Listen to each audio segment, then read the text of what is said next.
It's time. It is that time. Time for Stiles and Watkins. You can join the show by texting 916-339-1140. Find us on YouTube at Sacktown Sports 1140. It's time for Alan Stiles and Chris Watkins. Yes. On a Thursday, Stiles and Watkins, Sacktown Sports.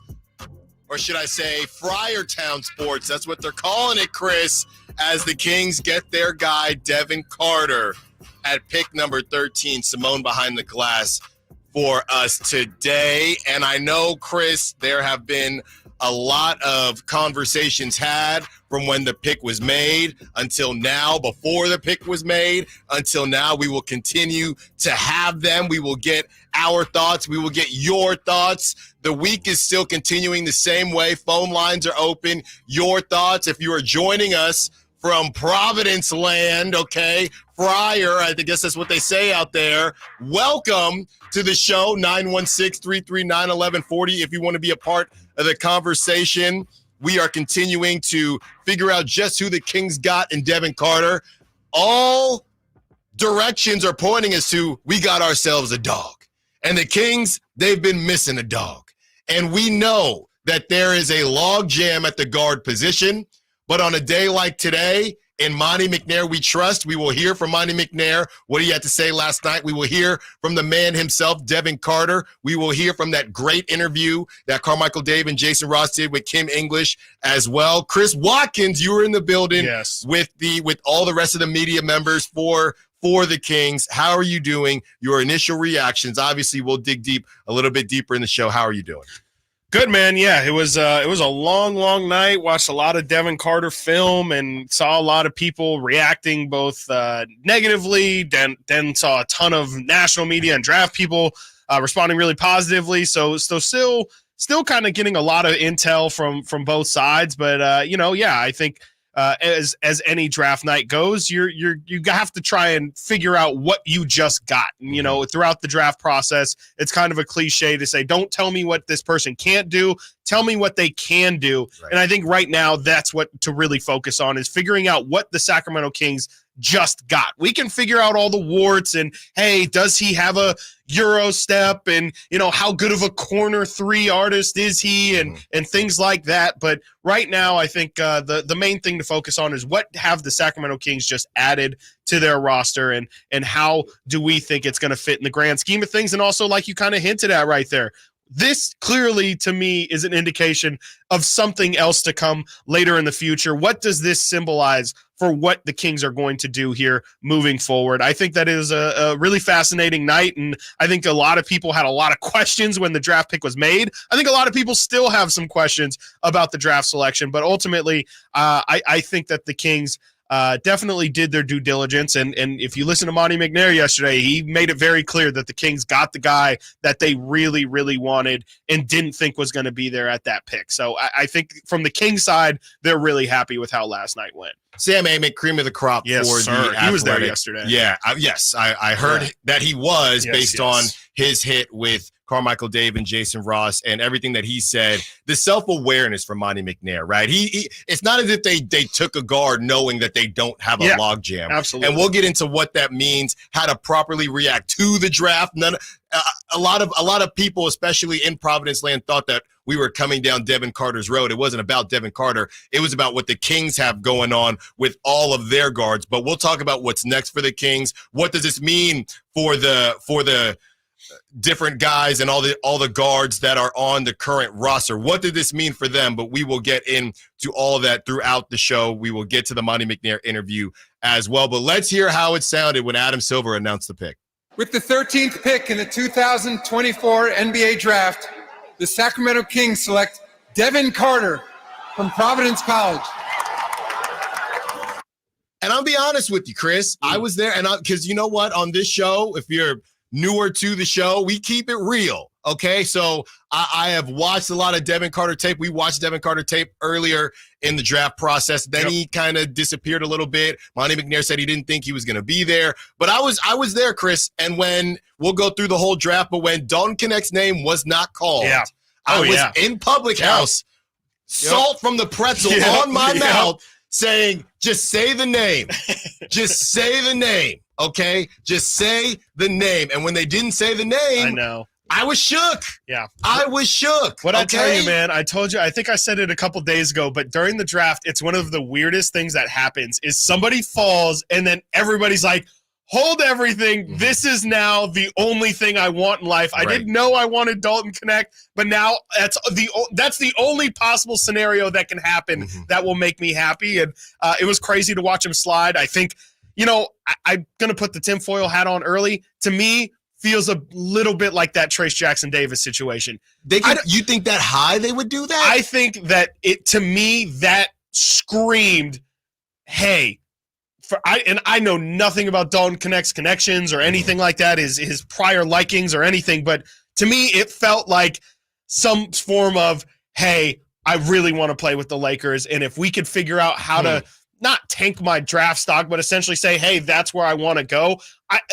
Maybe it's just me putting on the tinfoil hat because I don't want to live with the reality that maybe the Lakers did just get a guy who probably shouldn't have fallen that far. But I can't think of how else Dalton Connect could have fallen like that. I mean, we have been gushing about him for a while. Right. We weren't even really talking about him because we assumed he was going to be off the board. Yeah. And if he was on the board, we were like, absolutely take him 100%.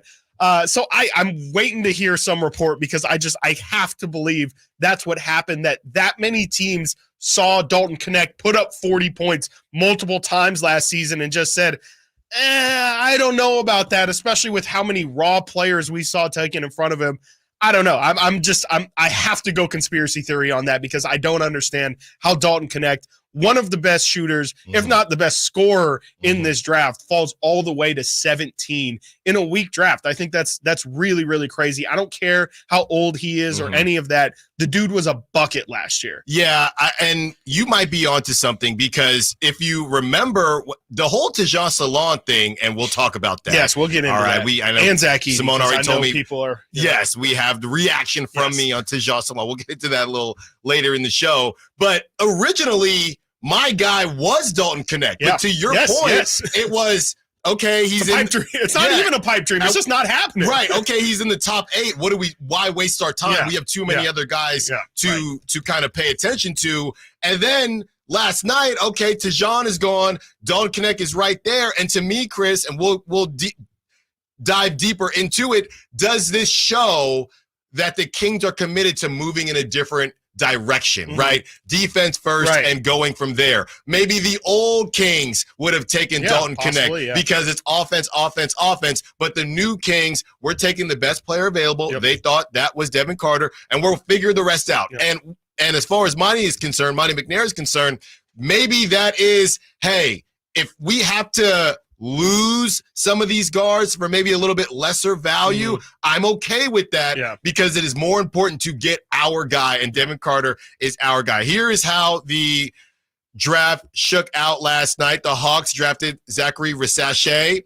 The Wizards took Alex Sarr. The Rockets took Reed Shepard. The Spurs took Stephon Castle. The Pistons took Ron Holland II, and people are roasting, by the way. Yeah, that's Have you seen all the brick memes with the Pistons? Spacing memes are crazy. Exactly. Number 6, no tears came down, but maybe just one in the corner of my eye. The Hornets, Tajon Salon. Number 7, the Trailblazers took Donovan Clingan. He dropped a little bit. Number 8, the Spurs' second pick was Rob Dillingham. Then he was traded to the Timberwolves. It was kind of hard to keep up with that. Yeah, that just kind of snuck in there. Yeah. Number 9, with possibly the reach of the draft, we'll see the Grizzlies taking Zach Edey. We know they like their length, and they had Steven Adams. They no longer have Steven Adams. Maybe they wanted somebody like that. Number 10, Chris's guy at one point, Cody Williams, goes to the Jazz. Number 11, Matas Buzelis. I told Chris, I'll be honest with you, I watched no highlights of Matas because he was in the top 6 in every mock. He's the guy who was talking all the trash about Zachary Rissache. He doesn't want to see me. I don't know if teams didn't like that. I can tell you what, Chris, I understand why the G League Ignite went under because Bro, what were they doing? I think somebody said last night that they were like 2-33 last year.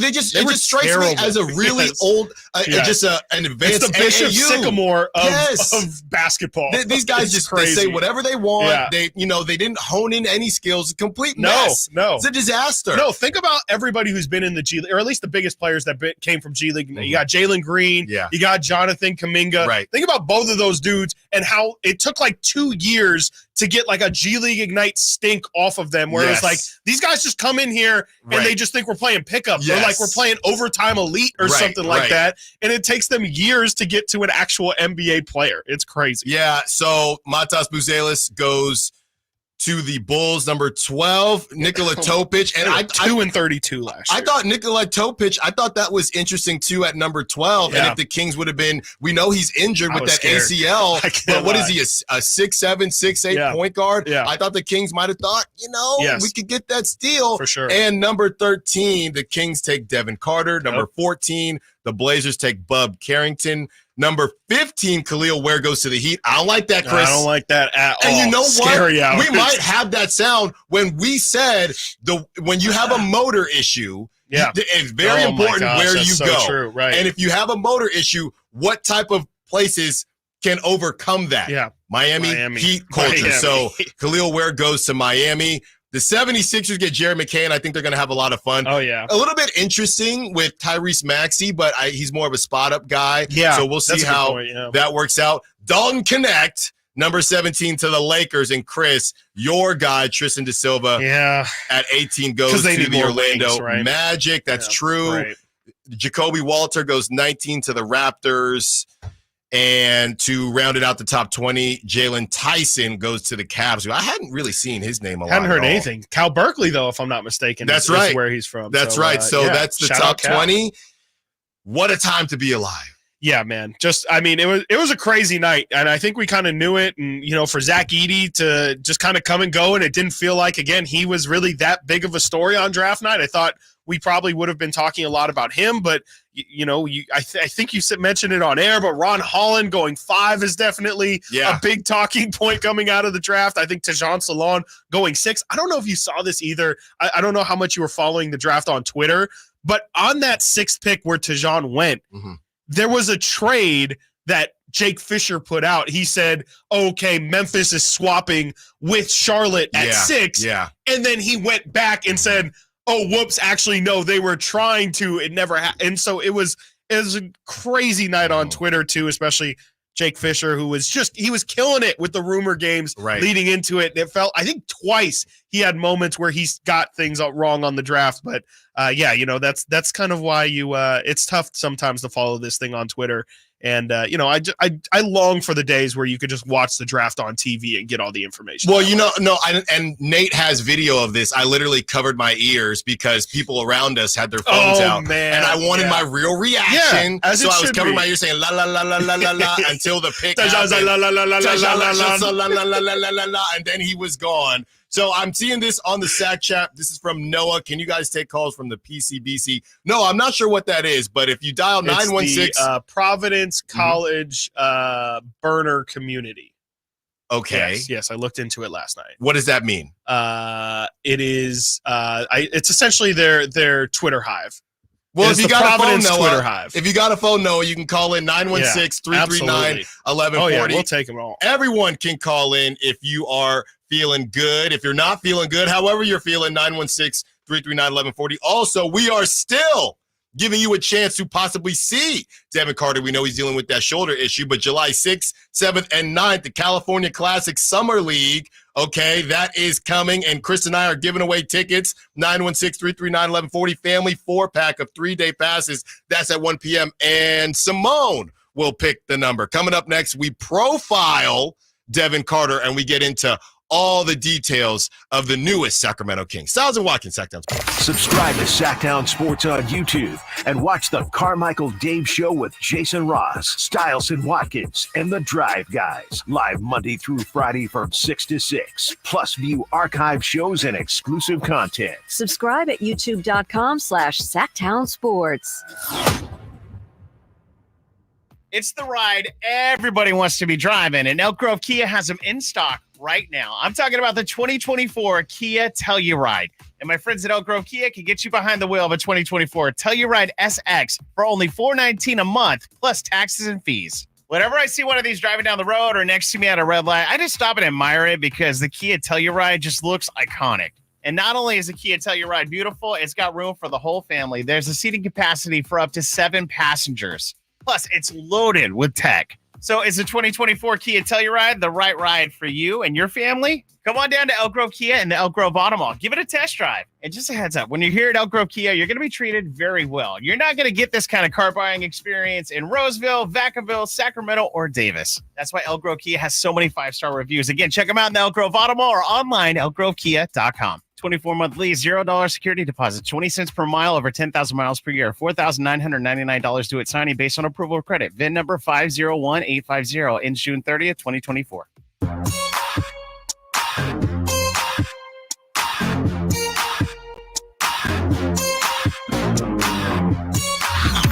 Sacktown Sports. Check us out on YouTube. Search Sacktown Sports and subscribe. Devin Carter, rocket number 22. He's a dog. We have so much sound from Providence head coach Kim English. We have so much sound from Devin Carter himself. Jake Gaden just out there at the draft. We have that interview for you exclusive. So we have that interview for you as well. Also, what Devin Carter had to say with the media hit that he did. And everybody was there. Chris was there. Frankie was there. Brendan was there. Our Sacktown Sports Kings insiders. We see you on the Sack Chat. Friar. Hey, we appreciate you. Chris, I had to Google this. I think I still have it up.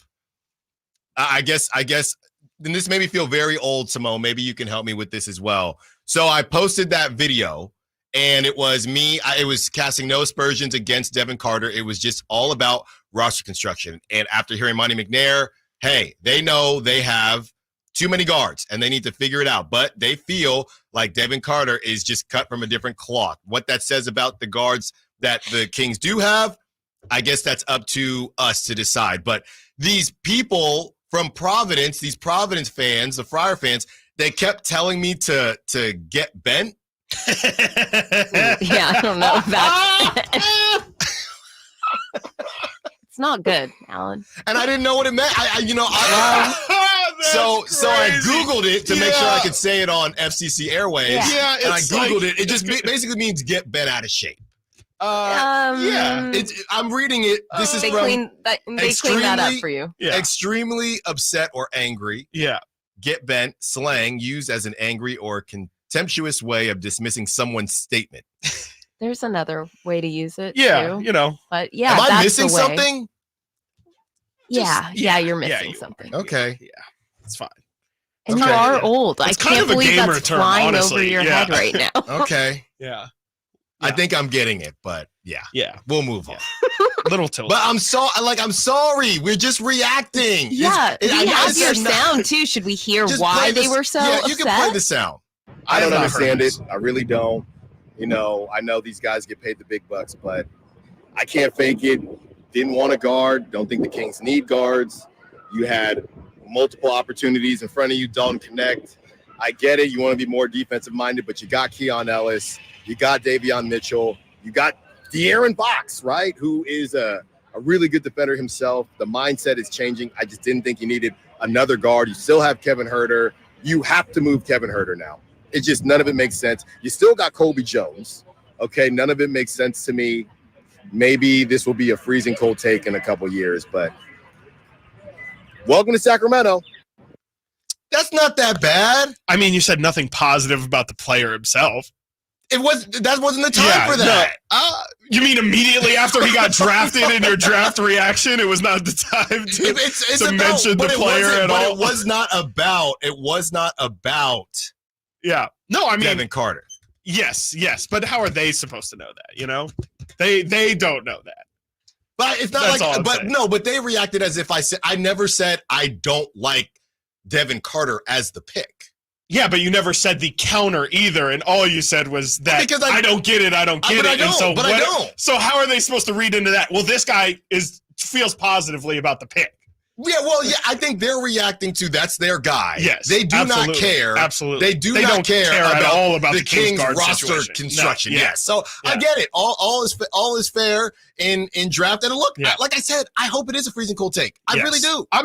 I'm not saying it. I think everything you said is correct. I just if you're wondering why they were upset, it's because I mean there was no mention of the draft pick in there. Well, we're getting into it today. Yeah, no, exactly. Gotta sleep on it. Yeah, you know. Instant reaction. All right, Yeah. Chris, let's get to the scouting report. Yeah. On Devin Carter and why we all. Oh my goodness, I'm just now seeing the pro comparison. Yeah, I haven't looked Bleacher at the pro comp yet. This is From Bleacher Report. this is Bleacher Reports. Yeah, I hate this pro comp. This is terrible. I've seen this before. The pro comp that they have, which is not a pro comparison that Dave or Jason got this morning. What they said, they got Drew Holiday. They said they got Derek White. Yeah. Doug Christie. Yeah. And there was another one, but they're all fantastic comps. This one, Brandon Pajemski, Mhm. which I don't get that. if maybe he'll take a lot of screens. Or take a lot of charges. I mean, scouting report, Devin Carter went from defensive stopper to a two-way scorer over the past year, showing tremendous improvement with his shot making. He lacks size and athleticism. That's interesting. That's actually really interesting. I'll get back to that in a second. Mhm. He lacks size and athleticism, and his decision-making can be overly ambitious, but blossoming offensive versatility, ball pressure, and outlier rebounding ability made Carter a popular target. Now, if I could go back to that lacking size and athleticism, the size I can understand. He's listed at I think 6'2" or 6'3" and a quarter. But he has a 6'8" and 3/4 wingspan. So that I think definitely alleviates the height concern.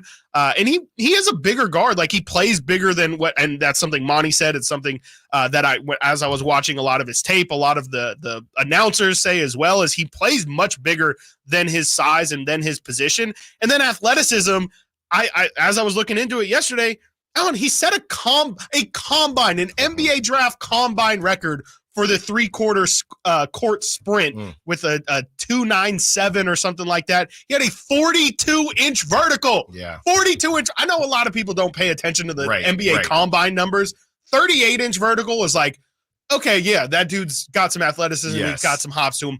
40 is like, all right, that dude's got some leap for sure. He's definitely an athlete. 42 is like you have bounce to the ounce. Yeah. You are one of the best leapers in the class. 42 is crazy. I think the kids call those bunnies. Bunnies. Yes. Yes. They definitely like, no, Alan, they don't call them that. Well, no, they do. I was just thinking Sabonis missing bunnies. When I think of bunnies, I think of Sabonis missing easy layups, but still shooting 65% from the field, which is just an anomaly.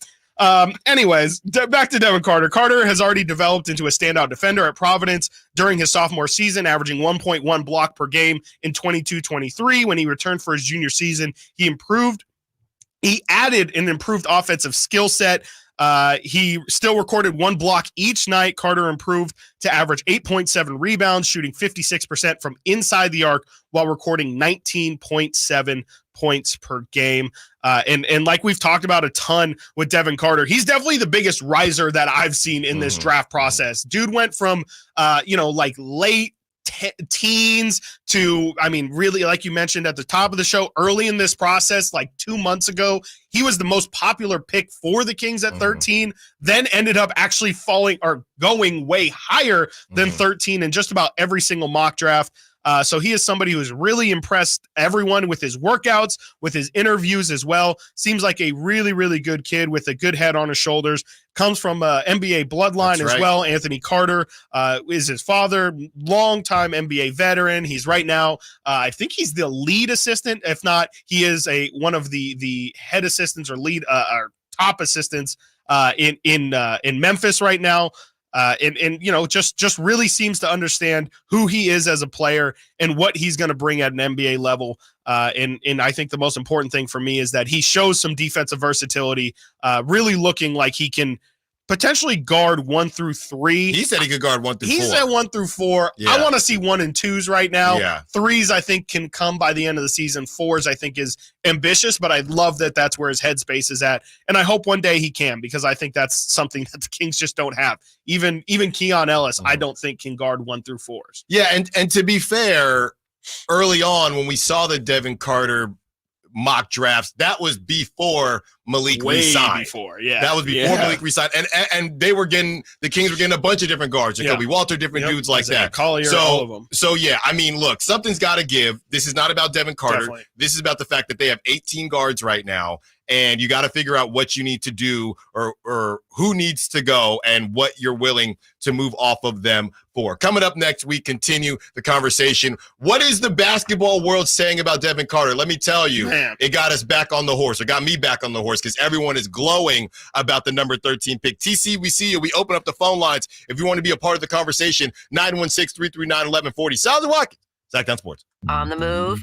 Got somewhere to be? Take Sacramento Kings basketball with you. The Sacktown Sports app will let you stay connected to your passion. Never miss a moment of Sacramento Kings basketball with the Sacktown Sports app. Sacramento weather is brought to you by Elk Grove Honda. I'm Tamara Berg in the KCRA 3 Weather Center. For your Thursday, we're looking at plenty of sunshine. We'll have light winds out of the west to 5 to 10 miles per hour. Temperatures will top out in the lower 90s. Expect overnight lows in the upper 50s. Get the latest forecast on the KCRA 3 News and the KCRA 3 app. At Elk Grove Honda, we make sure every certified pre-owned Honda is one we buy from ourselves. Right now, you'll find interest rates as low as 1.99% APR on approved credit. See our certified pre-owned Hondas in the Elk Grove Auto Mall or online at elkgrovehonda.com. I gotta get an Elk Grove Honda. Your gas light's on. We need to fill up. Gas around here is too expensive. Don't drive all over searching for the lowest prices. Just download the free Upside app and get cash back for every gallon of gas you buy. I've already made around $200. You can make that kind of cash back just for buying gas? I'm stopping now to download Upside and fill up my tank. Download the free Upside app to earn real cash back every time you buy gas. Cash out anytime to your bank account, PayPal, or e-gift card. Download the free Upside app now and use promo code GIFT for an extra 25 cents per gallon cash back on your first fill up. That's promo code GIFT. Your gas light's on. We need to fill up. Gas around here is too expensive. Don't drive all over searching for the lowest prices. Just download the free Upside app and get cash back for every gallon of gas you buy. I've already made around $200. You can make that kind of cash back just for buying gas? I'm stopping now to download Upside and fill up my tank. Download the free Upside app to earn real cash back every time you buy gas. Cash out anytime to your bank account, PayPal, or e-gift card. Download the free Upside app now and use promo code GIFT for an extra 25 cents per gallon cash back on your first fill up. That's promo code GIFT. Thunder, feel the thunder. It ignites something inside of you. Lightning and the thunder. Sets alight an elevated state of being. Days are pure exhilaration. And the nights, they're simply electric. See it, hear it, feel it. Thunder, feel the thunder. Lightning and the thunder. Thunder Valley Casino Resort. Feel the thunder.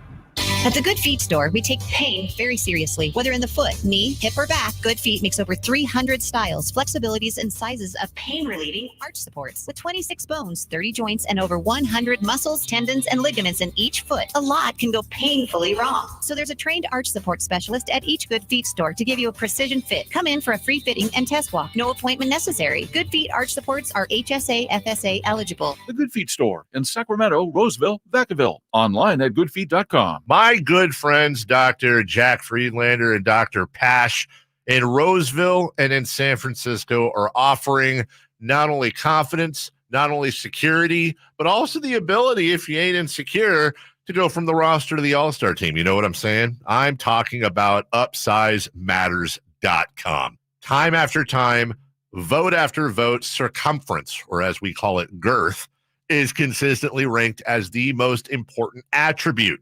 Now, Dr. Jack and Dr. Pash can give you a free consultation. The procedure can be done on the same day as your consultation with immediate results. It's non-surgical. It's virtually pain-free, safe, effective, long-lasting, semi-permanent, and doctor-performed. For more information, go to upsizematters.com. Go to upsizematters.com. Make that change. Make the all-star team. Get your girth on.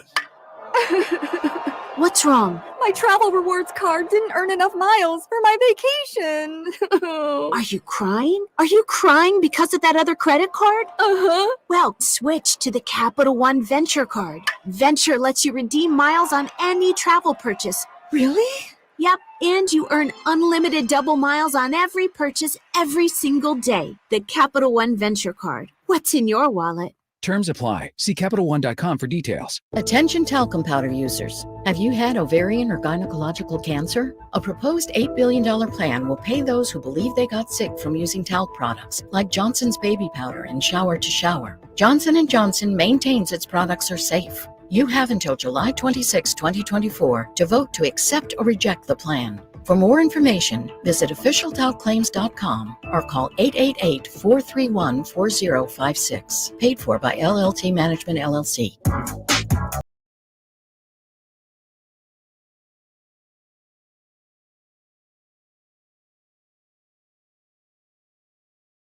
Oh man, I'm excited for the atmosphere in the games. It's crazy. I've seen videos, obviously live games.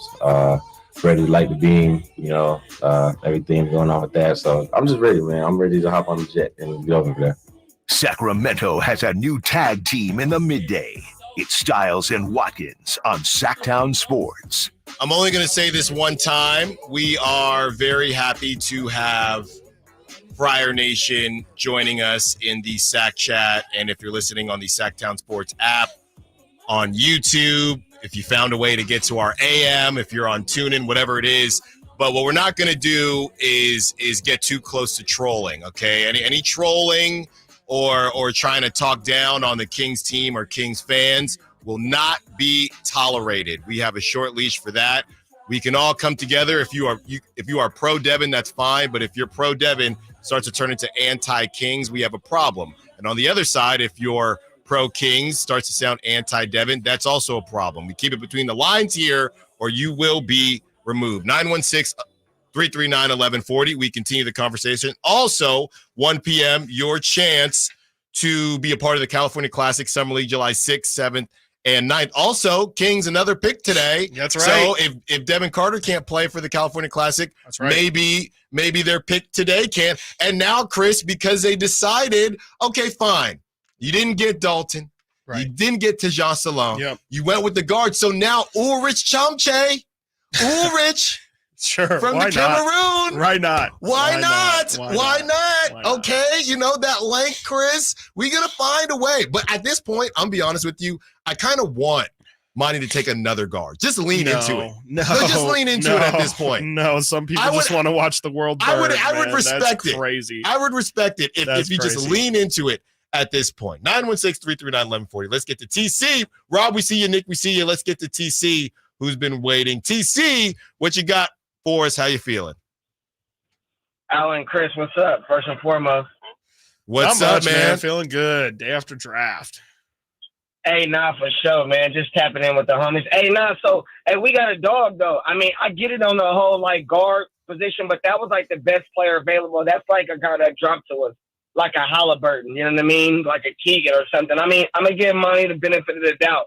I don't know what we're going to do with the guard rotation, though. That means Davion might be on the way out. But, dude, his measurables, his length, that's what we're looking for, bro. I really see a Drew Holiday, Marcus Smart, and this dude. He can guard, clamp up 1 through 3. That's what we was acting for as Kings fans. I know we wanted the wings. I know, but Edie didn't fall to us. You know what I mean? The boy, Holland, he got snapped before us, big dog. Devin, hey, he's the next best thing on the board. I'm all for it. We were looking for a dog. We got another dog to add what we got in the backcourt. Think about him and Keon coming off the bench with Monk and Fox starting. That's just to tease it a little bit. I'm gonna let everybody just think about that little small part about it. That's all I got. We got a dog, y'all. No, thanks for the call, TC. And one thing I did see, outstanding, Simone. One thing I did see was, and I have two sides to this, but one thing I saw was if you're a Kings fan and you were excited about Alex Caruso, then you shouldn't be that upset about the Kings taking Devin Carter in the draft. The only thing I would say to counter that, Chris, is that, and I think you would agree with this, it was the 13th pick and somebody else, my assumption is that somebody else would have been a guard. to get Alex Caruso. So it would have been the 13th in Davion or the 13th in Kevin Huerter to then get Alex Caruso. In this situation, I understand what people are saying, but as of right now, all you did was add a guard. You didn't offload a guard either. Yeah, no, I mean, I think that's more just in the more saying just the style of play in which Devin Carter plays. If you like how Alex Caruso plays, then Devin Carter could very well fill that role. I think that's the hope, is that, you know, if we're talking levels of success here or where we can see him possibly being projected, I kind of feel like at a low level, like I kind of feel like he's at the very least going to be a taller Davion Mitchell. Like I think a lot of the same struggles that we see with Davion could potentially fall on Devin Carter. How consistent is his shot seems to be the biggest question about his offensive game. And just, you know, him finishing at the rim was terrific last season. I think he was in like 60% around the rim. It's could potentially be the same questions, but he is bigger than Davion Mitchell. And that's one of the things that I harp on all the time. It's that Davion's not a bad player. It's just a lot of the time his height does restrict him from doing the thing that he does the best. And I think Devin Carter, with those, you know, with the fact that he's 6'3" instead of being 6'1" or 6 foot, I think that makes a really big difference. And that wingspan. And those hops. Absolutely. And the hops on top of it as well. So I think at the very least, he's going to be a bigger version of Davion Mitchell, which I think Kings fans already like Davion Mitchell. We just, no pun intended, or excuse the pun, we don't like the shortcomings that come with it. And I think that can be something that Kings fans really like. I think he could be, you know, again, kind of hoping he can be a Bruce Brown, a Josh Hart kind of player, a hustle guy, somebody, his rebounding numbers are through the roof. He was at 8.7, I think, last year at Providence, which Brendan was telling me is higher than, you know, guys like Donovan Clingan in the same conference. Brendan tweeted that That's too. crazy. Yeah. I mean, that should tell you something about just the kind of player or the kind of mentality that Devin Carter has. And that's the exact kind of thing that Josh Hart brings, same kind of thing that Bruce Brown brings. And then, yeah, I think at the top level, you're talking about if this thing really, really pans out, I think this could be an Alex Caruso, I think we've seen a lot of Derek White comps. That's like the ultimate realization of what Devin Carter could be. But I think at the very least, we got ourselves a player that you can utilize like Davion Mitchell. And yeah, you might have some of the similar frustrations with the shot inconsistency, but you know, I think a lot of people believe that he is a better player, offensive player, than where Davion's at. So this I think is a good move for the team. One thing I think would be in, and this isn't supposed to turn into a Davion versus Devin thing, but one thing I did see. I think it kind of naturally has to. Yeah, I mean, you have too many guards, right? I mean, it's very similar. Again, I think that there's people have a problem with the order of operations. And I think that's where Monty has found himself in trouble. I think at the end of this offseason, we're going to look and say, okay, well, all the moves we wanted to get done got done. It's just there's a frustration with, okay, there's a logjam at guards, but if Monty makes a trade next week and clears that up, then all of the frustrations that people had on draft night are completely irrelevant now. So I think it's more of the fact that he didn't get it cleared first and then make the pick. I just feel like, you know, we're going to end up with the result we want. It's just not going to be in the order. It's just eerily similar to me. This whole thing continues to be eerily similar to the Niners, and the Niners taking Ricky Pearsall, and the difference being the Niners having more success than the Kings recently. So the Niners get more of the benefit of the doubt. But even Ricky Pearsall, his combine numbers were insane too, and things like that. So, you know, we got to wait for it all to play out. And I think everybody has feelings. I mean, you know, you see people on the text line as well. You know, don't sleep on the fact that people do have connections to Davion, and Davion ended the season on a high note, I would say. So I think this thing is, you know, it's going to work itself out. One thing I would say is in the camp for Davion versus Devin Carter, from what we've heard, Devin Carter doesn't really, not that Davion is outstanding at creating and ball handling, but that's really not Devin Carter's thing either. Yeah. And I think, you know, based on just seeing Davion in the NBA, he can do a little bit of it. We don't know what Devin Carter can do. Maybe he can do as much as Davion. Maybe he can do a little bit more. Maybe it's a little bit less. But I would say, yes, height, athleticism, all those things in Devin's realm, and, you know, from what he can do to create with the basketball, I would put that in Davion's. But obviously, Davion is also not known as a creator. Rob wants to be a part of the conversation. What's up, Rob? What you got for us? Hey, how's it going, guys? Good. How you doing? I'm doing good. You know, I'm a little more excited about this pick, I think, than a lot of the people seem to be. In Sac right now. I get it. We got a lot of guards, but I mean, what the first thing I thought about when I saw this guy is defense. I know who he is. I watched him play last year. He had a tremendously better year last year, and he's a great defender. 1 block a game. He had 5 blocks against Oklahoma. I think Carmichael Dave was talking about that earlier. Like, go watch that game. He was a monster on defense, and and I think you guys are just talking about it. That's the biggest thing I'm thinking. Davion's a great defender, hard worker, but he's undersized. He doesn't have the wingspan, to really guard more than 1s and shorter 2s. This guy's going to be able to guard 1, 2, and 3 right out the gate, and a huge thing is, okay, Herter's injured. He's not going to start the season. Like, even if he has a great year, it's not going to come right out the gate. He's going to need some time to work himself back into game shape. Get his arm is going to hurt when he shoots for a while. So that's going to take time. If we want Monk in the starting lineup, this guy right here is the guy on the bench that can help replace some of those minutes and give us that energy, keep the defense competitive. And when we need a guy to come off the bench and play defense, he might blossom into a starter. A lot of people around the league are saying this guy could start right away. So, I mean, I'm going to just trust Monty. So far, he has always seemed to pick the best guy available. So, in the draft situation. So I'm going to trust him. I like this guy. I know I sound crazy because, it's another guard. No.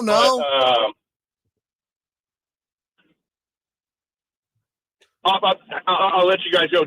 I'll let you guys tell me what you think. I think he's gonna fit well with us. Thanks for the call, Rob. Great stuff as always. Some of the notes around the NBA, Jonathan Wasserman. Some picks I love so far. Holland to Detroit, Klingon to Portland, Matas to Chicago, and Carter to Sacramento. And you have Kevin O'Connor, who doesn't even like the Kings. Devin Carter is one of my favorites in the NBA draft, a complete tone setter. Does all the dirty work. Kings fans, you're going to love him. We hear from Devin Carter when we return. Stiles and Watkins, Sacktown Sports. Trying to find out where to catch your favorite team's games? Are you a fan of the Kings, Niners, and the NFL? Well, Sacktown Sports has you covered. Touchdown! San Francisco! It's all on his shoulders. Fox rocks. He fires for the win. He's got the triple. Catch all your Kings, Niners, and NFL games all year long on Sacktown Sports and SacktownSports.com. I didn't ask to be thrown in the streets with nowhere to go. I didn't think I'd survive. But I did ask for help, and Covenant House was there for me. 1 in 10 young adults will experience a form of homelessness this year. For these kids who didn't ask to be put in this unthinkable situation, Covenant House is there. Covenant House helped me break the cycle of homelessness in my family. They gave me the love that I needed. Over 2,000 young people will sleep safely in a Covenant House bed tonight. When youth who are experiencing homelessness have a hot meal, a safe place to sleep, medical care, and love, they can overcome heartbreaking challenges and have a brighter future. They just really genuinely just wanted to help me succeed, and I'm succeeding. I'm a speaker, I'm an author. Covenant House really helped me and really helped mold me into the woman I am today. If you or someone you love is asking for help, go to safeplacetosleep.org today. Power Business Technology is proud to be 100% independent, locally owned, and managed Toshiba copier dealer. Local ownership cuts out the red tape, allowing ourselves to never be too busy to personally answer the call when our clients need us. Recognized for excellence in service execution, training, and customer service, we're proud to be named a 2022 Toshiba ProMasters Elite Dealer. Contact us today for all of your business printing needs at 844-POWER-BZ. That's 844-769-3729, or visit us at powercopiers.com. 18 number ones. What was I thinking? Countless ACM and CMA awards. Sold Out World Tours. And now, Dierks Bentley is coming to Sacramento for Country in the Park 2. September 28th at Hart Health Park at Cal Expo with Parmalee, Dansha, Kelsey Hart, and more. Plus line dancing, food trucks, and more. Tickets available now at CITVFest.com. Brought to you by Bonnie Electrical Heating and Air and the U.S. Marines. This 4th of July, celebrate in style with Amy's Outdoor Living, your grilling headquarters. From burgers to brisket, Amy's Outdoor Living's got perfect grills for your Independence Day celebration. See the new Red Hot barbecue brands Napoleon and Rectech. Napoleon grills perfect gas and infrared grilling, and they're built to last. Rectech pellet grills built like a tank and offer the #1 rated grilling app. Free setup and delivery with Amy's for grills, $3.99 and up. Amy's also features Weber, Big Green Egg, and Traeger gas and pellet grills. And you got to see the one I got, the Gosney Professional Pizza Ovens. Oh, my goodness. Add some style to your backyard party with new furniture, and Amy's will pay the sales tax on all in-stock furniture and outdoor decor items. Visit their clearance center in the Sacramento store for scratch and dent savings. Amy's Outdoor Living, El Camino near Watt, and inside Amy Ace Hardware in the El Dorado Town Center.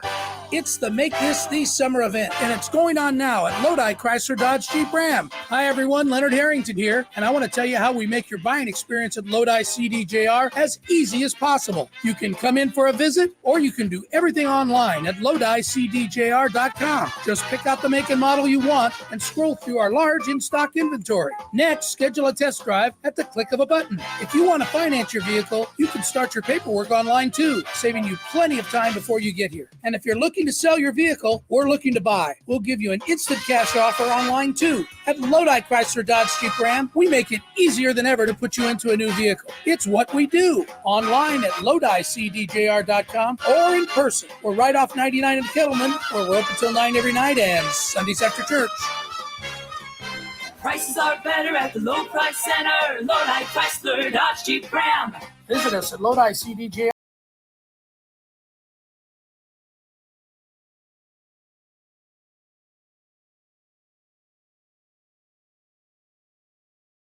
And local. Live and local.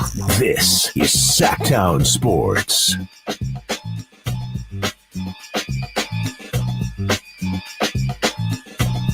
3 p.m., Copa America, Group C. Yep. USA takes on Panama. As you can see, I'm wearing the Panama jersey. My mom is from Panama, so I really can't lose in each situation. That's good because Panama is going to get waxed. Probably. So that's good. But if they score, if they score, I'm losing. You know, 5-1. You know, fine. That's great. Fine. I'm feeling good about the U.S. soccer team these days. You know, I mean, their coaching situation isn't ideal, but the talent is better than ever, and it's really, really exciting. You know, this is not a bad time. That's the sporting world right now. You got the Euros, you got Copa America, you got the Olympics around the corner. Sure if you are a team like the Kings, who had a first round draft pick and even have a second round draft pick, you got Summer League about to start. You get to see some of them in action. Maybe we'll see Devin Carter in action or the second round pick that the Kings take. So there's worse sports times, and baseball. Well, you know, when all else fails, baseball is still going on. The Giants, the A's were on their way to Sacramento next season. So it's a good time, Chris. People are coming down my road on the Sac Chat. Curtis Hicks talking about how it's going to be 117 next weekend. What is it? Dude, no, I look. Is that Curtis must be in like a shaded area because I checked my weather and it says next Saturday it's going to be 119. Oh no, it's going to be what? Mine says 119 degrees. So 4th of July weekend. Is that what that would be? It sure that would be July 6th. Yes. So the weekend of 4th of July. Can we just like duck and cover? I'm not really into that. You know, I'm seeing 109 on Tuesday, 110 on Wednesday. We can't have Devin Carter show up to Sac with these conditions. We can't. Like, it's honestly an honest representation of summertime, but like, we got to put our best Just foot say, forward hey, Devin, here. you made it hot when you came yeah, in here. you know, You made it hot. all the fireworks we were letting off disrupted the ozone layer. And, that's right. You know, it kind of is a lot warmer than what it usually would be. That's right. And we're working on, a lot of people, all the shows really in the station, we're working on getting Devin Carter on these airwaves. And you will succeed. So, Chris, out of some of these, I read some of them towards the end of the last segment, but out of everything that we've seen, as far as, John Rothstein, who was on the morning show, there are no 50-50 plays when Devin Carter plays. They're 90-10 in his favor. That's right. Think Derek White. Quote. Yeah, that is a bar. Think Derek White 2.0, a tremendous pick for the Kings. And things like that get me scared. Where it's just like, okay, like I just get scared. I just get scared. Yeah, a little, just a little bit. Like it's still. This is where my Kings PTSD draft day PTSD settles in, and I'm like, well, hold on. Like I've heard Ben McLemore was supposed to be like Ray Allen. Like I just want to pump the brakes a little bit and just again set the bar low and say, hey, I hope he walks in and can do something similar to what Davion is providing. And then we can maybe talk about Bruce Brown, Josh, and then we can get to Derek. But there just needs to be steps along the way. There needs to be a process. Maybe one day he can become Derek White. Maybe one day he can become better than Derek White. But that's just kind of where I start to get nervous about, oh my gosh. And then on top of that, the fact that so many people are saying this is great. Could not think of a better pick than Devin Carter and the Kings starts to get me nervous that, oh man, okay, if everybody thinks this is going to go well, it's probably not just because it never does. And we know everybody on the team, with Davion Mitchell, trust your work, and Keon Ellis. Keon Ellis has already been in the gym. That's right. If you haven't seen some of those pictures, he's looking yoke boy central these days. My thing is this. Is there any sense of, and we'll get into this when we talk about the guard logjam during the 11 o'clock hour, but is there any sense of, I don't want to say disrespect, but, when you have people, I know who was it, Providence John called in and said he could start right now. If you are Davion or if you are Keon and you're seeing this stuff, are you thinking, all right, let's pump the brakes? Or should it just get you hyped up and say, well, we'll see? I mean, I think iron sharpens iron. Yeah, I mean, I honestly don't think that they see any of it, and I don't. I mean, it's their teammate, and it's expected on a draft day. Everyone's going to be excited, and everyone's going to be saying, "Oh, this is the future of the franchise," and everyone's going to be like, "Well, hold on, this guy's a rookie." So, I mean, I think that it's just supportive. I don't think that there's any sort of malice or any sort of bad feel. Like, I just think that they're excited to have a new teammate, and even though they all kind of play the same position or are all fighting for the same spot, like, I mean, at the end of the day, in theory, they're all rooting for the Kings to be successful and however that happens. So I know it's boring, but I just don't think that they really are looking at it in that way. You don't think they say, oh, another guard?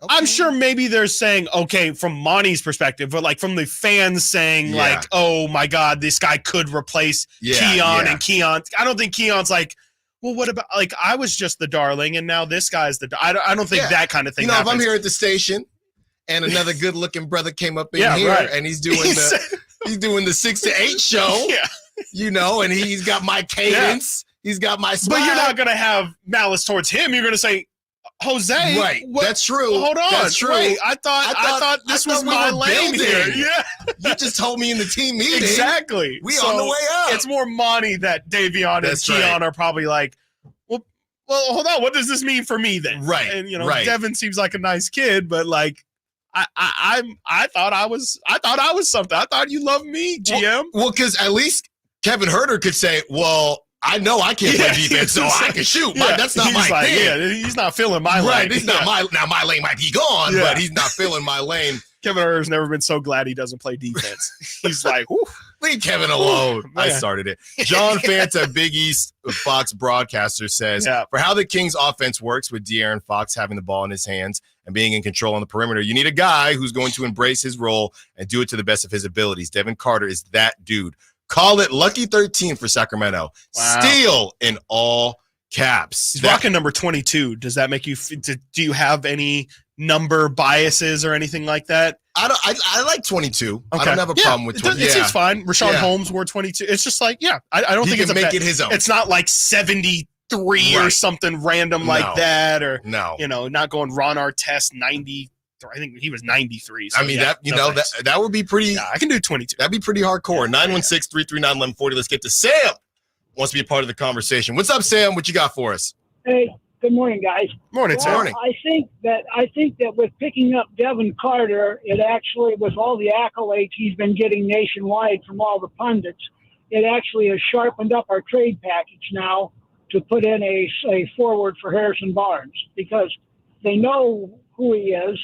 I think the 13th pick was just a number, and now it's a person, and that person can either be added to enhance our trade possibilities to get a person for Harrison Barnes, or that means you can now realistically trade Davion Mitchell and Herter and actually still have a nice backup. So I think it was a hell of a pick, and I think it'll help us pick up a power forward to replace Harrison Barnes. Yeah, thanks for the call, Sam. Great stuff as always. We had the conversation as to whether it affects the value, and we'll get a little bit deeper into that as we approach Sam's the already 11 trying to o'clock trade hour. It's like Devin Carter's been here for less than 24 hours, and Sam is already trying to ship him off. Well, somebody got to go. I know, but I don't think it's crazy. What do you? Yeah. Well, what do you think if you're a team? If you're a team on the other side, do you want what you know? Or do you want what – I mean, if I'm a team, let's say we're the Wizards. Yep. Okay? If I'm the Wizards and the Kings are trying to package Harrison Barnes and a guard, do you want Harrison Barnes and Davion Mitchell or Harrison Barnes and Derek White 2.0? Well, if it is Harrison Barnes and Devin Carter, like I would either say the Kings definitely aren't giving up anything else. Like, you're not getting another first-round pick. That is a first-round pick. Yeah, and now we've committed ourselves to it. Now, there's the real-life aspect of it of, like, our fans have just gone through this, and now we're going to ship them off. Like, we just can't really give up a lot more than that. Versus, Davion is still on his last year of his contract. You can sign him moving forward. I think that I would think that it probably isn't going to be Devin Carter. I would guess that you're probably still going to throw Davion Mitchell in there, though, to your point, or to your question, I guess. I would think that they would want Devin Carter more because there's team control and still the what if he's better than Davion Mitchell. Right. Then it becomes, all right, well, here, take two players instead of Devin Carter. Yes, yes, exactly. And I was about to say, we're not there yet, but we kind of are. We kind of are. We're a couple days away from free agency starting up, and it's going to be hot in the streets and hot on the phone lines. JR, we see you. We will get to you on the other side. Also, we hear from the man himself, Devin Carter. Stiles and Watkins, Sacktown Sports. What's the missing piece for the 49ers? Which names will they add during free agency? Whether it's in season or off season, the coverage never stops. Get the latest 49ers news on Sacktown Sports at sacktownsports.com. I want to learn how to cook, but I keep ordering takeout. Accomplishing goals is hard, but when your goal is to learn a new language, Babbel makes it easy. In just 15 minutes a day, Babbel will help you start having conversations in as little as 3 weeks. Words and phrases you'll actually use. So when someone asks, "How's your French going?" you can say, Babbel facilite grandement l'apprentissage d'une nouvelle langue. Now try Babbel for free at Babbel.com. That's Babbel.com. Babbel.com. The best things in life, they come in twos. 2 scoops of ice cream, 2 tacos. And now for a limited time, get our best deal of the year. Buy any phone when you switch to Consumer Cellular and get 2 months of service free. That's right, the same fast, reliable, nationwide coverage as Big Wireless, now with 2 months free. Proof the best things in life really do come in twos. Visit consumercellular.com or call 1-888-FREEDOM. Second and third month of monthly base service fee waived for new customers with the purchase of a phone and activation by July 31st, 2024. Taxes, fees, and third-party charges will apply. See website for additional details. Stuck in a downtown meeting marathon? Need a post-work pick-me-up? Head over to Public House Downtown, the corner of 16th and L Streets. That's right, Public House Downtown, your one-stop shop for good times. With 60 beers on tap, come catch the game on 25 HD TVs. Public House Downtown serves up creative American food all day long. Lunch, happy hour, dinner, and even weekend brunch. Public House Downtown. Food, beer, sports. Want to see the menu or plan your visit? Check out their website at phdowntown.com. Find your crew and find your fun at Public House Downtown. No one knows the importance of a great assist more than Lowe's and Leo Messi. That's why we've teamed up to give MVP's Pro Rewards members 10 times the points when Messi makes an assist during CONMEBOL Copa America USA 2024. Activate this offer starting June 20th, so when Messi assists, you score. Shop the day after an assist to earn those extra points. Not an MVP's Pro Rewards member? Join today. Visit Lowe's.com/Messi for more details. eBay Motors is here for the ride. 120,000 miles of night drives, daily commutes, and who knows how many. Are we there yet? Through countless fixes, elbow grease, and a new radiator, you kept your ride alive. With eBay Motors, you have over 122 million parts to keep it running. And with eBay Guaranteed Fit, they'll be the perfect fit every time. Plus, at these prices, well, we're burning rubber, not cash. Keep your ride or die alive at ebaymotors.com. Eligible items only. Exclusions apply. Hey, Sacktown sports fans, get ready for an unforgettable summer with a Sacktown Sports live events calendar, packed with the hottest shows around. Starting at Thunder Valley Resort, don't miss the epic Slash and Serpent Tour on July 12th. Then on July 20th, enjoy the incredible Miranda Lambert live in concert. And on August 9th, Jason Mraz and the Super Band are set to deliver an unforgettable performance. And don't miss this Live Nation lineup. On August 4th, experience the legendary Outlaw Music Festival at Toyota Amphitheater featuring Willie Nelson, Bob Dylan, and John Mellencamp. Then on August 15th, catch the iconic Donny Osmond at Hard Rock Live Sacramento. And on August 22nd, don't miss Creed Fisher rocking the stage at Ace of Spades. Finally, on September 10th, the Doobie Brothers bring their timeless hits to the Toyota Amphitheater. For all your ticketing information, head over to livenation.com. These are the shows you won't want to miss, so grab your tickets now. And stay tuned to Sacktown Sports for exclusive updates and your chance to win tickets. What's up? We're talking to Chad Hoblet of Hoblet Dodge, Chrysler, Jeep, Ram, and Woodland. I hear things just got better for Chrysler's Make This the Summer sales event, Chad. They sure did, and I didn't believe it myself. But now you can save thousands more on your next new Ram truck, like up to $19,500 off MSRP on select new 2024 kind of savings. And we're not just talking about one or two trucks. We have tons of trucks with the best savings we've had so far this year. Plus, we have over 400 new Rams available, including those hard-to-find heavy duties. I must have heard you wrong. Did you say you could save nearly $20,000 on new Ram trucks? I had to double and triple check myself, but yes, save up to $19,500 off MSRP on select new 2024 Ram trucks, only at the Hoblet Ram Truck Center. If you need a new Ram truck, Hoblet has it. $19,500 total net savings after $11,500 factory rebates and $8,000 dealer discounts. Rebates include $2,000 Chrysler Capital bonus cash. Must finance with Chrysler Capital Qualify and two 2,500 Ram coupons. Only available while supplies last. At least 5 at this net savings. KHTKAM Sacramento, KYMX HD2 Sacramento. Take it on the local level. Live and local, 6 a.m. to 6 p.m., Monday through Friday. From the Power Business Technology Toshiba Studios. Sacktown Sports. Hey,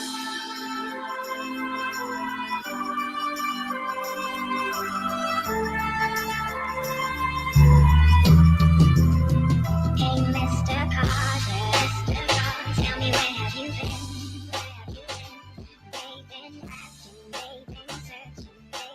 Live and local, it's Stiles and Watkins. Watch the show on youtube.com/Sacktown Sports 1140. Or listen on the Sacktown Sports app. John! From the 707, Devin Carter is a great pick for sure, but I'm not sure why Monty has such a propensity to draft guards, especially when one of his team's biggest weaknesses is its lack of length, more specifically skilled, versatile, and aggressive forwards. I trust that Monty will solve this problem between now and October, but if he doesn't, he needs to be held accountable. That is from Joel. I like that, Joel.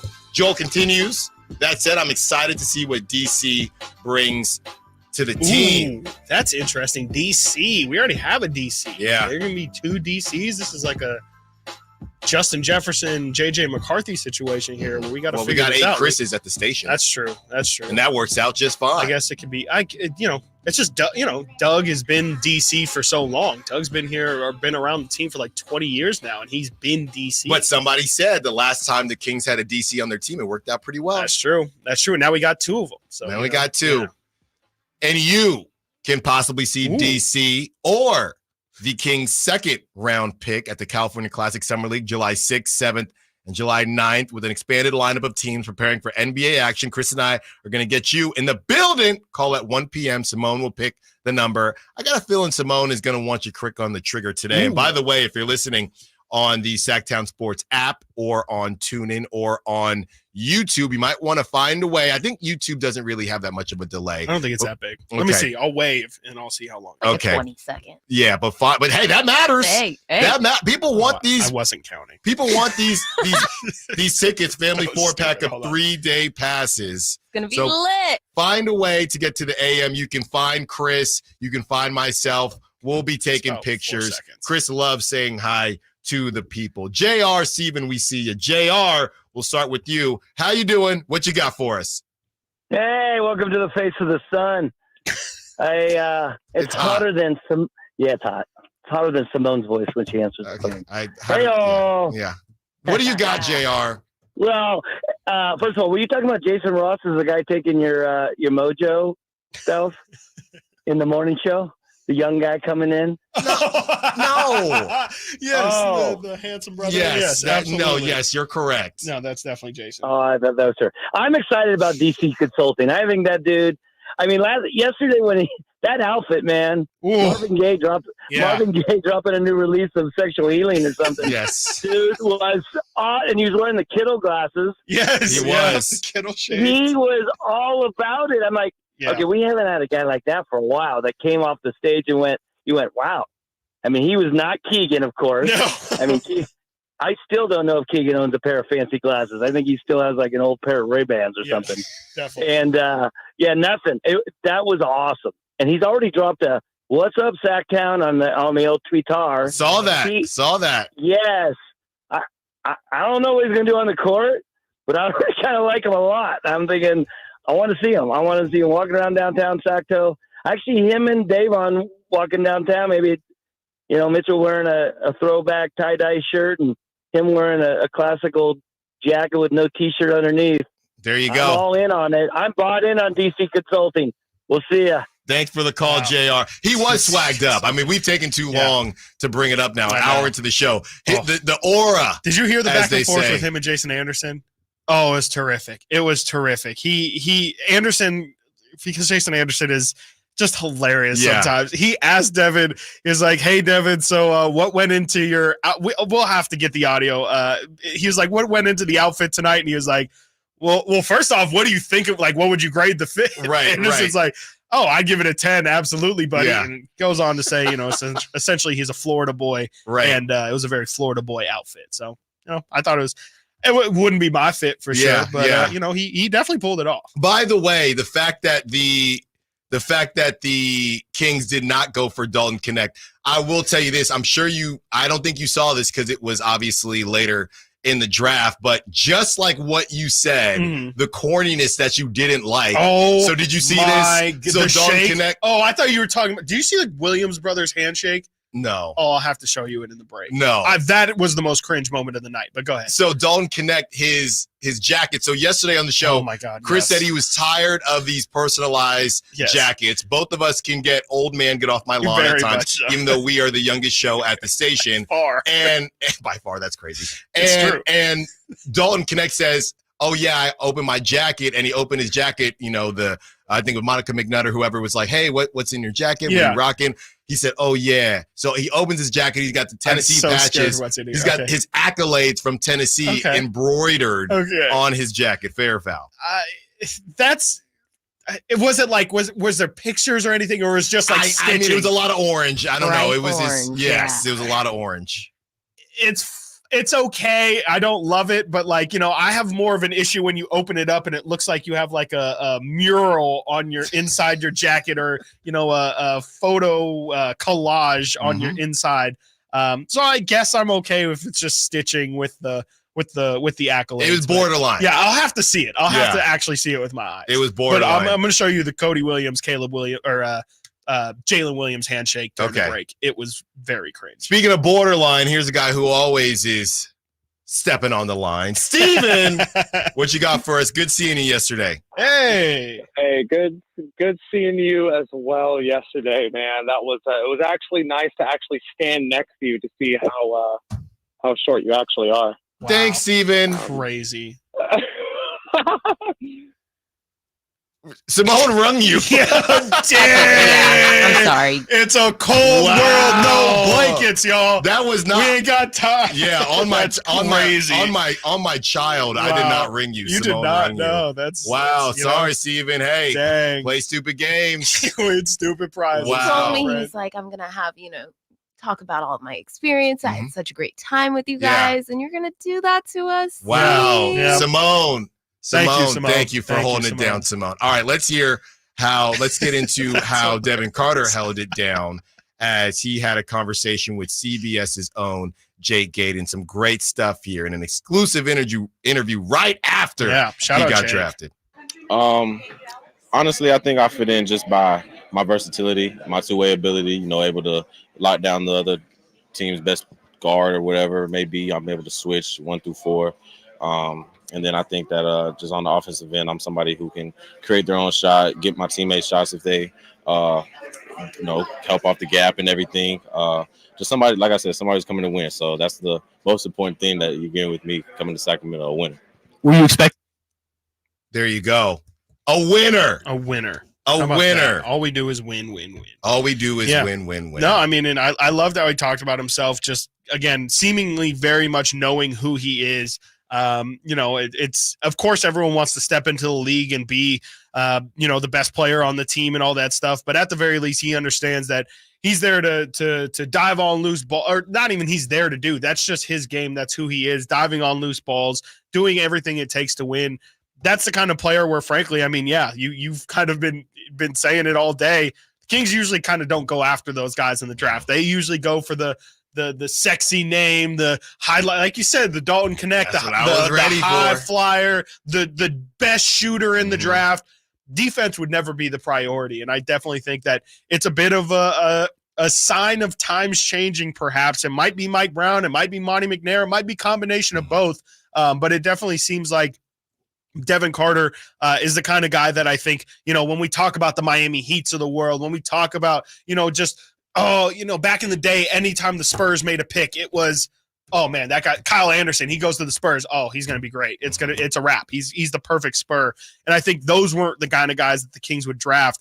And I feel like Devin Carter is the kind of guy who, if he would have gone to Miami, everybody would have said, oh man, that's the best pick of the draft right there. If he would have gone to one of those kind of organizations, everybody would have been gushing over it. And it's just really weird, honestly, to see the Kings get that player and then still get that kind of acknowledgement for winning the draft. And it really feels like a lot of people, I haven't seen anybody really give the Kings anything less than an A in this draft. And we have some grades from some outlets that we will get into later in the show. And Chris, I don't know if you kind of ducked the question, or I don't know if I wasn't intending to. No, or I don't know if I didn't ask you straight up, but you're sitting there, you're in the media room yesterday, and the name gets called. Yeah. What were your straight up initial thoughts? I will say, and Frankie just left for a meeting, but I immediately, or I'll say 2 minutes before the pick went in, I asked Frankie, I said, Dalton Connect still on the board. You got Khalil Ware still on the board. What do you think is the least exciting pick? And I was like, you know what? It's Devin Carter. And that was just my initial reaction was, I feel like if Devin Carter gets selected, I was thinking content-wise more so specifically, that was going to be the worst outcome for us, only because I knew people were going to be upset about the positional stuff. It was going to lead into a Davion Mitchell conversation. Oh, defense. Oh, did we just take – and I saw somebody put it out there, really funny. Did Monty McNair just take Davion Mitchell for a second time? And so, yeah, I mean, my instant reaction was, oh, boy. Not we have to go into damage control, but this is going to be a long, long night. And honestly, I was pretty quickly proven wrong by just everybody coming out instantly and really praising the pick. And there was definitely a lot of doubters, but I hope I'm still not dodging your question. But essentially, my instant reaction was, oh man, this is going to be something that a lot of people are going to have to be convinced of. Me personally, in terms of my actual feelings on Devin Carter at the time, I honestly hadn't watched enough of him to form a full thought on him. We had talked about him a couple months ago, like we've said, and I knew the Derek White, the Josh Hart comps were out there. That excites me, but I initially was very nervous that I don't know if the Kings are going to have enough space to allow him to be something like that. And I think in the time after that. And it definitely, I was very privileged to be around all the best Sacramento Kings basketball minds in the area. And, they pretty much, by the end of having conversations with multiple people, felt like very confident that the Kings are going to clear up this logjam. So I feel good. And the long story short, I'm feeling good about where we're at right now. Coming up next, I hit my head on the pillow, Alan, and the team was they were a better team. That's all. They were a better team. That's all. After all that, I told you the King, and it flipped. You went to bed. I know. I thought feeling about like it. that. I thought about that. I went to bed. I know. With, what is the LeBron or the Kevin Durant commercial? Oh, from the back in KD the day? where you I woke up in cold sweats with Tejan Salon and Don Connect just yamming on the Kings. But hey, I've done my research. Yes. Everything we've heard, the morning show did a heck of a job. Go check out the interviews. They're on YouTube right now or on the Sacktown Sports app. And everybody that has been coming down my road on social media, I appreciate you. I am now even more familiar with Devin Carter's game, and we are excited. We are definitely excited over here. Coming up next, we talk about that log jam and how the Kings can figure this whole thing out and get even better heading into next season. Stiles and Watkins, Sacktown Sports. Did you miss any part of our live local shows? Don't worry, you never have to miss them again. Check out sacktownsports.com and search our podcast page and play our shows when you want. The Carmichael Dave Show with Jason Ross, Stiles and Watkins, and the Drive Guys. Plus, other podcasts like Return of the Empire, Return of the Roar, the Stingers Up podcast, and Golf to Go with Frank LaRosa. They're all available right now on sacktownsports.com.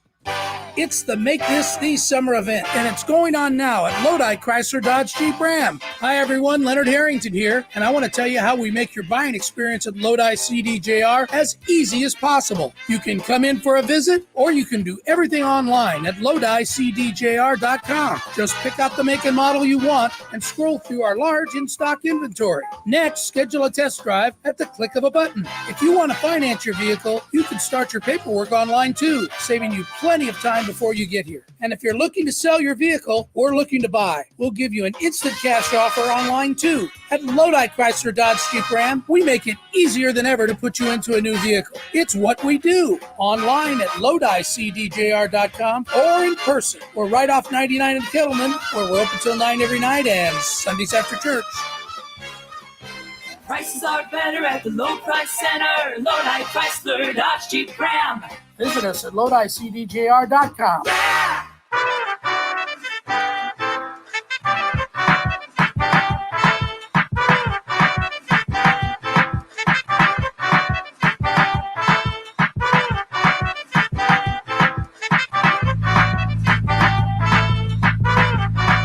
Live and local. Live and local. This is Sacktown Sports.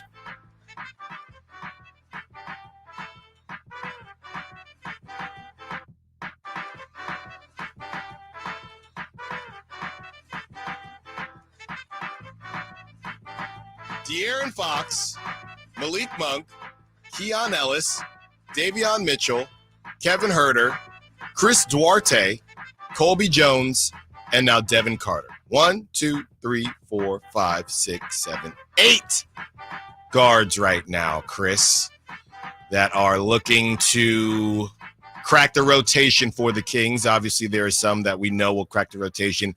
De'Aaron Fox, Malik Monk. Is that it? Is that it right now that we know will play minutes or heavy minutes for the Kings next season? That we know. I would guess Keon will as well, regardless of I just think that Kevin and Davion's days are numbered here. That's where I feel like I'm at this point. Mm-hmm. I just think that it makes too much sense for them to pursue whatever avenue it is. I don't know if it's Kuzma. I don't know if feels like Cam Johnson's a name that's entered the race here. It feels like Dorian Finney-Smith is definitely a name to look out for as well. I just think that it seems so obvious now that it's probably going to be Kevin Huerter and Davion Mitchell on the way out and them getting one of these forwards that are available here. That's how I see it, at least. Okay. So so saying that, I would say, that opens the door for Devin. We definitely know, like you said, Malik's absolutely getting minutes. And I think Keon is pretty cemented in there to get some minutes after how he finished last season and just how good I think everybody's feeling. I feel like those three would be the one I'm very confident. Well, I guess four, because I feel like you're not going to take Devin Carter and then say, go sit on the bench, buddy. I don't think you are, because if that was the case, you would have taken a project. Absolutely. Right? Or somebody with, exactly. and not to say anything about Devin Carter's ceiling, but somebody with an even higher ceiling. Potentially, yeah. Because absolutely. you have time yes. to kind of. Yeah, you weren't planning to play them anyway. Exactly. The way I see it, and I know Kevin Huerter, he might be safer than you think, Chris, simply because he is a bit different. But at the same time, as far as, offensively, the way he shoots the ball, none of the other guards, period, can do that when Kevin Huerter is hot. And he was not hot for basically all of last season. I look at Davion Mitchell, and we discussed this as basically a perfect situation for the Kings, because with Malik Monk getting injured, Davion had to play more. Yeah. He had essentially gotten leapfrogged by Keon Ellis, so Davion had to play, and he played pretty darn well. He shot the 3-ball well. Yep. We saw him create a little bit more. He played with more confidence. We saw some floaters. We saw some mid-range, some of that midi game. So I do think that Davion maybe has a little bit more value than people like me think. I don't know how far that goes, but I'm excited to see what Monty McNair is able to do. And again, and we'll play Monty McNair's full interview a little bit later. We have kind of his stance on the logjam, but he knows what it is. Yeah. He's not, we can find a way to make this work. He knows somebody has to go. And I think he's willing to make that happen, even if that value may have swayed a little bit, because all the other teams know y'all got about 15 guards. So I want this one and that one. And we know that you have to get rid of them as well. But I think it'll even out just enough. Yeah, I don't necessarily have fear that that's reducing their value at all. I mean, I don't think teams really look at other teams' rosters and say, like, unless it's a very clear and obvious, like, hey, we know Brandon Ingram's not going to be on that team next year. That might reduce his value a little, but I don't think Kevin Huerter or Davion Mitchell necessarily have less value because the Kings have this logjam now. I feel like they'll still have, and even if it does, it's going to take such a small amount of value off of it that I don't think it's going to be anything in terms of, hey, you have to throw in an extra first-round pick or anything that's serious. So yeah, I think a deal is getting done. I just feel like it's just a matter of time. If in 10 days, free agency literally starts this weekend. Yeah. I think that I would be shocked if by next weekend there hasn't been anything done, or we're not super close to having something done. To me, yesterday, again, just kind of hearing the whispers and the rumors from a lot of people in the building. A lot of people were on the phones all day yesterday, and a lot of those people thought this pick wasn't going to be made. I just think wholeheartedly, and I know now 13's off the board, you kind of have to go back a little bit to the drawing board and figure out how you make up that 13th pick value. But to me, and I've been saying this, the Kings are in way too many conversations. I've heard way too many rumors spread across multiple names to not think at this point that the Kings are definitely going to make a move for one of these guys. It's just a matter of which ones and when it actually happens. To me, I think a lot of the writers in the room yesterday were surprised by the fact that the Kings actually ended up making that pick. I think a lot of people, especially the writers in the room, I know, because Frankie, I know how his process goes. Something tells me a lot of those writers had some pre-written articles ready to go for when the Kings made a trade for Dorian Finney-Smith, for Cam Johnson, for potentially Kyle Kuzma, and who knows, maybe some graphics too. From Esteban, what team needs guards and have too many wings? At the top of my head, it's the Pelicans. Yeah, it's the exactly Pelicans. right. Absolutely. And I know they have Jose Alvarado, so maybe Davion is redundant, but Kevin Huerter, and I don't want to talk about trading Keon, but you could make something happen there with Kevin Huerter and somebody else to get that Brandon Ingram conversation going again. Who is looking to get signed. And Tim Legler said it would essentially be malpractice if the Pelicans extended him. So the Kings will have some opportunities here. Let's hear from Monty McNair. Like we said, we'll have the full interview a little bit later in the show, but this is a clip of what he had to say about the log jam at the guard position. We understand the importance of roster balance, not just across positions, but skill sets. We're at the beginning of the off season where we'll be able to continue to shape the roster. But as I've continually said in the draft is not about right now. The draft is about adding somebody to our team who can be here for a long time. And we try to draft the best player available. And, we look for versatile guys.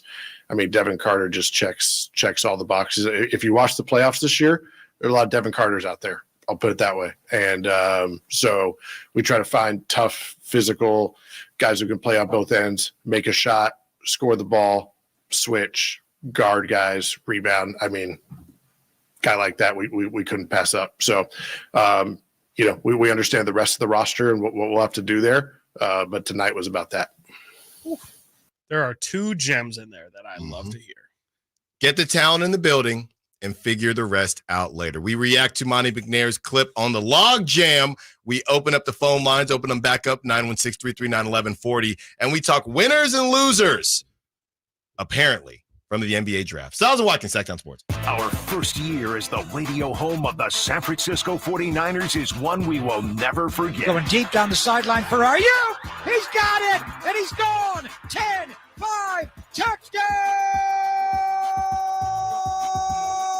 San Francisco! Ayuk is on fire! Congratulations to the 49ers on a terrific year.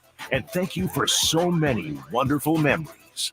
At Elk Grove Honda, we make sure every certified pre-owned Honda is one we buy from ourselves. Right now, you'll find interest rates as low as 1.99% APR on approved credit. See our certified pre-owned Hondas in the Elk Grove Auto Mall or online at elkgrovehonda.com. I gotta get an Elk Grove Honda. My good friends, Dr. Jack Friedlander and Dr. Pash in Roseville and in San Francisco are offering not only confidence, not only security, but also the ability, if you ain't insecure, to go from the roster to the all-star team. You know what I'm saying? I'm talking about upsizematters.com. Time after time, vote after vote, circumference, or as we call it, girth, is consistently ranked as the most important attribute.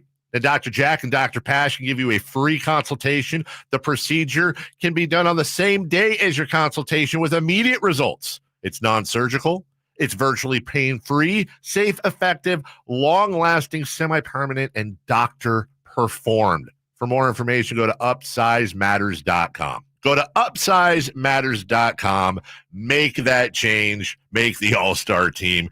Get your girth on.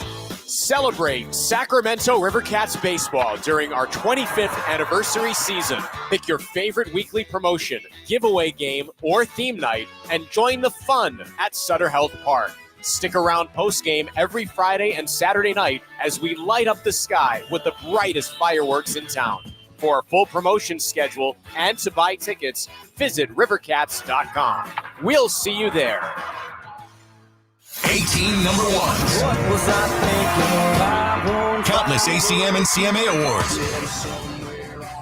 Sold out world tours. And now, Dierks Bentley is coming to Sacramento for Country in the Park 2. September 28th at Hart Health Park at Cal Expo with Parmalee. I love you just the way Kelsey Hart and more, plus line dancing, food trucks, and more. Tickets available now at CITVFest.com. Brought to you by Bonnie Electrical Heating and Air and the U.S. Marines. The PGA club fitters at the Hagen Oaks Player Performance Studio know that golf should be fun. They also know that players of all abilities will hit the ball farther and straighter, play better golf, shoot lower scores, and have more fun if they get fitted before they purchase golf clubs. Hagen Oaks delivers the same technology and major brands used to fit PGA and LPGA professionals. See how the game can be even more fun. Hagen Oaks Player Performance Studio fittings are available 7 days a week.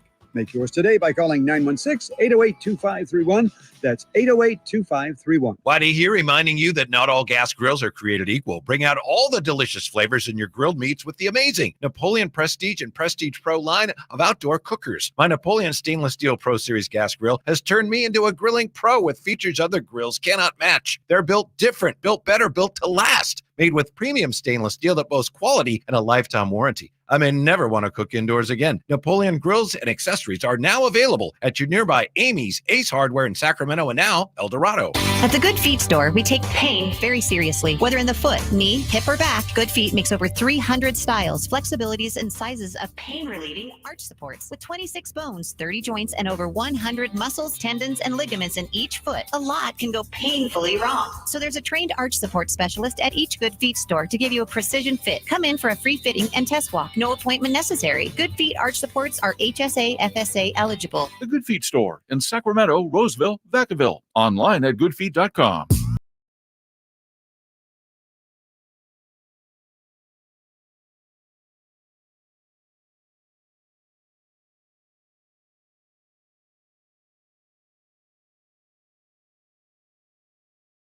That's the team that I felt was going to pick me. I feel like I had a very well workout with them, the meetings and everything with the decision makers. Everything was just perfect in my eyes, and I think we all clicked, from the meetings and just them seeing me play in person, my competitiveness, and just the person I am. I think everything was just meant to be. So here we are. Sacramento has a new tag team in the midday. It's Stiles.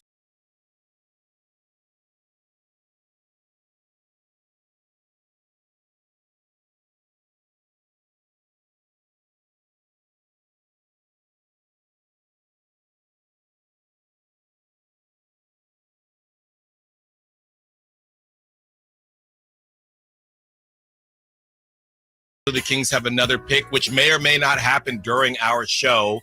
It would be towards the end of our show with that. What does it start at? 1 o'clock, Chris? 1 o'clock. Prime time. There you go. Thursday at 1. Yeah, so we might still be on, or the Drive guys will have you as the Kings make their second pick. Before we get to the winners and losers, we are going to get to that audio from the Jason Anderson audio with Devin Carter. So we'll get to that, Chris. But how are you feeling as everybody continues to kind of hop in and give their takes on Devin Carter and what he can bring to this team? Yeah, I mean, I think that he's definitely a hard-working player for sure. You look at what he brings to this team, and you definitely see how he could fit in really well on the defensive end with his intensity and, again, diving for loose balls, being a bit of a dog on that end of things, him being super switchable. Offensively, to me, is the biggest question. Like, where does he fit in? I know Monty yesterday pretty much said, and it has me feeling good as I thought about it, this guy can really play next to any of their guards. And I think that's what makes him so exciting is you can imagine how he would fit next to De'Aaron Fox, how he could even play if it were to happen next to Davion Mitchell, next to Malik Monk, next to Kevin Huerter. He could, I think, and like you said earlier, I think we're going to have to see where he's at with his ball handling and with his playmaking ability at an NBA level. But you could see how he's very versatile in that sense. He could play point guard. Yeah, he's not going to be, and I heard him self-describe, I'm not Kyrie Irving with my handle or anything like that, but I've got a decent sense of what to do with the basketball in my hands. And I think I'm most excited to just kind of see exactly how versatile he is, what kind of positional versatility he can bring to this team, because if it can be 1, 2, or 3, that's a huge development for this team. And I think it's just something that they don't have right now. Let's hear from Devin Carter and his back and forth with Jason Anderson of the Sacramento Bee. Some good stuff here about his fit check. Devin, tell us about the fashion choice today with the suit, the shades. What happened to your shirt? First, let me get your opinion. What do you rate it 1 through 10? I'm gonna give you a 10, buddy. I think you look good. I'm just curious what your thought process was. I really appreciate that. I honestly appreciate that. Some people give me 9.5s, and I was like, okay, if you don't want to give me 10, that's cool. I'll take 9.5. But I'm from Florida, so, Florida boy, I just want to throw a little Florida in there. I don't usually wear shirts like under my sweatshirts and stuff like that, And then the colors, I like pastel colors, so we went pastel, my stylist, and then we put crystals on the suit. And so it's a little flashy, but I was born in Florida, specifically Miami, West Palm. So, it's just who I am. Hublot watch, and then the sunglasses are Cartier, like that my jeweler made. Well, I don't know what to say. I was taking notes on everybody's questions and answers. And for that, I just put Anderson asks about his fit. Best answer. That was the best answer that he gave all night. Everything, whatever the basketball, the X's and O's, what's your fit with the team? How do you, whatever, what does this moment mean? Yeah. It's all fine and dandy. Yeah. It's all whatever. Him saying, well, what do you think? And then the thing that killed me and I loved and says a lot about his personality is that I really appreciate that. Right. I appreciate that. Right, I really right. do. I love that moment from Devin. It was like the first time you really felt like he kind of took a breath and, to peel back the curtain a little bit, we had to wait like 15, 20 minutes for Devin to get on the screen. They just put it on one of the side TVs as he was just literally on one of the PR person's laptops doing a press conference for us. He was doing national media before that. I think he did Providence radio before that as well.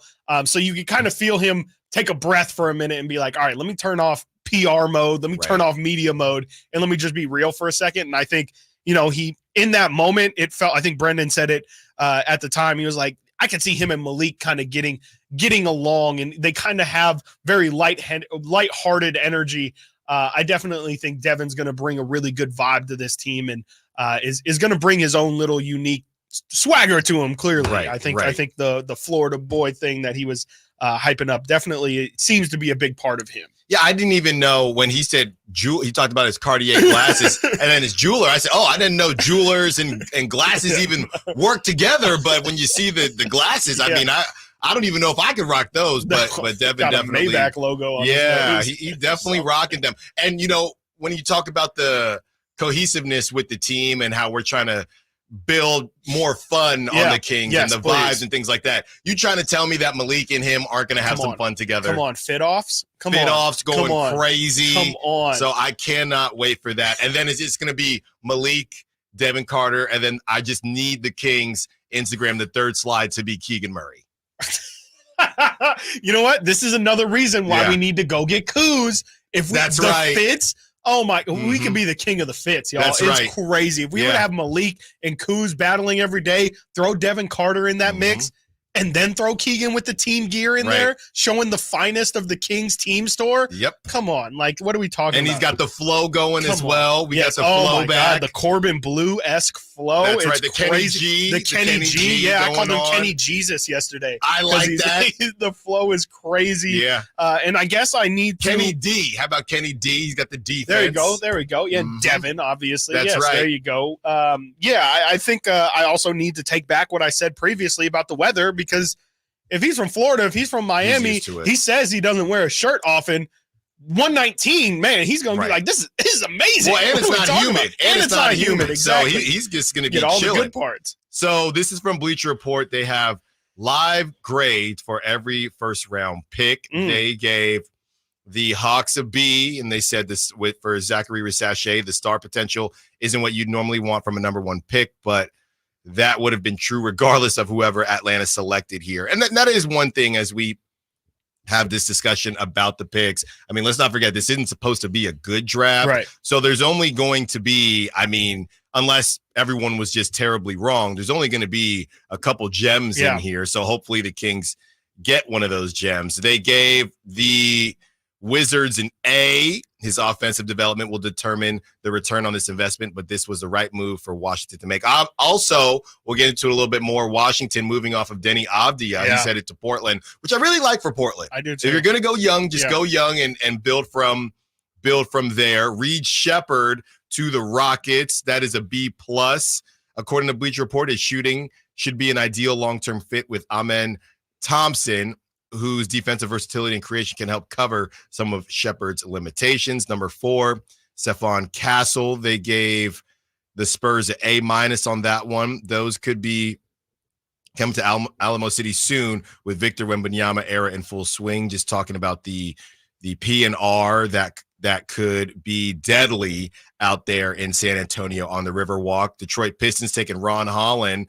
They gave that a C, and I agree. I mean, I wasn't really high on Ron Holland. I know some Kings fans were. I didn't understand it just from I guess, Chris, the argument was, hey, he's kind of like Devin Carter, but bigger, right? He's going to he's going to be aggressive and he's explosive, but I didn't really get that for the Pistons. So neither did Bleacher Report. They gave him a C. They say it's an interesting pick, but there are a lot of ways this could go wrong. Yikes. Number 6, Tejan Salon to the Hornets. They gave that a C. They said Salon's game could use a good buffing and several coats of polish too, but you get what the Hornets are thinking here. The draft is largely about taking flyers, and Salon's best case scenarios are among the best in the class. This feels early, but it has a chance to look better with time. The Blazers taking Donovan Clingan. They gave that a B. The Timberwolves, Rob Dillingham, that was a B. The Grizzlies got a C- for taking Zach Edey. Memphis might have just come out of the draft that no one seemed to love with the new starting center, but it also may have spent a top 10 pick on someone who gets schemed off the floor in the playoffs. Stay tuned. Oh, we will. Cody Williams to the Jazz. They get an A. The Chicago Bulls, Matas Buzelis, who really dropped at number 11, got a B+. Oklahoma City Thunder, Nikola Topic, they gave that an A-. And the Sacramento Kings, Devin Carter, they get an A. Based on what he showed across 3 collegiate campaigns, Carter's ceiling might sit higher than his jack-of-all-trades style would normally indicate. His stat sheet effectively reflected a line of perpetual growth, as every one of those seasons spawned improvements in all of his shooting rates, plus his averages in points, rebounds, and assists. Don't be shocked if Carter's already pushing for a starting spot next season. An A for Devin Carter and the Sacramento Kings. Coming up next, we continue the conversation. What are your thoughts on Devin Carter? Have you been grinding film like Chris and myself and Simone? Stiles and Watkins, Sacktown Sports. You never know what you might hear when listening to a Sacramento Kings game. Out of Keegan, going for another triple. Man, is he feeling it. Keegan, can he do it? Yes, there's number 11, Keegan Murray. Keegan steps back. He just knocked down his 12th three-pointer, a Kings franchise record. He's got 45 points. Never miss a moment of Sacramento Kings basketball with Sacktown Sports and the Sacktown Sports app. Getting quality employees to fill positions in your company is essential, but finding those people can be a major hassle unless you use ZipRecruiter. ZipRecruiter makes finding quality people a breeze. ZipRecruiter's advanced technology identifies candidates with the right skills, sends you great matches, then you can easily invite them to apply. 4 out of 5 employers who post on ZipRecruiter get a quality candidate within the first day.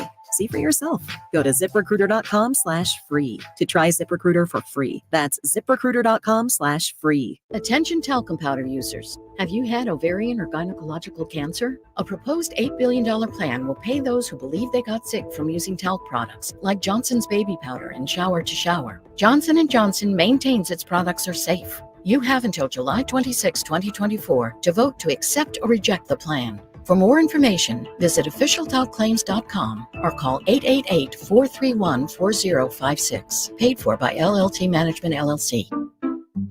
We just want to have enough money for retirement. And travel to visit our grandchildren. I understand. That's why at Fisher Investments, we start by getting to know each other so I can learn about your family, lifestyle, goals, and needs, allowing us to tailor your portfolio. What about commission-based products? We don't sell those. We're a fiduciary, obligated to act in your best interest. So how do your management fees work? We have a simple management fee based on the value of your portfolio. So we do better when you do better. We appreciate that kind of transparency. We also check in with you regularly to keep you up to date on the markets and your portfolio. Well, what other services do you offer? As a client, you have access to resources on investing, financial planning, estate planning, Social Security, Medicare, and more. Wow, sounds like Fisher Investments has everything we need. At Fisher Investments, we're clearly different. Learn more at fisherinvestments.com. Investing in securities involves the risk of loss. Carmichael Dave here for Capital Casino. Sacramento Summertime Heat is back. And, of course, Cap Casino, Sacramento's #1 poker room, wants to invite everyone to soak up some air conditioning, still with the most variety of table games in the region. And, as always, the best food, best service, and the best action, conveniently located in downtown Sacramento. Capital Casino, of course, reminding everyone to please make sure you gamble responsibly. 1-800-GAMBLER. I'm Ken Korak with your Gwynn and Gold Report, brought to you by Xfinity Mobile. Connect to the most reliable 5G network nationwide. Well, it was quite a day on the last homestand when the A's honored their 1974 World Series championship team. And among those in attendance, second baseman Dick Green, who won the Babe Ruth Award as the best player in that year's postseason, despite going 0 for 13 at the plate in the World Series. That shows you what he meant to the ball club on the defensive side of things. Want to save on some of the biggest names in streaming on the network made for streaming? Now through September 21st, get 150 megabit Xfinity internet for 12 months with a 1-year contract. And for just $15 a month, add the new Stream Saver. That includes Peacock, Apple TV Plus, and Netflix for just $35 a month. Switch at Xfinity.com today. Restrictions apply. Requires paperless billing and auto pay with stored bank account. Equipment taxes and fees extra. After promo, regular internet rates apply. Currently $54 a month. Actual speeds vary. Stream Saver requires Xfinity internet or TV and price subject to change. Award-winning country sensation Lee Brice is back. One of them girls that ain't trying to meet nobody. You'll just hear Live in concert. Friday, June 28th, 7:30 p.m. The venue at Thunder Valley. Lee Brice. Special guest Abby Anderson. The venue at Thunder Valley. For tickets, visit ThunderValleyResort.com. Don't miss Lee Brice live. Coach Doug Christie here to remind you, if you're in the market for a new car, shop Folsom Lake Kia. Low interest rates, low payments, and zero down deals with approval of credit. Folsom Lake Kia, over 25 years, right here in Folsom.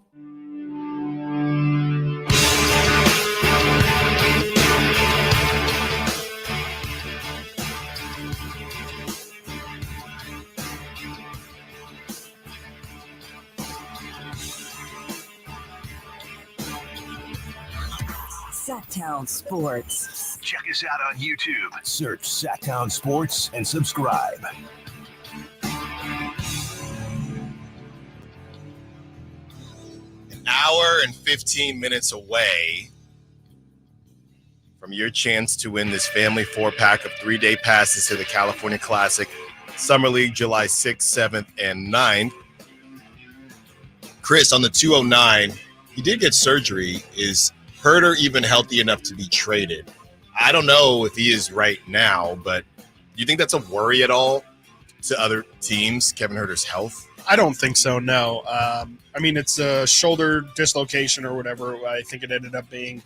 No, I wouldn't think so. I think that he's on track to play, and that's usually something that teams can, if they're aware of that being the situation going into the trade, then it shouldn't be any problem with passing physicals or anything like that if they're aware of it beforehand. So no, I wouldn't think so. Yeah, I don't really have concerns about his physical being. It's more, to me, the mental side of things. I think he needs to drive the lane a couple times to get used to the mental side of having to deal with that injury. I mean, he got hurt on a super routine play. I would just imagine that it's going to take him a couple reps of doing that same exact motion before he's kind of comfortable fully back on the basketball floor. But I would think that as a shooter, he should be ready to go. Well, he's going to have to be ready to go because the Kings definitely are going to have to use him either as a player on the roster or as a trade chip. And now that we have entered day 2 of the NBA draft, Chris, and we got the TVs going as well, we have officially entered Bronny land. Oh yeah. And it's all Bronny time. I saw somebody on the text line say might as well just draft Bronny and keep the guards going. Oh my gosh. Don't think that will happen, but yeah, it's just full on everything Bronny, everything LeBron James Jr. And I'm happy that today is here because I'm just ready for it to be over. Yeah, tomorrow I don't suspect that we'll be doing, or across the board, I don't think a lot of people will be doing a lot of Bronny conversations. It feels like once he actually goes to the Lakers, it's like, okay, now it's time to see what it actually is. So, yeah, today is definitely going to be heavily focused on Bronny. I don't think there's too many names out there that that are going to draw a ton of attention. I know Kyle Flipkowski. I know KJ Simpson. And there's a couple other names that are still high on some people's boards. But I think for the most part, today's going to be a pretty, I won't say quiet, because I do think there's going to be a lot of shuffling. But I think in terms of excitement, hype, I don't think this is necessarily going to be second round exclusive day that the NBA might have initially been planning for it to be. I'm not sure there's going to be a lot of second round draft day talk, specifically about the draft picks. No. This is what it is. Chris, this is from the 916. They say they were shook when Dalton Knecht didn't get taken by the Kings, but then after hearing Monty McNair, who we will play Monty McNair's full interview and full presser at 12 o'clock, after they heard Monty McNair speak about Devin Carter, they're feeling better about it.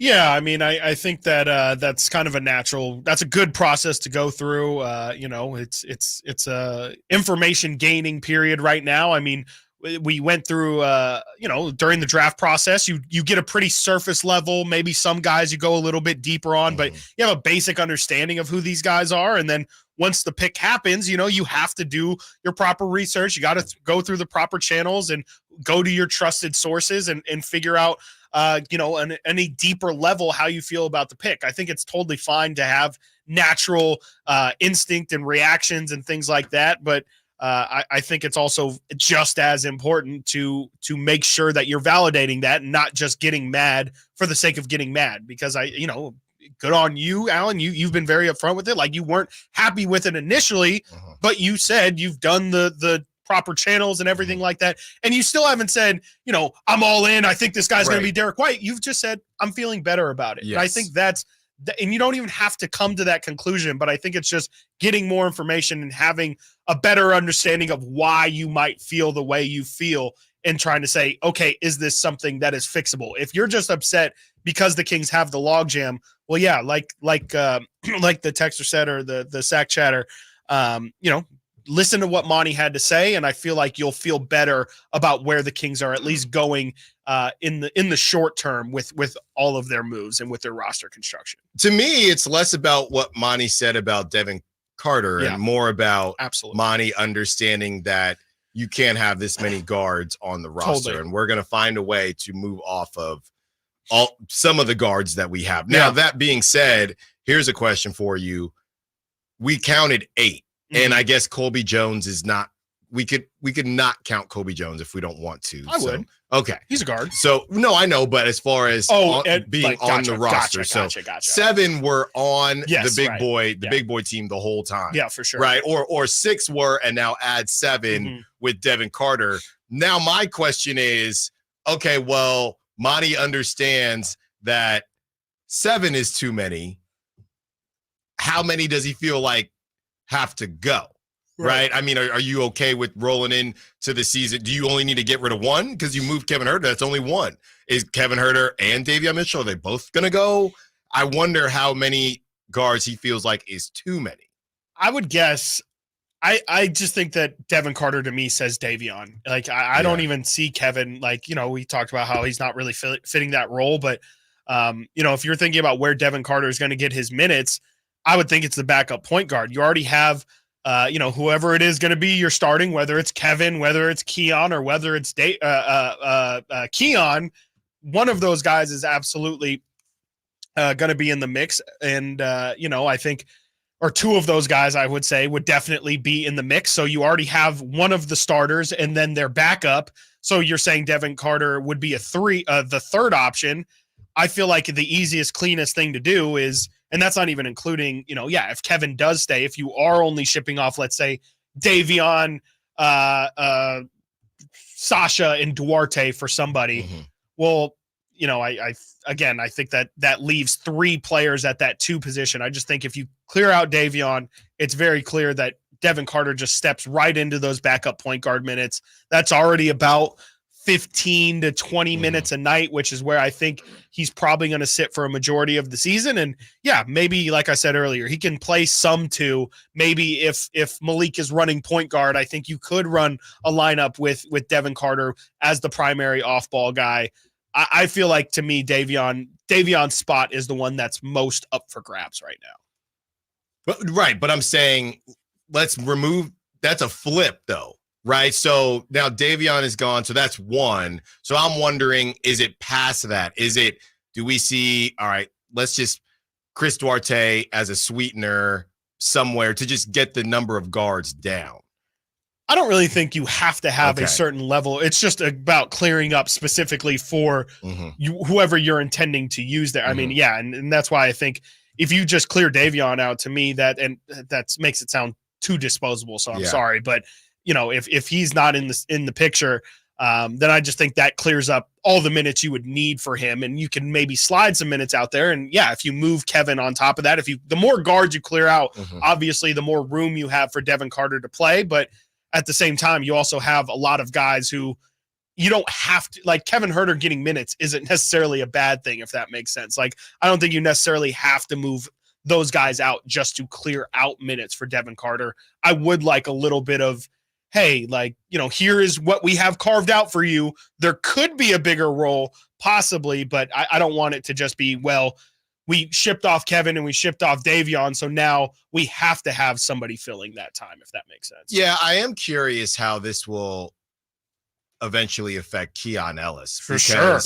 I mean, his development was right at the front, the forefront of everything. We had people, when Malik Monk got signed, saying, hey, I still think that Keon Ellis is going to start at the 2. This is a team with championship aspirations. Obviously, Monty says playoff aspirations start there. Of course, we want to start there. But even so, okay, we're talking about Keon starting at the 2. So now would Devin Carter basically be Keon's backup? I mean, that's a pretty young set of 2 guards as well. I was kind of talking with some people yesterday too, and we all love Keon Ellis, but we might need to be pumping the brakes on that too. And I know he played fantastic. And I'm not even saying that this is a definite, but it's just, Devin Carter was just the 13th pick in the draft. Keon Ellis at this point last year was a two-way player. And I know a lot changed in that year, and that's kind of being very black and white about the situation and not looking at the gray. But in theory, you would think that the 13th pick in the draft, bless Keon, but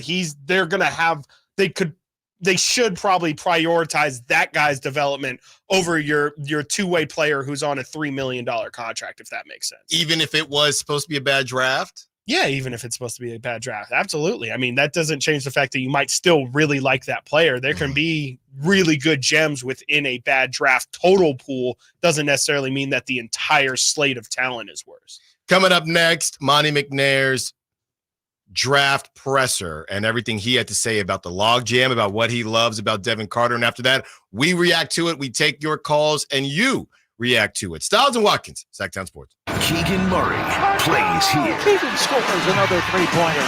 Keegan Murray knocking it down for 23 points. Snatch De'Aaron Fox for game scoring honors. Sacktown Sports is your proud home of the Sacramento Kings. I didn't ask to be thrown in the streets with nowhere to go. I didn't think I'd survive.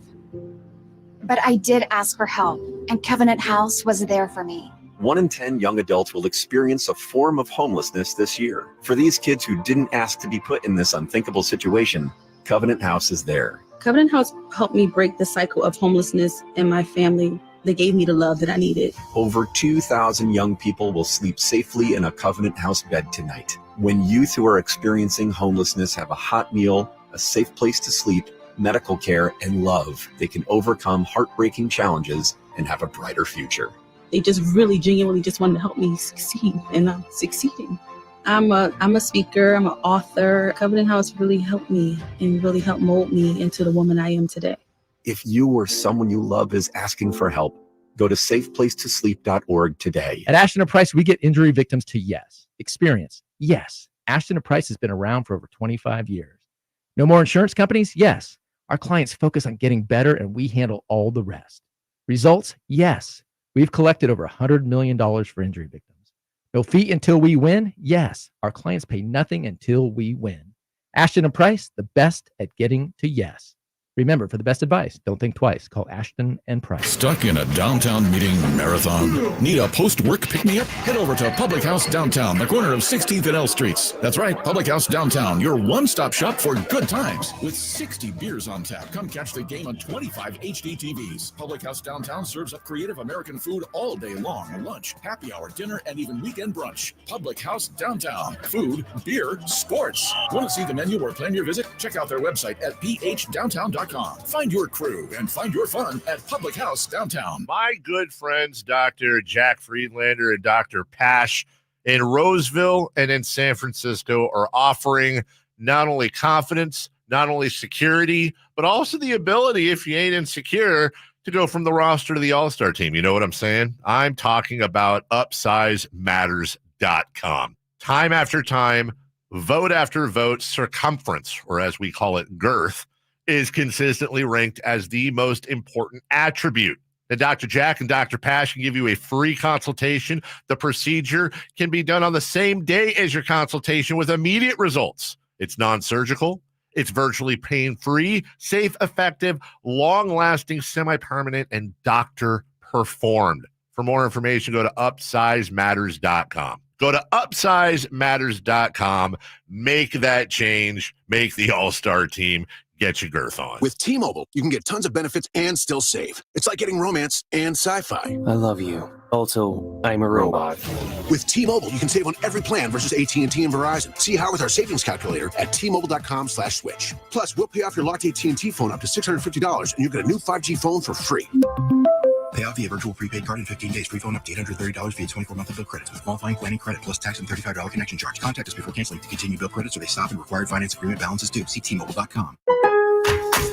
Celebrate July 4th with savings at Lowe's. For a limited time, save on the essentials you need to make your garden pop for summer, like Miracle-Gro 25-quart potting mix. Get 2 bags for just $16 and get up to 40% off. Plus, save an extra $50 on every $500 you spend on select major appliances. Hurry, these deals won't last long because Lowe's knows summer savings. Valid through 7/10. Miracle-Gro excludes Alaska and Hawaii. Appliance savings vary based on purchase amount, excluding supply. See Lowe's.com for more details. While supplies last. 18 number ones. What was I thinking? Countless ACM and CMA awards. Sold out world tours. And now, Dierks Bentley is coming to Sacramento for Country in the Park 2. September 28th at Hart Health Park at Cal Expo with Parmalee, Dasha, Kelsey Hart, and more. Plus line dancing, food trucks, and more. Tickets available now at CITVFest.com. Brought to you by Bonnie Electrical Heating and Air and the U.S. Marines. KHTKAM Sacramento, KYMX HD2 Sacramento. From the Power Business Technology Toshiba Studios, your flagship station for the Beam Team. Should we light the beam? Light the beam, baby. Sit Down Sports.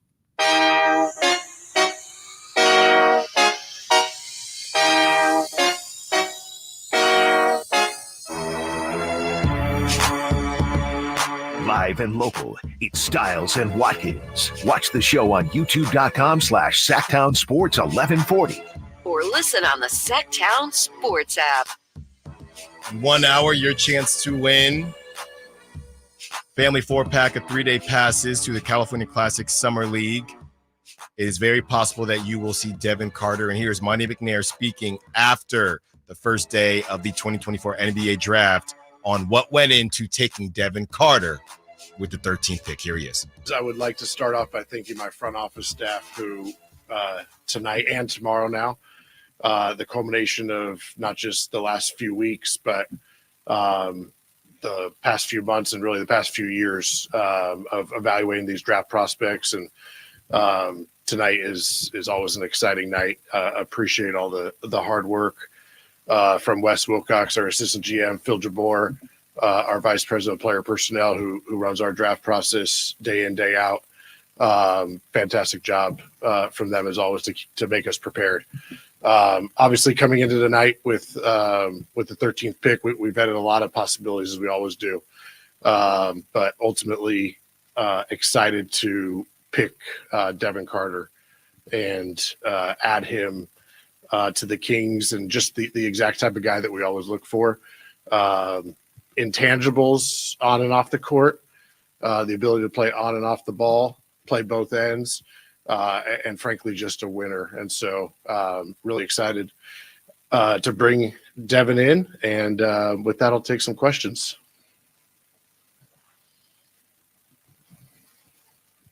Hey, Monty.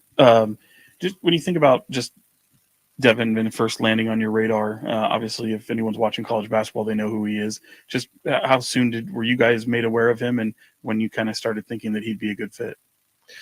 Yeah, multi-year college player. Started at South Carolina before going to Providence, but certainly popped in the past. I think this year in particular took another jump. The kind of the heartbeat of Providence this year, improved his shot. Somebody who's always kind of popped in both for our scouts and our analysts just because of all the things he does on the floor. But to add more scoring and shooting this year, I think was a big uptick. And but somebody was certainly on our radar before that. And are you able to maybe characterize just how the night went for you guys? I mean, I think there was a lot of people who were maybe expecting you to move or have some sort of movement, and maybe how much you guys have been on the phone and having those type of possibilities. Yeah. Certainly an active night and active, few days as always, because you don't know how the board's going to shake out. You don't know what the opportunities are going to be. We do a lot of scenario planning, a lot of trying hypothetical. What are the decisions we might be facing?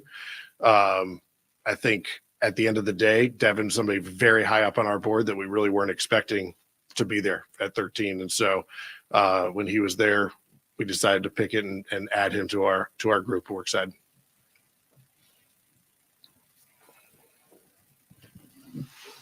If you don't mind me starting here, it seems like it would create a log jam at the guard position. Now you settle on that position. How you look at that, now that you have so many individuals, playing in that position. We understand the importance of roster balance, not just across positions, but skill sets. We're at the beginning of the off season where we'll be able to continue to shape the roster. But as I've continually said in the draft is not about right now. The draft is about adding somebody to our team who could be here for a long time. And we try to draft the best player available. And, we look for versatile guys. I mean, Devin Carter just checks all the boxes. If you watch the playoffs this year, there are a lot of Devin Carters out there. I'll put it that way. And so we try to find tough, physical guys who can play on both ends, make a shot, score the ball, switch, guard guys, rebound. I mean, guy like that, we couldn't pass up. So, we understand the rest of the roster and what we'll have to do there. But tonight was about that. Hey, Monty, just hearing over the last 2 years how Mike has kind of preached defense and versatility on that end of the floor. Devin seems to fit a lot into that. How much was Mike involved in the process, and what do you envision Devin's fit in Mike's system? Yeah, well, first of all, we're excited to have Coach Brown here even longer. I know I haven't talked to you guys since then, but Mike and his ability to get the most out of guys and our defense, I think the best it's been in quite a long time this year, but still not good enough. And but I think Devin, certainly the defense and what he can do on that end is one of the cornerstones of his game. But I think what's appealing about him is that you can put him on the floor and both ends he's going to contribute. And, I think it's talking with Mike, we just got to continue to find guys that can play both ends and that can stick on the floor no matter what the other team throws at them. Forgive me. We also haven't talked to you since the Malik news as well. So taking away from the draft a little bit, Malik coming back, another guard now with Devin to continue kind of building that part of the roster. I guess to tie it in, how you see the two of them coexisting and just your thoughts on Malik returning. Yeah, can't get into free agency. We'll talk about that when the time comes. But obviously Malik, somebody who's been a huge part of our success the last 2 years and fan favorite, fantastic. We all love Malik certainly, but we'll talk about other stuff when the time comes. Monty's Devin's only 6'2", but he has the wingspan and the rebounding numbers. Is he somebody who you guys envision maybe playing up, particularly defensively? Can he play bigger than maybe his initial size would indicate? Yeah, for sure. I think like you mentioned, the wingspan. I think he's +7, really long. At 6'2" plus without shoes, we're talking 6'3", 6'4". Play both guard spots, but I think even more than that is he just plays even bigger. He rebounds on both ends. He blocks shots. He's tough. He's strong. One of the best athletes in the class at the combine, I think, had one of the fastest sprints and one of the best verticals. So all those things, I think, tie together for somebody that can guard multiple positions, and guys that maybe are taller than him. I don't know if I'd say bigger, but guys that are taller. And I think that's one of the big keys of his versatility that he brings. Yeah. Hey, Monty.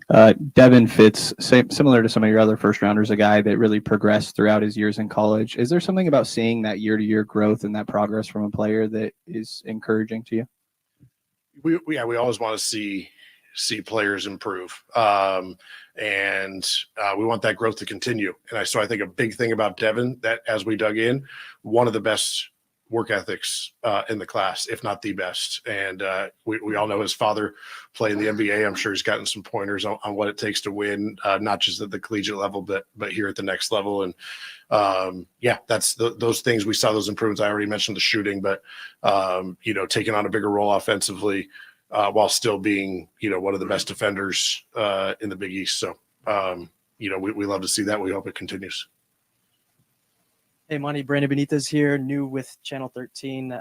Just a bit of a different draft setup this year. Obviously, some time now in between the rounds. What is this time now that you have a night to kind of breathe a little bit? What does that do for you kind of going into tomorrow? Yeah, definitely different. Usually right now we're just screaming through the second round trying to figure out what picks are with what teams. It's kind of nice to take a little breather, reset. See what the board looks like, see what other opportunities are out there. And, we got to pick tomorrow. And so it'll be different. Our group's, certainly going to have to learn on the fly, but I think it's good for the NBA. It's good for us. We'll put a little bit trial by fire.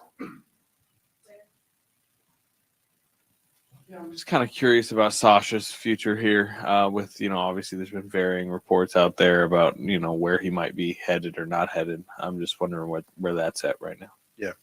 I won't get into any of those rumors. I think Sasha, we saw when he got on the court last year, can make a positive impact for us. Obviously one of the best shooters. And, we're hopeful that we can find a way for him to continue to do that here for us and help us win games. Monty, kind of two parts. Since you can talk about Mike, maybe you elaborate just a little bit on continuing that partnership and kind of what he's brought to the organization, and sort of related, like since you have taken care of a fair bit of your off-season business so far with Mike and Malik and now this pick, like how this fits into the bigger picture of what you're trying to do this summer and how much more work you feel like there is to do. Yeah, I mean, Mike, just an amazing coach. I think we've seen what he's done here the last 2 years, two of the best years in Sacramento in a long time. 94 wins, obviously breaking the playoff drought.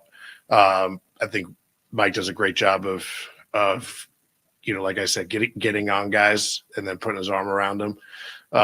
And just the stability that he brings. He's such a great leader. Great face of the organization, way more charismatic than I am up here. So you guys should be glad you get to talk to him 82 times and me 3. But he's just a great partner. We think he's the guy to lead us where we want to go.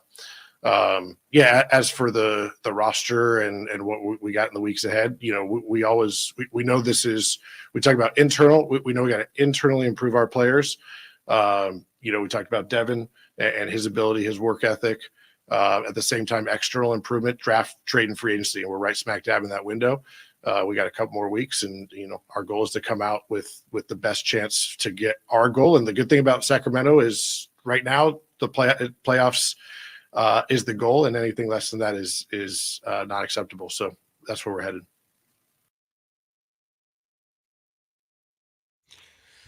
All right. Well, there is a lot to go off of from Monty McNair there.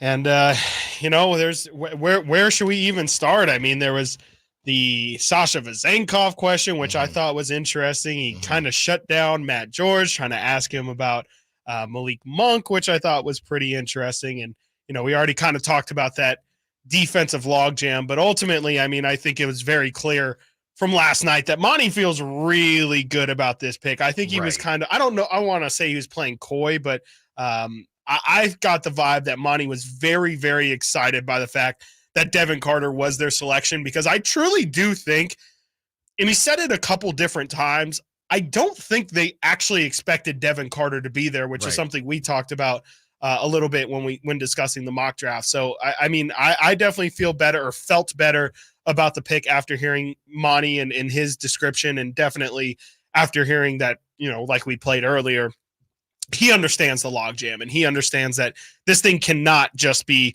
the final piece here. They're going to have to do something, and they're probably going to have to move off of a couple of these pieces in order to make everything work. We continue to react to Monty McNair's post-draft presser. Also, Brendan Nunes joins us in the 1 o'clock hour. And trust me, you're not going to want to miss what Brendan has to say. Yeah. A lot more coming up. Stiles and Watkins, Sacktown Sports. Subscribe to Sacktown Sports on YouTube and watch the Carmichael Dave Show with Jason Ross, Stiles and Watkins, and the Drive Guys. Live Monday through Friday from 6 to 6. Plus view archive shows and exclusive content. Subscribe at youtube.com/Sacktown Sports. It's the ride everybody wants to be driving, and Elk Grove Kia has them in stock right now. I'm talking about the 2024 Kia Telluride. And my friends at Elk Grove Kia can get you behind the wheel of a 2024 Telluride SX for only $419 a month, plus taxes and fees. Whenever I see one of these driving down the road or next to me at a red light, I just stop and admire it because the Kia Telluride just looks iconic. And not only is the Kia Telluride beautiful, it's got room for the whole family. There's a seating capacity for up to 7 passengers. Plus, it's loaded with tech. So is the 2024 Kia Telluride the right ride for you and your family? Come on down to Elk Grove Kia and the Elk Grove Auto Mall. Give it a test drive. And just a heads up, when you're here at Elk Grove Kia, you're going to be treated very well. You're not going to get this kind of car buying experience in Roseville, Vacaville, Sacramento, or Davis. That's why Elk Grove Kia has so many 5-star reviews. Again, check them out in the Elk Grove Auto Mall or online, elkgrovekia.com. 24-month lease, $0 security deposit, 20 cents per mile over 10,000 miles per year, $4,999 due at signing based on approval of credit. VIN number 501850, ends June 30th, 2024. Want the best movie experience in town? Join Sacktown Sports IMAX Pass by visiting sacktownsports.com. Sign up today. You can win tickets to see this week's films at the Esquire IMAX Theater.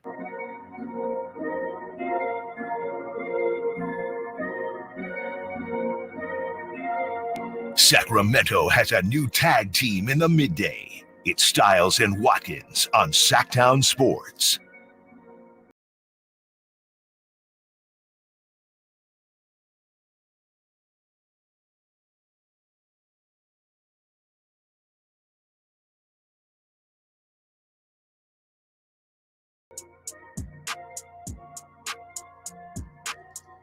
We had a lot of possibilities with the 13th pick, as we always do, but ultimately excited to pick Devin Carter.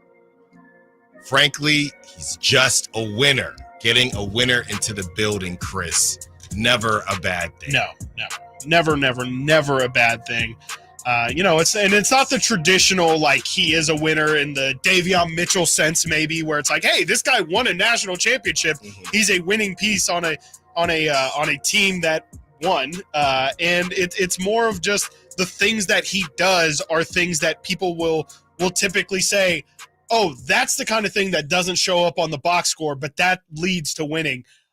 Diving for loose balls. I posted on my socials last night a video of two videos, and I only had been watching maybe 20-30 minutes of clips, and I saw 2 videos of Devin Carter literally getting screened, and sometimes it was a double screen. There was 2 guys in front of the guy taking a shot, and Devin Carter's literally using that 42-inch vertical, leaping over the 2 screeners and getting blocks. So I think it's those kind of things. It's a relentlessness on defense. If you watch him on the defensive end when he gets screened, sometimes he does get eaten up by them a lot, but he does not quit on the play. He's going to try and come around the top and get a block over their head on the release. Is a really good shot blocker for a guard, and that's definitely not something the Kings have. I mean, Doug for sure was a great shot blocker, but that he was probably the last great guard shot blocker that the Kings had.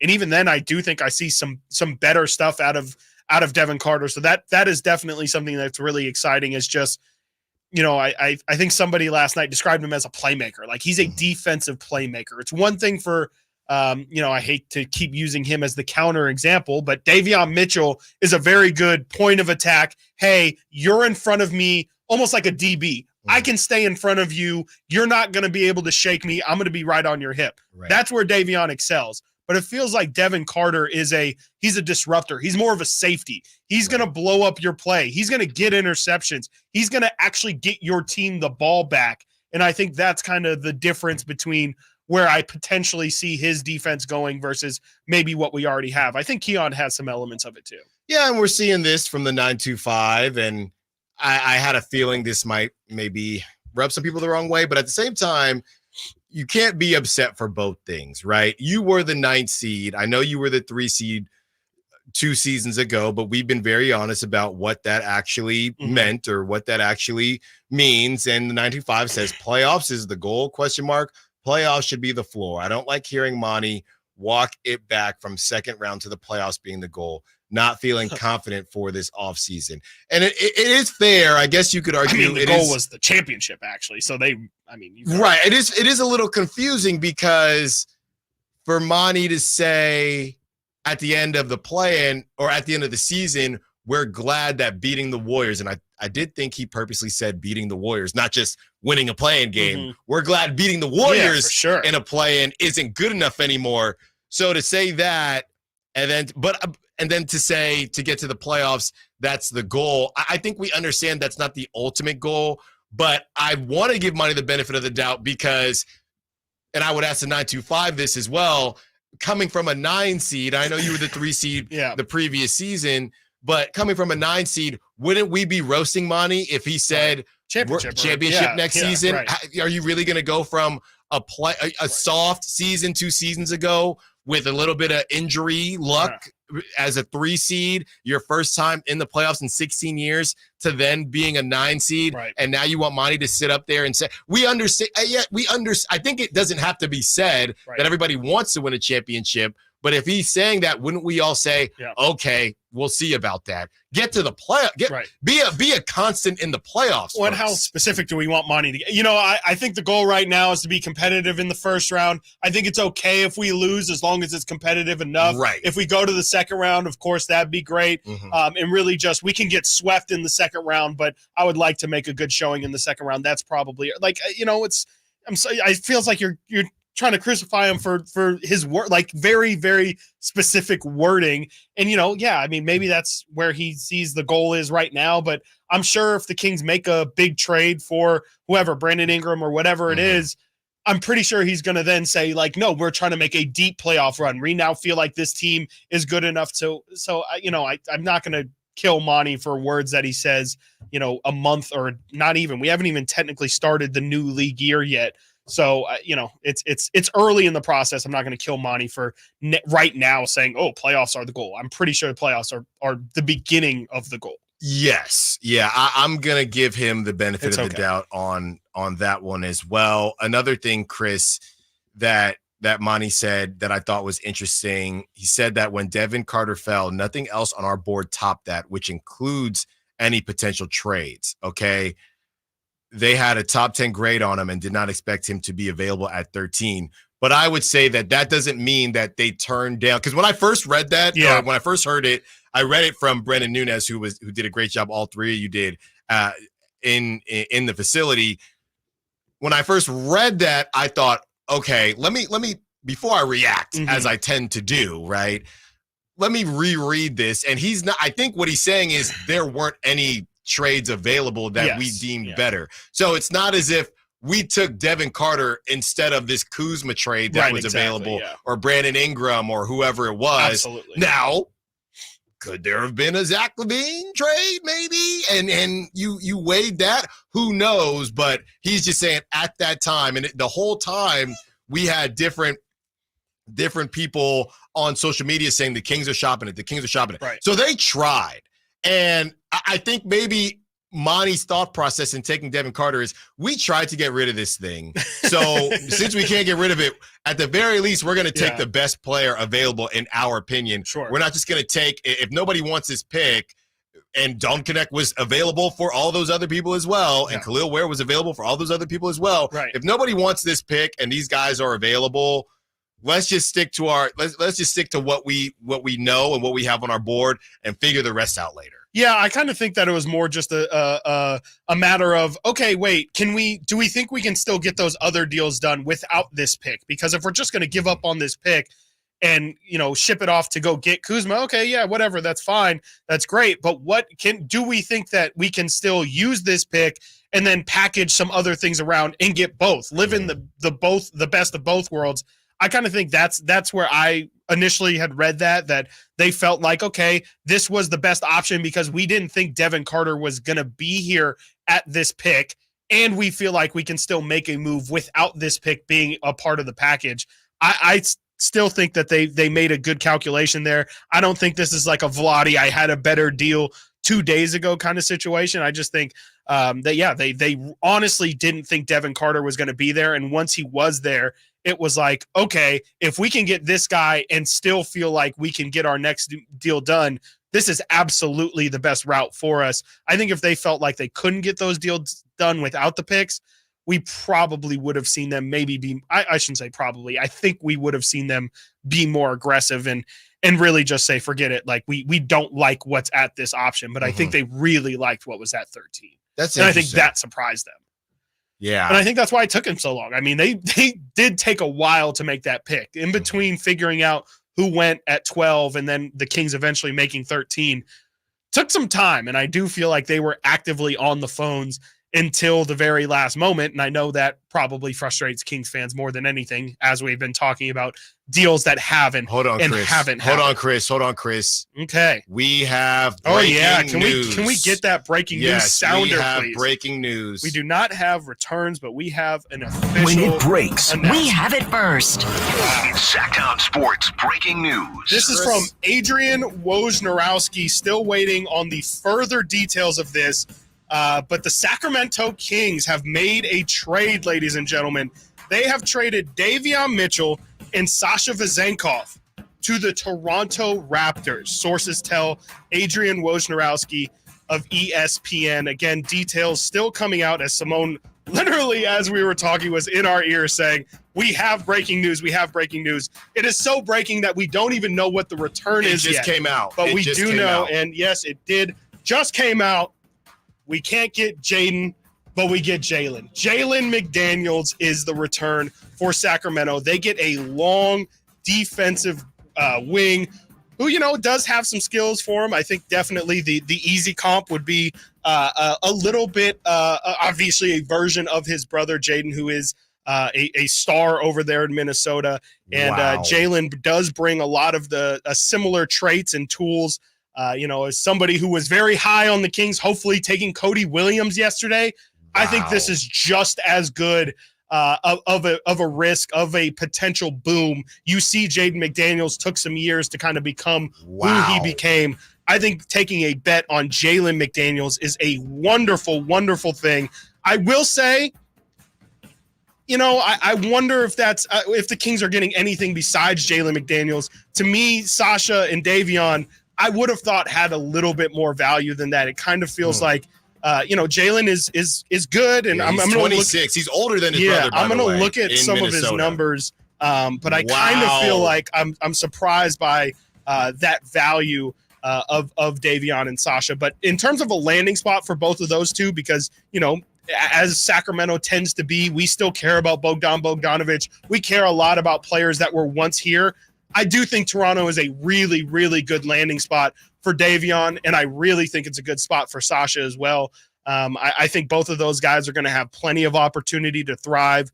I don't think that Toronto really has any sort of permanent plans at point guard, and so I think getting Jalen McDaniels back is great for Sacramento, and I really do think that it's a great landing spot for both Davion and Sasha. Wow. How about that? Wow. 916, dang, no more off night. Opening up the phone lines, 916-339-1140. The Sacramento Kings are trading Davion Mitchell and Sasha Vezenkov for, at the very least, Jalen McDaniels. We will see if the Kings get anything else. But Jalen McDaniels, older brother of Jaden McDaniels on the Timberwolves, a long wing. You wanted a wing? Well, you got a wing, and he's coming from the 6 from Toronto. Reacting to all that and more, when we get back. Stiles and Watkins, Sacktown Sports. Domantas Sabonis plays here. He finds Sabonis. Put the frosting on the cake. Put the cherry on the sundae. Sabonis with a two-hand clutch makes it 114-106. Sacktown Sports is your proud home of the Sacramento Kings.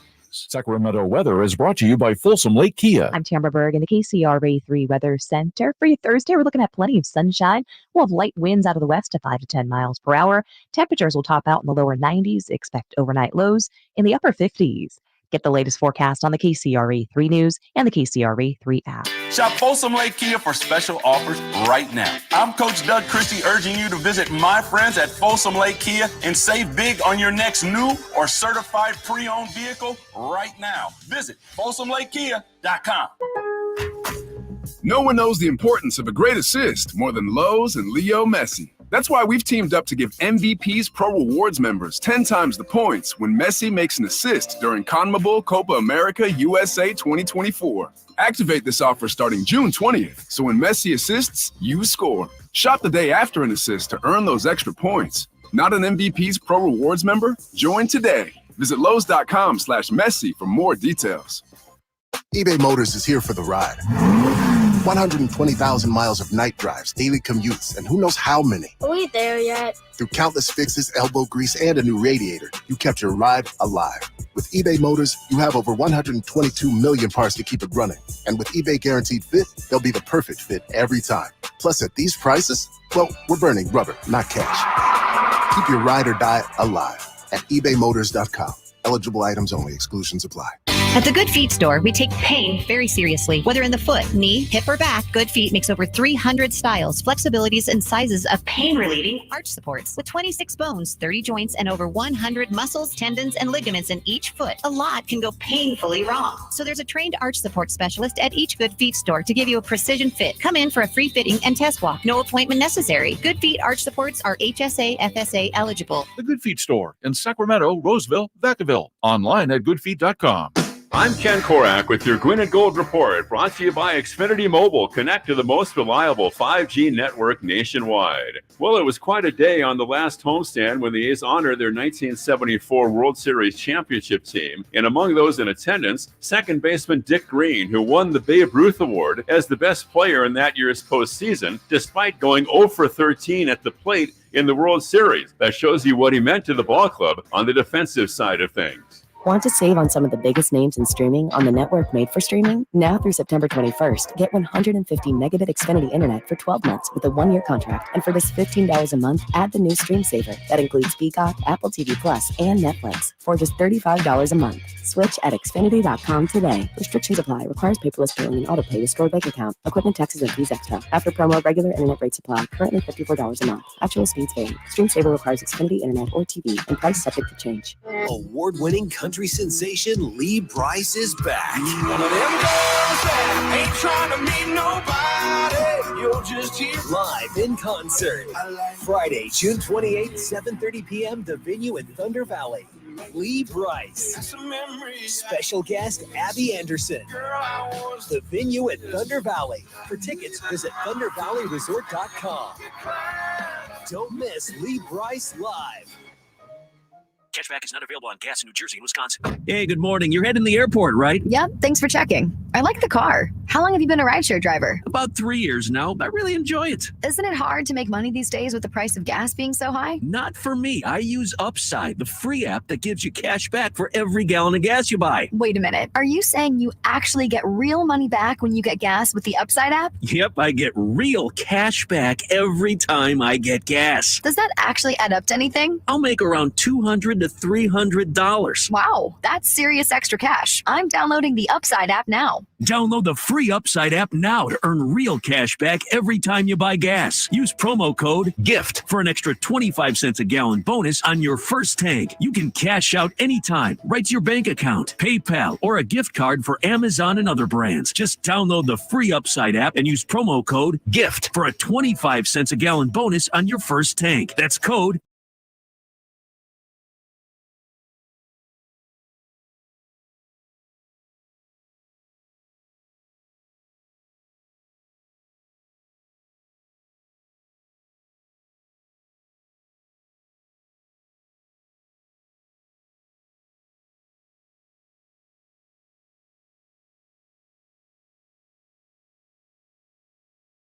show on youtube.com/Sacktown Sports 1140.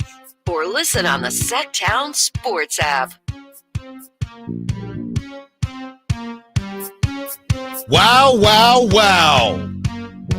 Monty says, hold on. Not so fast. Too many guards? Let me cook. Let me cook one time.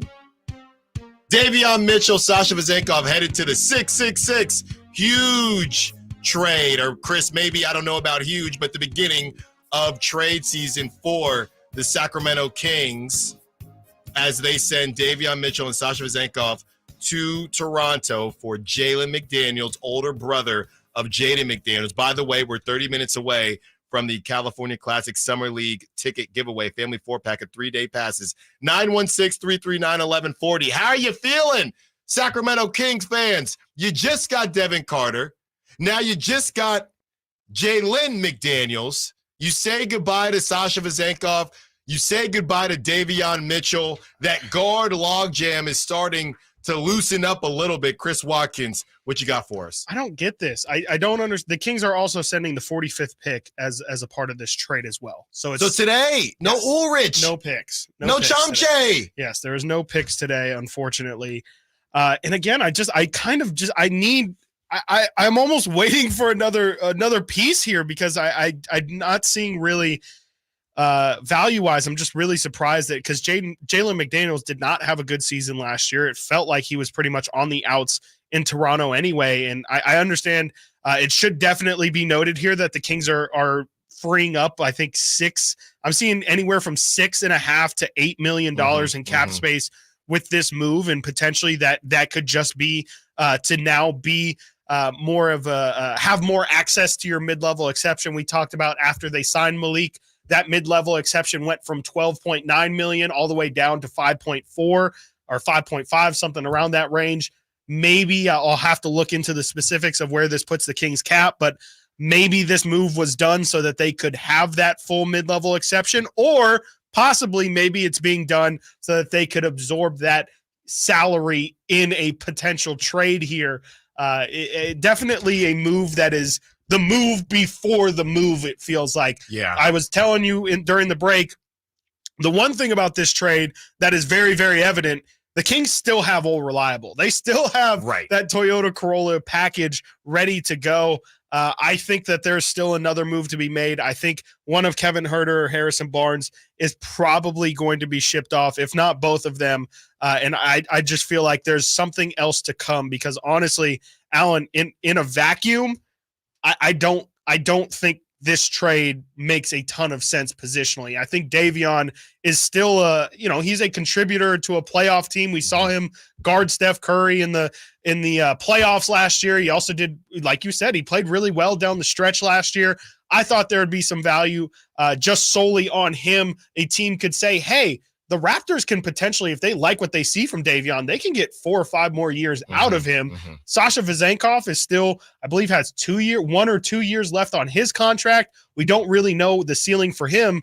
Jalen McDaniels averaged 3 points per game last year and is a good defender, but he did not fit in on one of the worst teams in the league. And the Kings throw in the 45th pick. I'm just trying to find the value here, or if this was really just kind of viewed as a salary dump, and for whatever reason they throw in 45. I don't know. I'm just a little bit confused as to how this makes a lot of sense. Maybe when Brendan walks in at 1:00, we can ask him about it if he has maybe a better viewpoint, because I kind of am having a tough time understanding the incentives here from the Kings side. Only played 50 games last season. Shot 16% from 3. And averaged a little under 11 minutes a game when he did play. This is from our own Carmichael Dave. Davion and Sasha make just over $11 million combined. McDaniels is on an expiring, making 4.7. Kings save about $6 million in the deal, possibly clearing room for something else. Strong case. This is part of a bigger picture. I'm still with you, though. All right, this dude played 50 games under 11 minutes a game. You had to give up Davion, Sasha, and the second-round pick when he himself was a second-round pick. I don't really understand that. And this goes back to what I mentioned when this happened, Chris, that logjam I didn't even think it would be this bad. No disrespect to Jalen McDaniels, did Davion lose value because the league knows you have to get rid of him? I don't even know if it's that though. Yeah, this seems extreme. This seems extreme. Yeah, I really want to get some answers on this because it just and again I think Jalen McDaniels again. This is the exact kind of player that I want. It's a long rangy wing who is very defensive minded. It's a upswing or it's a potential really big addition for this team that frankly doesn't have anyone who fits that profile, but. I just kind of thought that Davion could be a really good sweetener in a trade. I thought also Sasha would have a little bit of independent value on himself. Maybe this is more just a sign that the Kings are really high on Jalen McDaniels and willing to try and figure it out in a winning situation, because I am looking at his situations and he hasn't been in great ones. I mean, he was in Charlotte for the first 3 years of his career and then ended up going to Philadelphia and only playing about 24 games with them the previous season to this one, and then this year playing barely for the Toronto Raptors. It's just really interesting, and I think I'm going to need some explanation here before I'm super juiced about the actual package that they sent off. To me, again, it just feels like the Kings gave up a lot for a guy who probably I would have assumed could have been gotten with a couple second round picks instead of players in general. Somebody from the 530 on the text line is saying, are we getting the 31st pick also? Not according to Woj. Not that we have seen yet. I know things are trickling out. 7 minutes ago, Chris, Woj says the deal gets the Kings under the luxury tax and opens up a roster spot. Okay. Yeah. And if you're just now joining us, Sacramento Kings for sure are trading Davion Mitchell and Sasha Vezenkov to the Toronto Raptors. And for Jalen McDaniels, they're also trading their pick today. By the way, Chris, Woj never said that pick. Not on Twitter. Really? Yeah. And I'm he did. Okay, he did. He did 6 minutes ago. The Kings are sending. Keep refreshing He quote retweeted his his initial one and said the Kings are sending the 45th pick in Thursday's draft as a part of the trade. Jalen McDaniels is coming to Sacramento and going to Toronto. Davion Mitchell, Sasha Vezenkov, and today's 45th pick in the 2024 NBA draft. Yeah, and I was telling you, I was just during the break reading an article about what really went wrong with Jalen. I'm gonna do that all year. I'm already anticipating it. And we get rid of Donovan Davion Mitchell, and now I have to deal with Jalen McDaniels. So this is the write-up. This is from Fansided, which is Sports Illustrated's. They're doing, every single team has dedicated writers, and this is from their Raptors writer here. McDaniels began the season in the rotation for Toronto, but it wasn't long before the Raptors realized that wasn't going to work, since the 6'9" forward has squandered every opportunity to show he can be a regular contributor for the Raptors.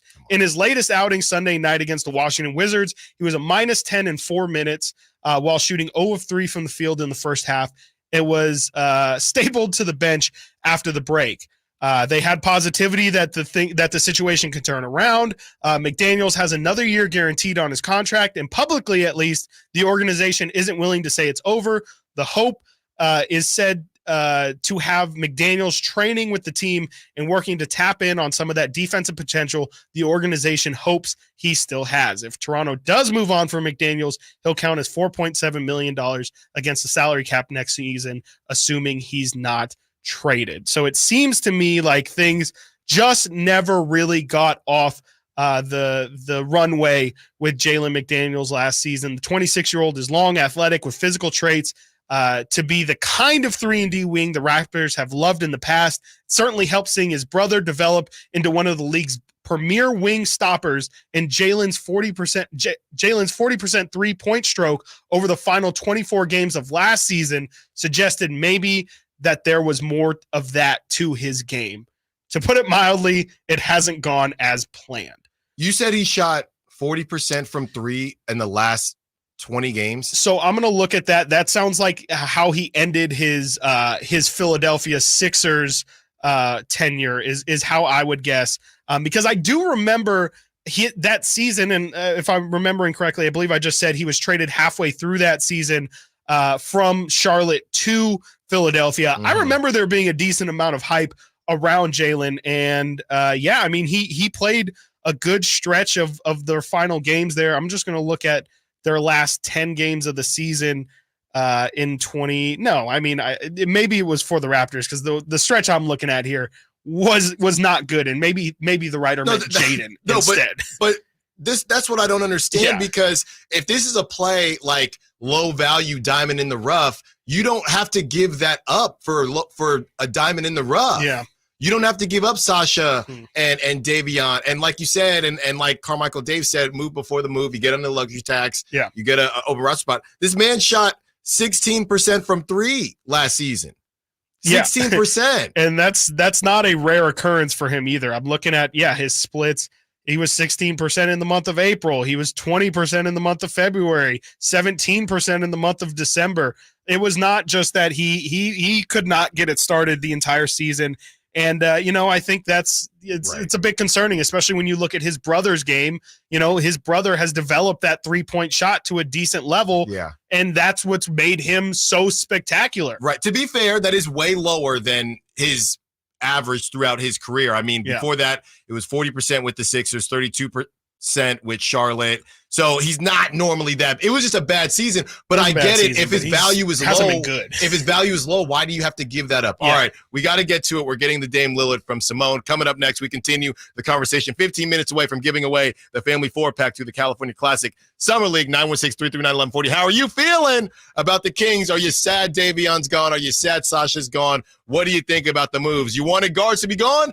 Well, one's gone now. Stiles and Watkins, Sacktown Sports. The NFL's leading rusher plays here. A handoff to McCaffrey, walks in the end zone. Handoff to McCaffrey, takes it right down to the goal line.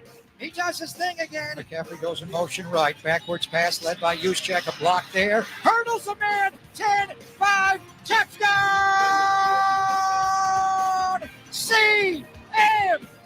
You can hear all of Christian McCaffrey's touchdowns on your home for 49ers football. Sacktown Sports. My good friends, Dr. Jack Friedlander and Dr. Pash in Roseville and in San Francisco are offering not only confidence, not only security, but also the ability, if you ain't insecure, to go from the roster to the all-star team. You know what I'm saying? I'm talking about UpsizeMatters.com. Time after time, vote after vote, circumference, or as we call it, girth, is consistently ranked as the most important attribute. And Dr. Jack and Dr. Pash can give you a free consultation. The procedure can be done on the same day as your consultation with immediate results. It's non-surgical. It's virtually pain-free, safe, effective, long-lasting, semi-permanent, and doctor-performed. For more information, go to UpsizeMatters.com. Go to UpsizeMatters.com. Make that change. Make the all-star team.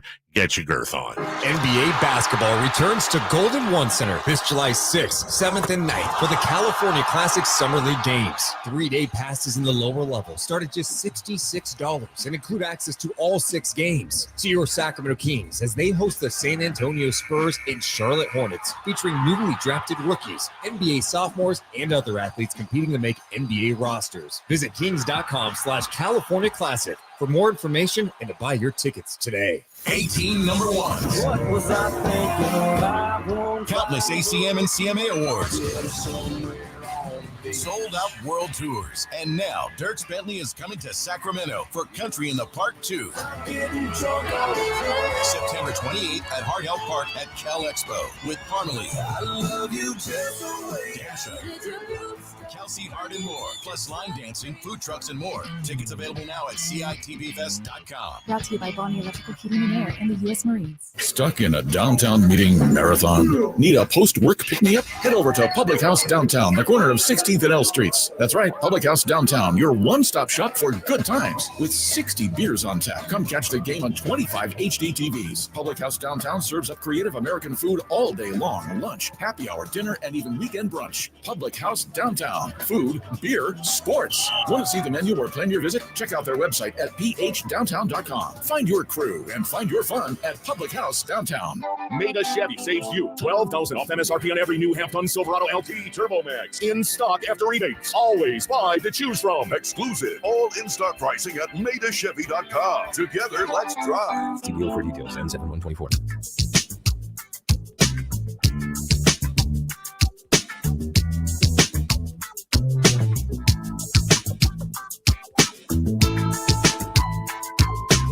Live and local, it's Stiles and Watkins. Watch the show on youtube.com/Sacktown Sports 1140. Or listen on the Sacktown Sports app.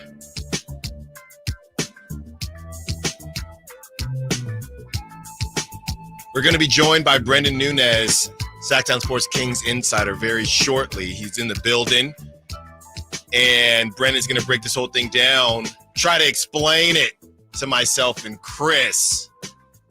As if you are just now joining us, we are less than 15 minutes away from our family 4-pack of 3-day passes giveaway for the California Classic Summer League. And not that you would have seen, well, actually a couple weeks ago, we did have the conversation, should Sasha Vezenkov play in the California Classic? Well, I guess we'll never know. I guess we'll never know. It ain't going to be for the Kings because he is headed to Toronto to kick it with young Drizzy along with Davion Mitchell. The Sacramento Kings are trading Davion Mitchell and Sasha Vezenkov to the Toronto Raptors. Sources tell ESPN that is from Adrian Wojnarowski. And the Kings are getting back Jalen McDaniels. They are also trading away their pick for today, and we are trying to make sense of everything. This gets the Kings under the luxury tax, and as Brendan is reporting to us, and like I said, he's going to hop on very shortly here, this helps the ability for the Kings to handle that MLE and maybe get a player that can definitely help the Kings because they will have more money to spend in that regard. So it's definitely a chess play, not a checkers play, Chris. But yeah, in a vacuum, it doesn't look great. But this is a wait and see. You're not supposed to just wait and see with the trade, but this is essentially it was a wait and see draft. Yeah. Now it's a wait and see trade. Well, Monty, we're tired of waiting. We want to start seeing. Yeah, I'm trying to get around on. I just don't think I can get over the value thing. I feel like you could have given up Chris Duarte. I feel like you could have given up lesser of your actual talent to get this done. And I know primarily the thought is to clear up roster space, but I don't think that clearing space means that you have to make a bad deal and you have to lose out on value. I understand that they were looking for a situation for Davion and looking for a situation for Sasha to make it work. And this one definitely does work for them. And so that side of things is going to be happy. But, and for the Kings, I'm sure they're saying, hey, look, we were pretty much already moving on from these guys anyway. To us, this is just adding a piece and it creates flexibility for us. But I can't get over it, man. I just feel like it's bad process to me. And, I still think that the Kings are going to end up being better for it. Absolutely. They can go use this MLE to seriously go get an actual impact player. 100%. They can go out there and get, Brendan was talking about Najee Marshall and, maybe Jonas Valanciunas is a name that we've had callers bring up before. They can actually be in the race for those guys, and I get it, and I think that's going to make this team better than if they were to hold on to Davion and hold on to Sasha and maybe not even trade them. But I in a vacuum, again, I just can't get over the value of what they gave up for what they are getting back. It just doesn't make sense, that specific part of it. From the 415, good afternoon, fellas. Hope all is good with y'all. McNair, what are you doing? You got my boys wondering, how does this benefit our squad on the radio? Which honestly is a legit question. I feel like the Raptors got the better deal unless Monty just wanted to get rid of salary. Yeah, I think that's what it is. I think that's the perfect way of putting it. Like, I think Monty got what he wanted out of the deal. I think Toronto gets what they want out of the deal. So in that sense, both sides get what they want. That's how trades happen. But it does, to me, feel like Toronto got a lot better of the situation Agreed. than just the Kings getting cap space. And if they take Ulrich Chomche, I'm going to lose it. No, I'm You're going to lose it. I'm You're going to lose it. I am going We're to going lose to it. lose you. And the whole thing is, does this now mean that the Toyota Corolla package has to stay together? No, because but Chris, what we discussed, I guess they're future first and things like that. But yeah. Harrison Barnes and Davion, or Harrison Barnes and Sasha, those guys we thought had a decent amount of value. Yeah. Harrison Barnes by himself, I don't know who else to pair him with.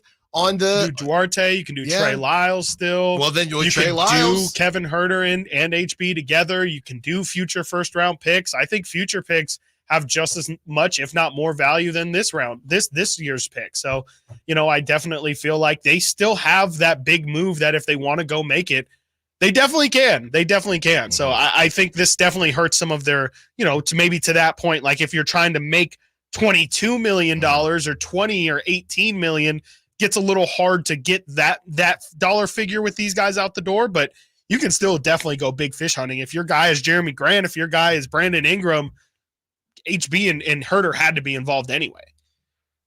From Matthew Keys on the Sack chat. Welcome to the Kings, Klay Thompson. I don't know. I definitely don't know about all that. You got to know about that. I will say Contavious Caldwell-Pope did just opt out of his deal. Did just decline his player option. And it sounded like the GM just said, don't let the door hit you where the good Lord split you. He was not really tripping off that. From the 916, good trade. Mitchell and Sasha were busts. Good salary dump, and that's all they were good for on the market. McDaniels fills a need, and they have zero interior defense. Get rid of Huerter, Barnes, and Duarte next. Okay, that's somebody who has clearly never watched Jalen McDaniels play. Jalen McDaniels is, let me see what he's averaging blocks-wise, as you call him, a rim protector. I was just looking at this number, and his per-game blocks is never been higher than 0.5.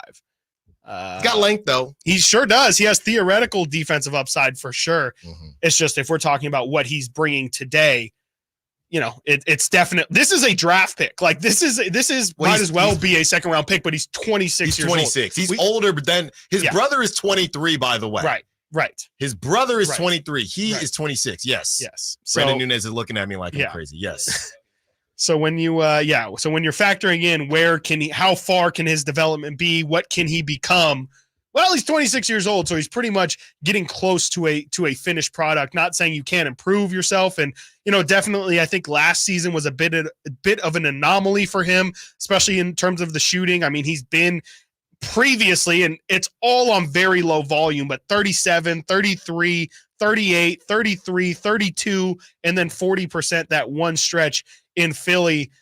It's just I just think the Kings definitely shipped off better players than the guy that they got back. I honestly think that today both of Davion and Sasha Vezenkov, to me, I think are better players than Jalen McDaniels. We have a red alert text message from our, what should we call him, Chris? Our coworker, our host father. I will call him that. Our host father, Whitey Gleason. Kings needed to get under the tax line to preserve full non-taxpayer MLE. Raptors needed a sweetener to play along. Kings toss in pick number 45, what it looks like to me. The sweetener was Davion. The sweetener was Sasha. Save it for crosstalk. No. Okay, I'll save it for crosstalk. Brandon Nunez joins us. Also, don't forget our giveaway coming up in about 5-ish minutes. Simone will pick the number. Sam, we see ya. Tito, we see ya. How do you feel? Sasha, Davion, out. McDaniels in. Stiles and Watkins, Sacktown Sports. The only place you'll find Keegan Murray is Sacktown Sports. Out to Keegan Murray. Straight away for three, and Keegan knocks down the triple. Hey, Sacramento. It's Keegan Murray, and you're listening to the home of Sacramento Kings, Sacktown Sports. Your local sports leader. I didn't ask to be thrown in the streets with nowhere to go. I didn't think I'd survive. But I did ask for help, and Covenant House was there for me. 1 in 10 young adults will experience a form of homelessness this year. For these kids who didn't ask to be put in this unthinkable situation, Covenant House is there. Covenant House helped me break the cycle of homelessness in my family. They gave me the love that I needed. Over 2,000 young people will sleep safely in a Covenant House bed tonight. When youth who are experiencing homelessness have a hot meal, a safe place to sleep, medical care, and love, they can overcome heartbreaking challenges and have a brighter future. They just really genuinely just wanted to help me succeed, and I'm succeeding. I'm a speaker, I'm an author. Covenant House really helped me and really helped mold me into the woman I am today. If you or someone you love is asking for help, go to safeplacetosleep.org today. Celebrate Sacramento Rivercats baseball during our 25th anniversary season. Pick your favorite weekly promotion, giveaway game, or theme night, and join the fun at Sutter Health Park. Stick around post-game every Friday and Saturday night as we light up the sky with the brightest fireworks in town. For a full promotion schedule and to buy tickets, visit rivercats.com. We'll see you there. I'm Craig Ashton of the injury law firm of Ashton & Price. Whether you've been injured on a bicycle, as a pedestrian in a slip and fall, auto, Uber, Lyft, or big rig accident, you need Ashton & Price in your corner. When you call Ashton & Price, there's no chatbot telling you to hit 3 for accounting. You're greeted by a real-life person who will immediately transfer you to an experienced attorney. The consultation's free, and there's never a fee until you win. Remember, for the best advice, don't think twice. Call Ashton and Price. Golf to Go is brought to you by the Hagen Oaks Golf Super Shop. Here's Frank LaRosa. The first known hole-in-one in golf history happened in 1868, or was it 1869? A photo of the original scorecard from Scotland's Prestwick Golf Club shows that young Tom Morris made a 1 on the 8th hole during the Open Championship. On the original scorecard, however, 1869 was scratched out, and 68 was written in its place. Confusion reigned in the 1930s when all the scorecards were collated with the 1869 date being changed to 1868. But vintage newspaper reports from the local press confirmed that 1869 was indeed the correct year. The station hole, a 166-yard par 3 on Prestwick's original 12-hole layout, is where the ace was made. Young Tom Morris was 18 years old at the time and would go on to defeat the 13 other players in the field by 9 shots. He even beat his father, old Tom Morris, by 23 shots. A year earlier, young Tom became the youngest champion in tournament history at 17, a record that stands today. He went on to win 4 Open Championships in a row. That's your Golf to Go. I'm Frank LaRosa. Hey, Sacktown sports fans, get ready for an unforgettable summer with the Sacktown Sports live events calendar, packed with the hottest shows around. Starting at Thunder Valley Resort, don't miss the epic Slash and Serpent Tour on July 12th. Then on July 20th, enjoy the incredible Miranda Lambert live in concert. And on August 9th, Jason Mraz and the Super Band are set to deliver an unforgettable performance. And don't miss this Live Nation lineup. On August 4th, experience the legendary Outlaw Music Festival at Toyota Amphitheater featuring Willie Nelson, Bob Dylan, and John Mellencamp. Then on August 15th, catch the iconic Donny Osmond at Hard Rock Live Sacramento. And on August 22nd, don't miss Creed Fisher rocking the stage at Ace of Spades. Finally, on September 10th, the Doobie Brothers bring their timeless hits to the Toyota Amphitheater. For all your ticketing information, head over to livenation.com. These are the shows you won't want to miss, so grab your tickets now. And stay tuned to Sacktown Sports for exclusive updates and your chance to win tickets. From the Power Business Technology Toshiba Studios. KHTKAM Sacramento, KYMX HD2 Sacramento. Sacramento's official home for the San Francisco 49ers. Touchdown! San Francisco! Sacktown Sports.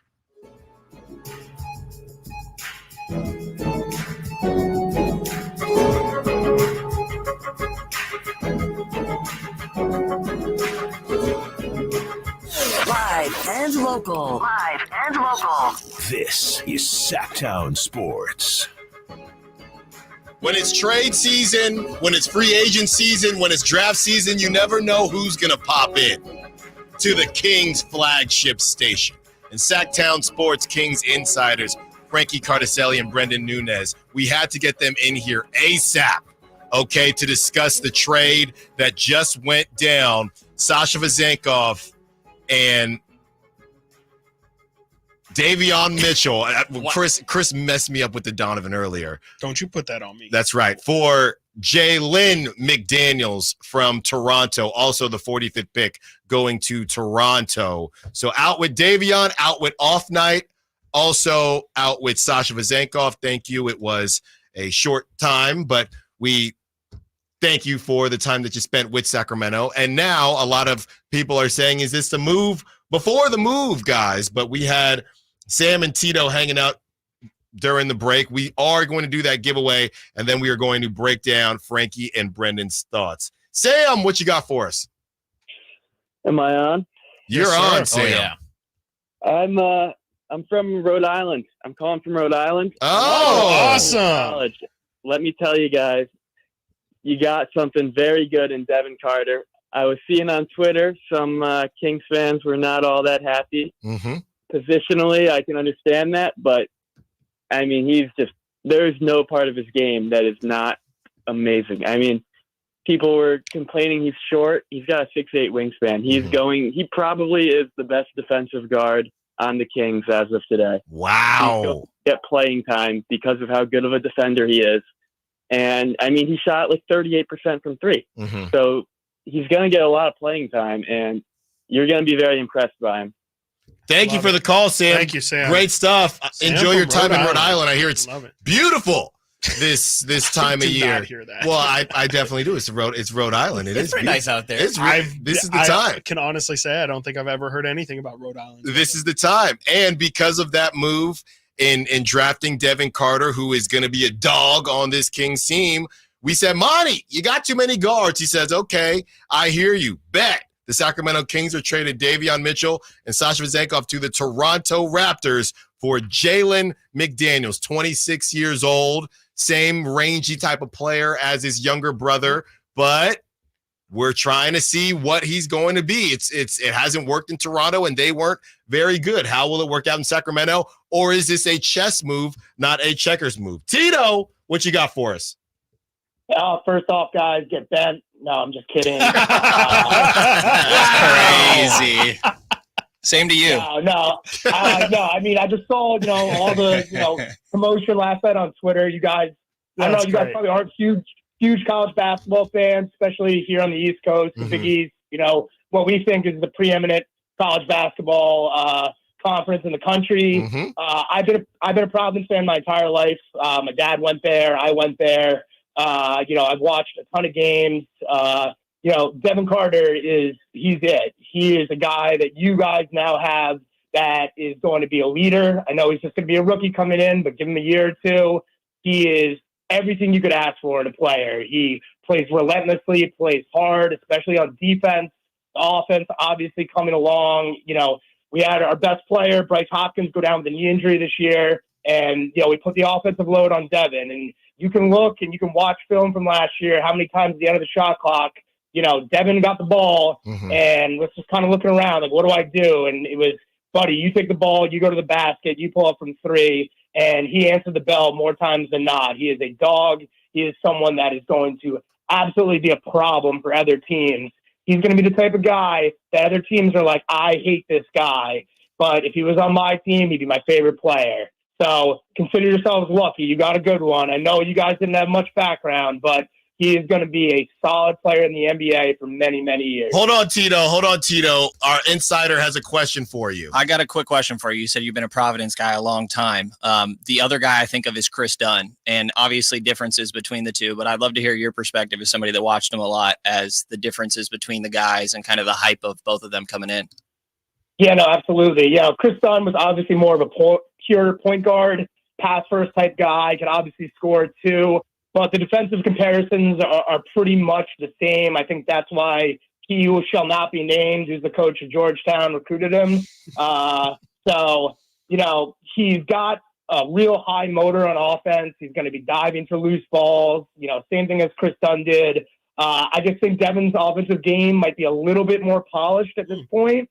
But the same type of rangy athlete, explosive, type of guy that could, play, defensive back on an NFL team as well. He's got, the intangibles that, people really can't measure. And the fact that he fell all the way, I thought he was going in the top 10. I thought maybe even the top 5, like Chris Dunn did. I'm a bit of a homer, so that's what I was hoping for. But, I'm happy he ended up with you guys. You guys are going to be happy with him. But yeah, I mean, obviously Chris Dunn has had his troubles in the NBA, coming in and out of teams and whatnot. I think it was more his offense wasn't fully there. I think Devin's a little bit further along offensively. Thanks so much, Thank you, Tito. Tito. Great stuff. Our Providence insider. Yeah, Friar. That's what they say. Yeah. Thanks, Tito, so much. Call in anytime. All Out right, here bending guys. things. All right, guys. Now, before we get into the trade, and like we said, Woj bomb happened how long ago, Chris? 43 minutes ago, according to Woj. Which, by the way, sorry to interrupt you, Sean added that they are also trading, Sean Cunningham, that they are also trading a future Portland second-round pick in the deal. The 2025 second-round pick that is Portland's that they own. So the 45th pick, Sasha, Davion, and a 2025 second, that is Portland's. So I want to ask what this says about Davion and Sasha's value. Okay, because I want to start there, but let's get Simone working right now. The Sacramento Kings are hosting the 6th annual California Classic Summer League on July 6th, 7th, and July 9th with an expanded lineup of teams preparing for NBA action. Chris and I are going to get you in the building. Call right now at 916-339-1140 and lock up this family 4-pack of 3-day passes. Looking for caller number 15 minus 7 is 8. Caller number 8. Wow. 15, Davion and Sasha. Wow. Yeah, come on, guys. Come on. Caller number 8. Caller 8, number 8. please. 916-339-1140. 916-339-1140. 916-339-1140. Caller number 8. Caller number 8 as we say goodbye to Sasha Vezenkov. An off night. Davion Mitchell, trust your work. Okay, guys, let's start here. What does this say about Davion and Sasha's value or lack thereof? Does it say more about that or more about the fact that Monty, and I see Chris's face here, we understand the salary dump aspect of it, but you still could have got more back? Or what did they see in Jalen McDaniels? Something, explain it to us like we're 4 years old. Please.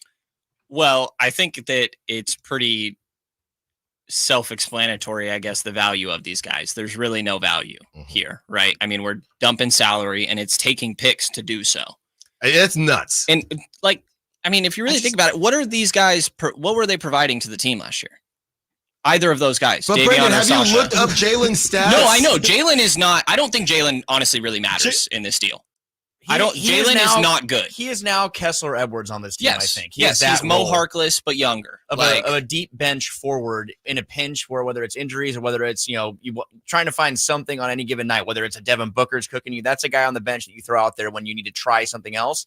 The fact of the matter is that the Kings needed to create space, both on the roster and both financially, more so financially. That's why last night my question was, you're using that pick, which there was a question if they're going to use that pick or not. When you bring in that 13th overall pick, you add that salary to the fold too. That made me question, okay, are they going to use this 45th pick? I was very skeptical they're going to use the 45th pick at all because that's another player and more salary you have to add into the mix. So if you think about it, the value was low. Even though Davion improved his 3-point shooting, there were some flashes last year where I think at the beginning of the year we sat here at this table and talked about how Davion might be on the verge of becoming a bona fide bust. Well, I think he is now. Sure. But he, I think no. Based on for the Kings, based on what sure, he was a top 10 pick. It is officially official with this, I guess. That's what I'm saying. Yeah. He might not be a bust he can unbust later. I feel but like unbust. Bust to me is a strong term. I think that he still can go to a team and be a rotational player, and he was a rotation player for the Kings. He shot like 40% from three. Last 10 games, averaged 23 points, shot 43% field goal percentage. 41 3-point percentage. Yeah. He averaged 9 points. Yeah. And he was locked down. Those are good numbers. One of the things that Monty McNair said yesterday when talking about Devin Carter that I think applies to these guys. He says, I think what's appealing about him is that you can put him on the floor and both ends he's going to contribute. And I think talking with Mike Brown, we've just got to continue to find guys that can play both ends and stick on the floor no matter what the other team throws at them. Sasha and Davion both play one end of the floor. Right? Davion plays defense. How many ends Sasha of the floor plays does offense. Jalen McDaniels play? I don't think Jalen McDaniels matters in so this. why does I think that it's mean about that they freeing have to up, get rid of the picks or their play? I mean, it's in order to dump salary so you have more flexibility for either returning trades in a deal if you want to be able to take on more salary than you're outgoing. I think they have more flexibility with that. They were about $4 million, I think, under the first apron mark, and this frees up about 8 more. And while they do have their MLE available to them, my understanding is you can't use that MLE and sign somebody with it that would then take you over that first apron. So they were restricted in how much they could use that. I believe that this deal makes them able to use their full MLE and potentially creates a trade exception. So I kind of look at it as, and this is premature because you have to see what they do with this money. But say, like I've heard smoke around Najee Marshall, for example, in free agency. Would you rather have Najee Marshall on the MLE deal or Sasha Vezenkov, Davion Mitchell, 45th pick, and honestly, Portland's pick next year is pretty high. It's probably in the 30s, right, in the second round. But if we're talking about roster balance, like this is the way to do it. And I was big on Sasha last year coming into the year. That did not pan out. He clearly seemed unhappy. It seemed like it was probably time to move on from that. And I really don't think Davion was bringing that much. But again, I think what is a bit surprising to us is that if you're going to dump salary, we get that. But the fact that nobody else wanted to play ball to dump salary and the best you could get is a 26-year-old who can't get on the floor. I think it's just a bit jarring that Sasha and Davion's value was that low. Well, it's jarring, but I think maybe you have a higher idea of their value because I just don't think the value was there. I mean, clearly, I think that I know we keep saying the whole thing about takes two to tango and Monty McNair and the Kings keep trying to find trades with these partners. Nothing's, comes to fruition, but that just seems to be the matter of the fact that no one wants to play ball and make deals for, of higher value than the ones that are there right now. And the highest priority for the Kings right now was to create space. And they did that. That was the goal of this draft. It wasn't to bring in talent in return for Sasha and Davion. It was to create space so that you can bring in talent and you have the flexibility to either, whether it be to use the MLA or use free agency money because free agency begins on Sunday, or have more flexibility in a trade. Because as we know, they're looking to make a trade right now. Yeah. They're the old reliable, the Corolla package, like you guys call it. Yep. This could help maybe make things easier for them to add in more salary. You never know. I think this kind of has to be an incomplete until we see what we do with it. Right. What they do with it. This to me just reminds me a lot of the Nick Stauskas salary dump to me. Like, I just don't think you have to lose a trade just because you have a goal in mind. To me, this is them just saying, we really want to dump salary and we don't really care what the package is. We just want to get rid of these guys. But I don't think that means that you just have to dump them and not get anything in return.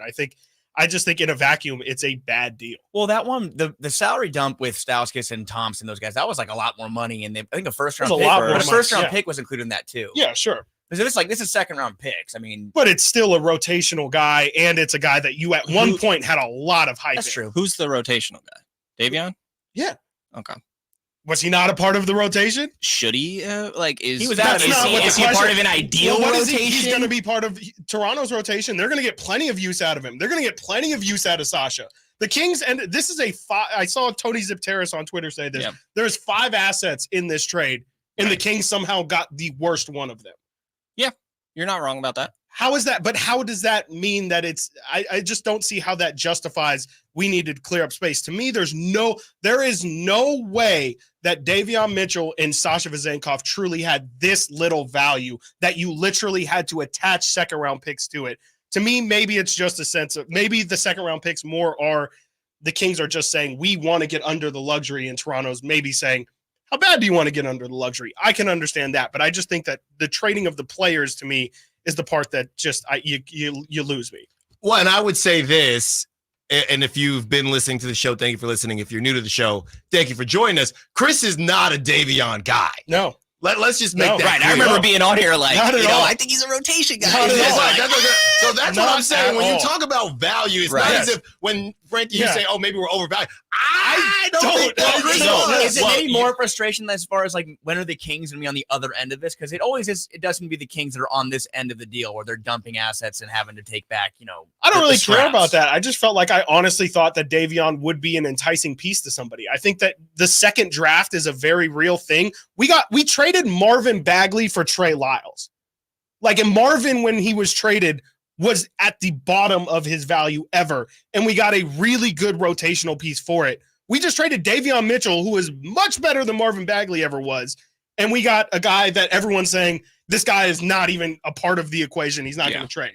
I just think that you gave up 2 players who can actually play for you, and you traded 2 second-round picks on top of that, and you get a guy who I think Kessler Edwards is the perfect shout. I think this is just going to be a situational player, might play 40 games, might play 50 games, but you cleared space. Congratulations. I hope you do something with it. I really do. And I think they could be better for it. I just don't think that that's justification for making a bad trade. I think overall, we've seen them be pretty calculated and patient. And I would bet that we see something pretty quick on Sunday. I would that guess they're that they doing didn't this, want to that do they this. have Yeah. it. They already know in mind what the next move is, would be my guess. Yeah. You know, I don't think you just do this and then it's like, all right, now we got space. Let's figure out what to do with it. Right. I bet they've already had conversations. I would hope so. You know, well, you know, as much as you're allowed to, I guess. Yeah. Which, Right, you know, right. nobody, I mean, they're not really talking to anybody. Right. League year starts on Sunday. Yeah, you know, but I would imagine that this is made with another move in mind that could happen pretty quick on Sunday. And by the way, we talk about how important this time period is. And when news breaks like this, we just got word from the big boss. Just got word from Simone as well. You know, normally if you've been listening to this show for a while, normally we would go to break here, but we're powering through because we want to keep this conversation going. We want to keep everybody locked in, 916-339-1140. But let me ask you this, Chris, as Brendan has basically put out there that he's hearing whispers about Najee Marshall. If ultimately you get Najee Marshall, are you okay with all this? It helps. It definitely helps soften the blow for sure. And I think that it helps, but I still think it's a bad trade. I mean, I still think that you could have used Davion or Sasha to get that other deal done, especially now that you've traded 13 as well. To me, I would think that Davion has somewhere near late first round pick value. Maybe it's early second. Maybe I'm completely off on that now, especially looking at it now. But I just feel like I mean, it would make me feel better, but that's not where we're at right now. And so, you know, when it happens, and like I said at the start, like I think that this is a move that might make the Kings better in the long run, but I just don't think that necessarily means that this was the best deal that they could have gotten for this package. It's also like a matter of assets. I think that, to your point, they don't have money, Davion from a financial standpoint, and the fact that he is still young and someone that can, you know, we've seen crazier things happen as far as players turn around. Oh yeah, that makes it a little tougher to swallow for sure. Because I personally did not also envision Davion in a deal quite like this. I thought in a deal for a larger name, if you have your Harrison and your Herter Corolla package. Yep. Adding Davion to that, I think, is enticing if you don't want to part with the first round pick. That was my exact thought. Are there teams that would want to take a flyer? Because again, the Kings' future first round pick could be a 20, 25, you know, wherever they fall range. I'm guessing maybe other teams, or maybe not Toronto in this case, didn't view it the same way. But no, I definitely get your point, and that does make it a little tougher to swallow. But like you said, this all is better and can be made better if they do go make that next move. You have to make that next move, and it has to count. It has to be notable. I mean, we all know that the Kings have to make a notable move this summer, but if there's two assets off the board, and two salary fillers off the board, there's not really much else left outside of Herter and Barnes right now. So they make this trade and they go get Najee Marshall and they draft Devin Carter. I know you guys have been listening to the show. If they don't make a quote unquote big move this offseason, I have to eat a Carolina Reaper. So let's say, Nice. Yes, he's and I'm doing it on air. I'll join you for fun. Oh, well, you can come on, and Chris made me do it. I'm down to try it. Chris said, Alan, you have to do We that. got milk ready. Yeah. So let's Hot say Ones that's interview. it. You get Najee Marshall, and you drafted Devin Carter, and everybody else, we running it back. Should I be eating a Carolina Reaper? No. I think so. I think I should. I think you should. I think you should in general. One bite. Definitely. One bite of it. Oh no, definitely. You take that whole thing. I don't think that's enough to compete, guys. We're hearing rumblings about Paul George. Well, and I think that is also part of this is that you're clearing up under the new CBA. I don't know the exact numbers off the top of my head, but essentially the matching salary is a little bit of a wider range that you can it takes less to match, that you could throw in some salaries and take back more than you previously could. Right. But it also depends on your cap situation. And when they're $4 million under the first apron, they're not going to want to do a trade that would then take them above that apron mark. So this also could be, rather than the MLE, opening up more flexibility. So that way you are more comfortable taking back more than you're sending out in a future deal, a la Paul George, whatever it may be. Look, you guys are these are all what ifs too. Yeah, they are. But Chris, this is how I felt yesterday about the draft, right? This is how you feel now. It's the move before the move. When the draft was made and there were 18 guards on the roster, I thought this doesn't make a lot of sense. Yeah. And Monty answered the call in a way. Yes. He answered the call, and Davion Mitchell is now gone. That was the most clashy of the guards with Devin Carter and Davion Mitchell. Okay, so it's it's getting piecemeal together more than I think we see with other teams. And I guess you could use the word methodical. And I guess it's just, again, it's waiting and seeing to waiting and seeing to waiting and seeing. And you got to think at some point the big move is going to happen. Yeah. We just don't know when. Yeah, and we've seen the reports out there. I mean, Sam Amick was on with Dave and Jason this morning saying that just because the draft's over doesn't mean that this situation's over with the Kings. Yep. And we also saw other sources out there from Matt Moore. Matt Moore's been on it, I think, a lot so far this year. He said the same thing, that the Kings are still pushing that package of Herter and Barnes. I feel like maybe it'll be a matter of, hopefully, not like today where they might have to settle and take what they can get. But, I mean, you hope that the Cam Johnsons, the Kyle Kuzmas, what have you, there's got to be someone else that can come in here and take one of those guards away and bring in a four. Because right now, the Kings have, I think, one center on the roster. And I think, 3 forwards? Barnes and Lyles and Keegan? Now I guess McDaniels. But there's going to be more moves. This is not the roster that's going to enter opening night. It's just a matter of, can they make that next move that's going to push them from being a play-in contender to a perennial playoff team. They need to make that move that's going to put them into that area. And was this the move? No. Going to get them one step closer? You hope so, but also it kind of has to, because if that doesn't happen this year, I mean, Monty McNair's job, we're talking about hot seat for sure, but this is the time to make those moves. It's been 2 years since they made the last notable addition. I think that bringing in McDaniels actually is the first. It is. I mean, him and Philip Duarte and right. Philip Petrusov, those are the kinds of guys that they've brought in over the past 2 years. Mason Jones. Retaining Malik, that's a win for the offseason so far for less money. Detroit was going to give him more money. We know that's out there now. Orlando would have been lurking if Klay Thompson didn't come there. Now, who is that player you're going to bring in? That's the next question. And if this deal makes that possible, it makes this trade a win in my book as well. From the 916, let Monty cook in all caps. Cook in all caps. You're texting the text on yourself now? I thought it was you. I think part of that is how much do you have faith in Monty? I feel like if you look back at his previous moves, and I know it's mainly that one off season, that they've worked out. The Tyrese for Domas thing, obviously a little bit polarizing and could look different in the future, but I think that's for the most part worked out. Being able to move Bagley for Trey Lyles. I forget exactly how they got DiVincenzo. For some reason, I want to say it's part of the same deal. 3-team trade. Yeah, that's Three-team trade. Milwaukee, Detroit, Sacramento. Right. But I feel like you can see the logic in every move that Monty makes. Yeah. And that makes it easy in my mind to be optimistic and pitch that logic. I'm not necessarily saying that I think this is a great deal, but I'm more so trying to, I see the logic and I appreciate that, because I think there's a lot of front offices where you're like, what is happening right now? And this is one of those moments, but I think that since most of their stuff has made sense to me, that I'm waiting and assuming this is a precursor to something. Continuing to react to the Kings trading Davion Mitchell and Sasha Vezenkov to Toronto for Jalen McDaniels, and also the 45th pick going to Toronto as well. Guys, thank you so much. The last thing I'll leave you with is, look, maybe there's something to it. The log jam at guard, okay, maybe that affected it. And you have Sasha, whether they were fake reports or real reports, Sasha wasn't happy. These were two not distressed assets, but not far from it. Maybe that affected their value. I guess we'll never know, or we kind of do know because of who we got back. Coming up next, we continue the conversation, opening back up the phone lines, 916-339-1140, reacting to the trade, reacting to the draft. No pick today, not anymore. Stiles and Watkins, Sacktown Sports. Did you miss any part of our live local shows? Don't worry, you never have to miss them again. Check out sacktownsports.com and search our podcast page and play our shows when you want. The Carmichael Dave Show with Jason Ross, Stiles and Watkins, and the Drive Guys.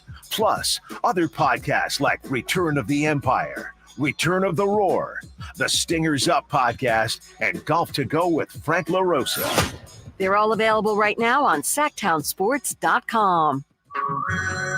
Hey everyone, it's Ted from Consumer Cellular, the guy in the orange sweater, and this is your wake-up call. If you're paying too much for wireless service, you don't have to keep having that nightmare. Consumer Cellular has the same fast, reliable coverage as the leading carriers for up to half the cost. So why keep spending more than you have to? Seriously, wake up and call 1-888-FREEDOM or visit consumercellular.com. Savings based on cost of Consumer Cellular single line 1, 5, and 10 gig data plans with unlimited talk and text compared to lowest cost single line postpaid unlimited talk, text, and data plans offered by T-Mobile and Verizon January 2024. With Progressive's Name Your Price tool, you can easily find coverage options that fit your budget. If only it was that easy to name your baby. How about Jaden? Nope. Okay. Michael? Went to middle school with a glue-eating Michael. Sebastian? Dated one in college. How about Damien? Vampire name. All right, Greg? Not feeling it. Okay, no worries, no worries. Jeffrey? Oh, love that one. Wait, really? No. Find coverage options that fit your budget with Progressive's Name Your Price tool. Get a quote at Progressive.com. Progressive Casualty Insurance Company and affiliates. Price and coverage match limited by state law. Not available in all states. Sacramento weather is brought to you by Elk Grove Honda. I'm Tamara Berg in the KCRA 3 Weather Center. For you Thursday, we're looking at plenty of sunshine. We'll have light winds out of the west of 5 to 10 miles per hour. Temperatures will top out in the lower 90s. Expect overnight lows in the upper 50s. Get the latest forecast on the KCRA 3 News and the KCRA 3 app. At Elk Grove Honda, we make sure every certified pre-owned Honda is one we buy from ourselves. Right now, you'll find interest rates as low as 1.99% APR on approved credit. See our certified pre-owned Hondas in the Elk Grove Auto Mall or online at elkgrovehonda.com. I gotta get an Elk Grove Honda. At the Good Feet store, we take pain very seriously. Whether in the foot, knee, hip, or back, Good Feet makes over 300 styles, flexibilities, and sizes of pain-relieving arch supports. With 26 bones, 30 joints, and over 100 muscles, tendons, and ligaments in each foot, a lot can go painfully wrong. So there's a trained arch support specialist at each Good Feet store to give you a precision fit. Come in for a free fitting and test walk. No appointment necessary. Good Feet arch supports are HSA, FSA eligible. The Good Feet store in Sacramento, Roseville, Vacaville. Online at goodfeet.com. Stuck in a downtown meeting marathon? Need a post-work pick-me-up? Head over to Public House Downtown, the corner of 16th and L Streets. That's right, Public House Downtown, your one-stop shop for good times. With 60 beers on tap, come catch the game on 25 HD TVs. Public House Downtown serves up creative American food all day long. Lunch, happy hour, dinner, and even weekend brunch. Public House Downtown. Food, beer, sports. Want to see the menu or plan your visit? Check out their website at phdowntown.com. Find your crew and find your fun at Public House Downtown. 18 number ones. What was I thinking? Countless ACM and CMA awards. Sold out world tours. And now, Dierks Bentley is coming to Sacramento for Country in the Park 2. September 28th at Hard Elk Park at Cal Expo with Parmalee, Dasha, Kelsey Hart, and more. Plus line dancing, food trucks, and more. Tickets available now at CITVFest.com. Brought to you by Bonnie Electrical Heating and Air and the U.S. Marines. Got a drain that's clogged up? Or maybe a toilet? Or a faucet that just won't quit leaking? Kenny and Jerry are here from Bell Brothers, and we want you to know that it does make a difference which plumber you call. At Bell Brothers, we respect your time by showing up when we say we'll be there. Our technicians are all background checked and drug tested, and will greet you with a smile. They're trained to do the job right the first time, and they carry over 1,000 parts on their trucks, so they won't have to order something and then come back later. They leave the work area cleaner than they found it, and your final bill will be the same as they quoted. That's why they call us the No Surprise Guys. So if you need a plumber, it does make a difference who you call. Call Bell Brothers. Our number is 916-444-1234 or find us online at thenosurpriseguys.com. That's 916-444-1234 or find us online at thenosurpriseguys.com. The No Surprise Guys, Bell Brothers. My good friends, Dr. Jack Friedlander and Dr. Pash in Roseville and in San Francisco are offering not only confidence, not only security, but also the ability, if you ain't insecure, to go from the roster to the all-star team. You know what I'm saying? I'm talking about UpsizeMatters.com. Time after time, vote after vote, circumference, or as we call it, girth, is consistently ranked as the most important attribute. And Dr. Jack and Dr. Pash can give you a free consultation. The procedure can be done on the same day as your consultation with immediate results. It's non-surgical. It's virtually pain-free, safe, effective, long-lasting, semi-permanent, and doctor-performed. For more information, go to UpsizeMatters.com. Go to UpsizeMatters.com. Make that change. Make the all-star team. Get your girth on. Award-winning country sensation Lee Brice is back. One of them girls that ain't trying to meet nobody. You're just here. Live in concert. Friday, June 28th, 7:30 p.m. The venue in Thunder Valley. Lee Brice. Special guest Abby Anderson. The venue at Thunder Valley. For tickets, visit ThunderValleyResort.com. Don't miss Lee Brice live.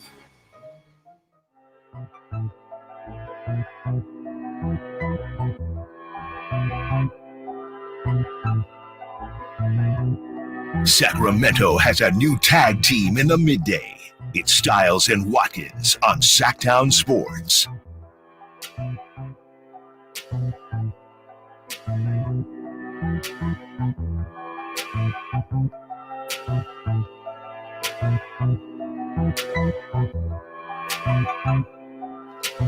Congrats to John for winning the Family 4-pack, 3-day passes to the California Classic Summer League.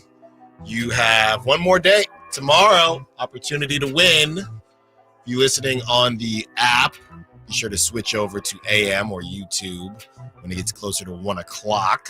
Give yourself a better chance with that delay as we break down the Kings making some moves. You want them to make moves. They are definitely making moves, but maybe not those moves. I think it says a lot, Chris, just about, value, right? And we have conversations about players versus picks, and it's just the idea of that hopium. And even if it's a bad draft or something like that, picks are always going to be looked at in a better fashion than players. So if you're just now joining us, the Sacramento Kings are trading Davion Mitchell and Sasha Vezenkov to the Toronto Raptors, also the 45th pick, so no pick today for the Kings. The Raptors are sending Jalen McDaniels to the Kings in the deal. This is from Woj of ESPN, older brother of Jaden McDaniels on the Timberwolves. Jalen McDaniels has tried to hang around in the league, and it hasn't really worked out. He had a nice stretch in Philly a couple seasons ago, but besides that, he's been in and out last season for the Raptors. He played in 50 games. He started one of them. He played 10.8 minutes per game, and he averaged 3.4 points. So very much a down year across the board from Jalen McDaniels, to be fair. Besides that, it was his worst season. It was worse than his rookie season. His rookie season, he averaged 5.6 points a game. He only played 16 games, but he played 18 minutes a game. That was for Charlotte. So by far his worst season. So I think the Kings, obviously, they are more so salary dumping, but also thinking, hey, maybe we have a bit of a distressed asset that with a fresh start, he can kick it with his brother a little bit in Minnesota and figure it out. 916-339-1140 if you want to be a part of the conversation. So, Chris, we just had Kings insiders, Sacktown Kings insiders on with us, Frankie Cardicelli and Brendan Nunez. Is it that you understand it but still don't get it? Because I think at this point, I know you understand what the move is. Yes. You just, right now, it feels like you disagree with it. I mean, yeah, I want to see if this is to clear up for the MLE. I just want to see who the player is that they plan to bring in, because, the mid-level exception by nature is you're getting a mid-level person. Like, you're not getting a star. You're not really getting a super impact player. Now, of course, the mid-level exception, I definitely should say, is how the Kings got Malik Monk in the first place. So it's not that it's just a complete, you're getting a bad player and you're hoping that he turns into something. It's just, oh, wow. And actually, I'm seeing there is video circulating of Jalen McDaniels learning that he got traded to Sacramento. So we'll definitely have to take a peek into that one. But no, I mean, to me, it's really just I understand, and I probably should take my own advice and wait and see and order of operations and all that stuff. But right now, it's just a lot of what if and a lot of, okay, yeah, maybe. And I was hoping that this would be the deal that kind of finalizes things and we can kind of get the ball rolling on where exactly our expectations are. And no, I mean, really, I think the thing that I'm most frustrated with is I really thought that Davion and or Sasha could have been used in this bigger deal to go get yourself a better player and maybe to save yourself some assets on the back end, kind of like what Frankie was pointing to.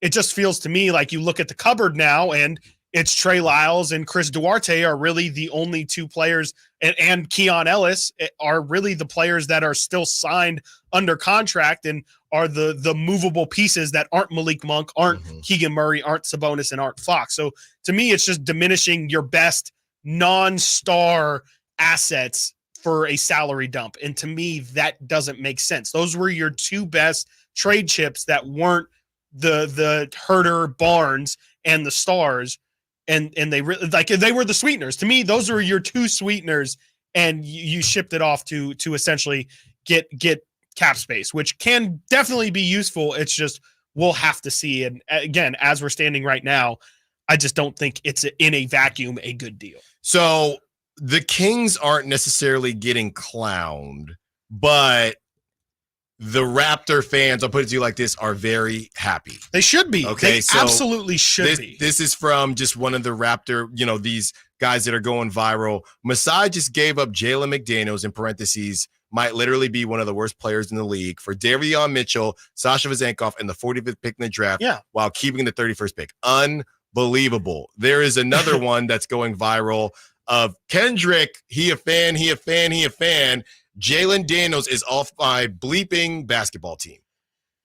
Yeah. Raptor fans are elated right now. I mean, they really should be. Like, they did the fantasy football trade. They said, I mean, not that the Kings necessarily, not that Davion and Sasha are crown jewels or anything, but they traded Jalen McDaniels, who multiple people clearly are saying is not their favorite player and somebody they don't want on their team. And they got Davion Mitchell, who is a project. And Davion has never had the room to spread his wings. He's always been behind De'Aaron. As a matter of fact, when he got here, he was behind De'Aaron and Tyrese. Mm-hmm. So he was never really given the avenue of, hey man, here's 25 minutes that are just carved out for you every single night. Be comfortable. Don't worry about you have to be great in this one stint. You have to make the 1-3 you take, or else you're not going to get a second opportunity. He can truly figure out, okay, give me some time to go through some bad times. Give me some time to, feel myself and understand, get some confidence,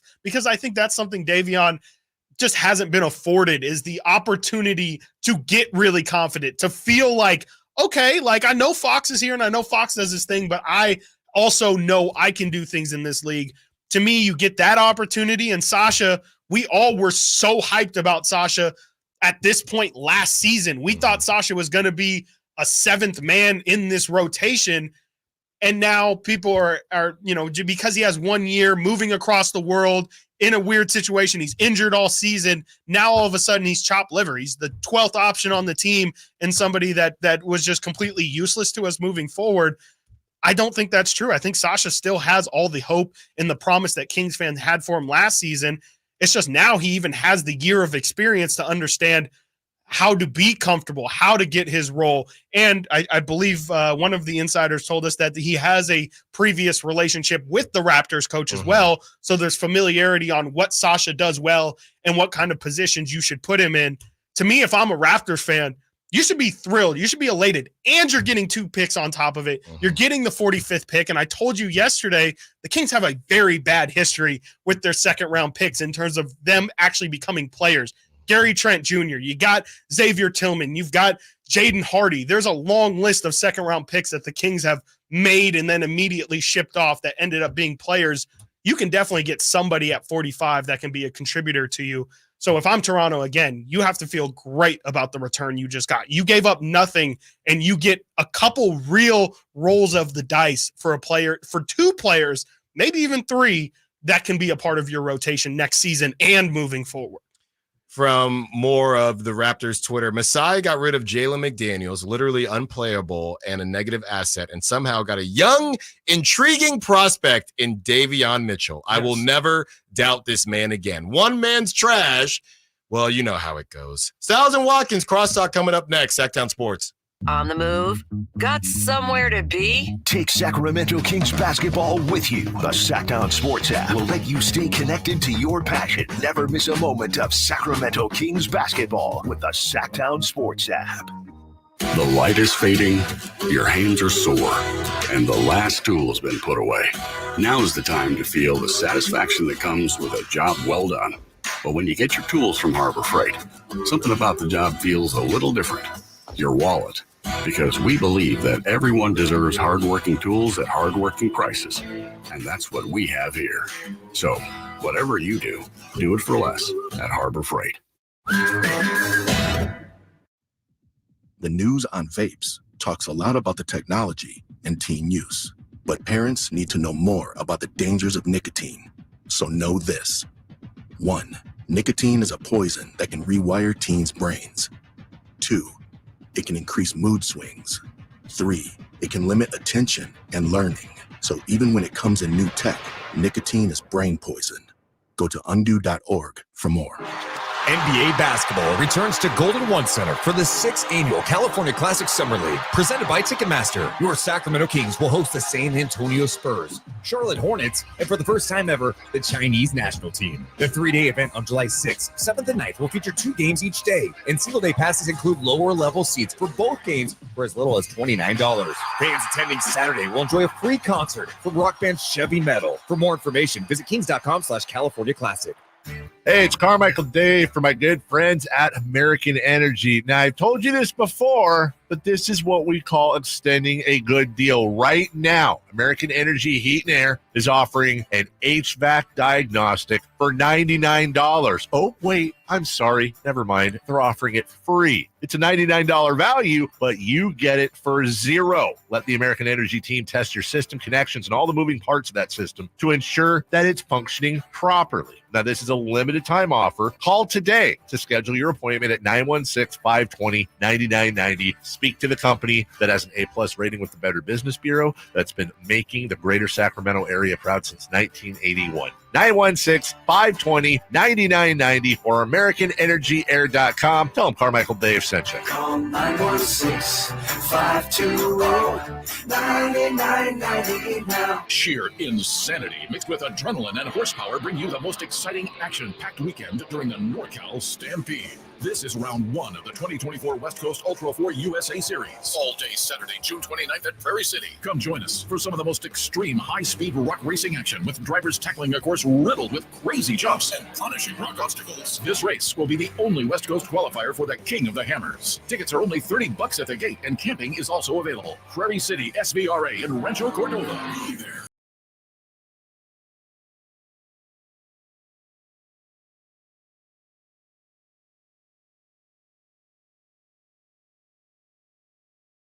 Sports. Check us out on YouTube. Search Sacktown Sports and subscribe.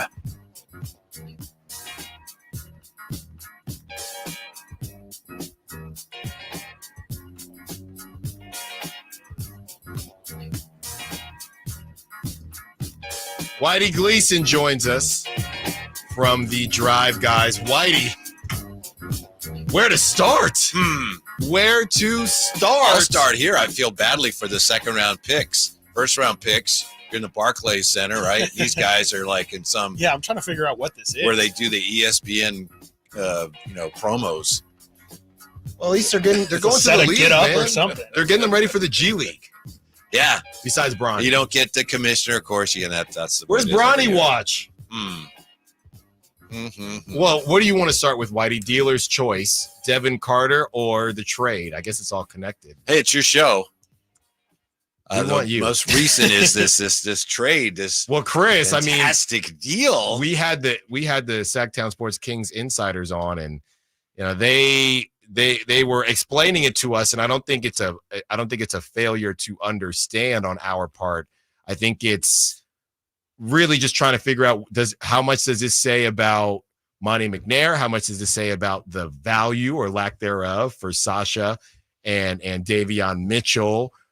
Where does all this land? And we understand that it's the move before the move, but that move better be a big one. And I don't know if you get Najee Marshall, that's fine, but you're still not done with the moves. It just feels like it's very piecemeal. It's just one thing, then two thing, then three thing. And maybe that's how it has to be. And maybe we could use the word methodical, but yeah, it just seems like one thing after another. It's just taking a bit here. But we're about to get started here with free agency starting this weekend. Yes. One of the things it reminds me of is for years and years and years and years and years here, Sacramento fans, we probably tend to overvalue Kings players a little bit, because, and all fans do that, but I think it's weird. We are prone to do it a little more here because it's our team. That's our guys. Right. And my point is, I wonder if perhaps some people, I've heard some of the people that, responding to you guys, maybe value Sasha and Davion a lot more than people around the league do. So it's like,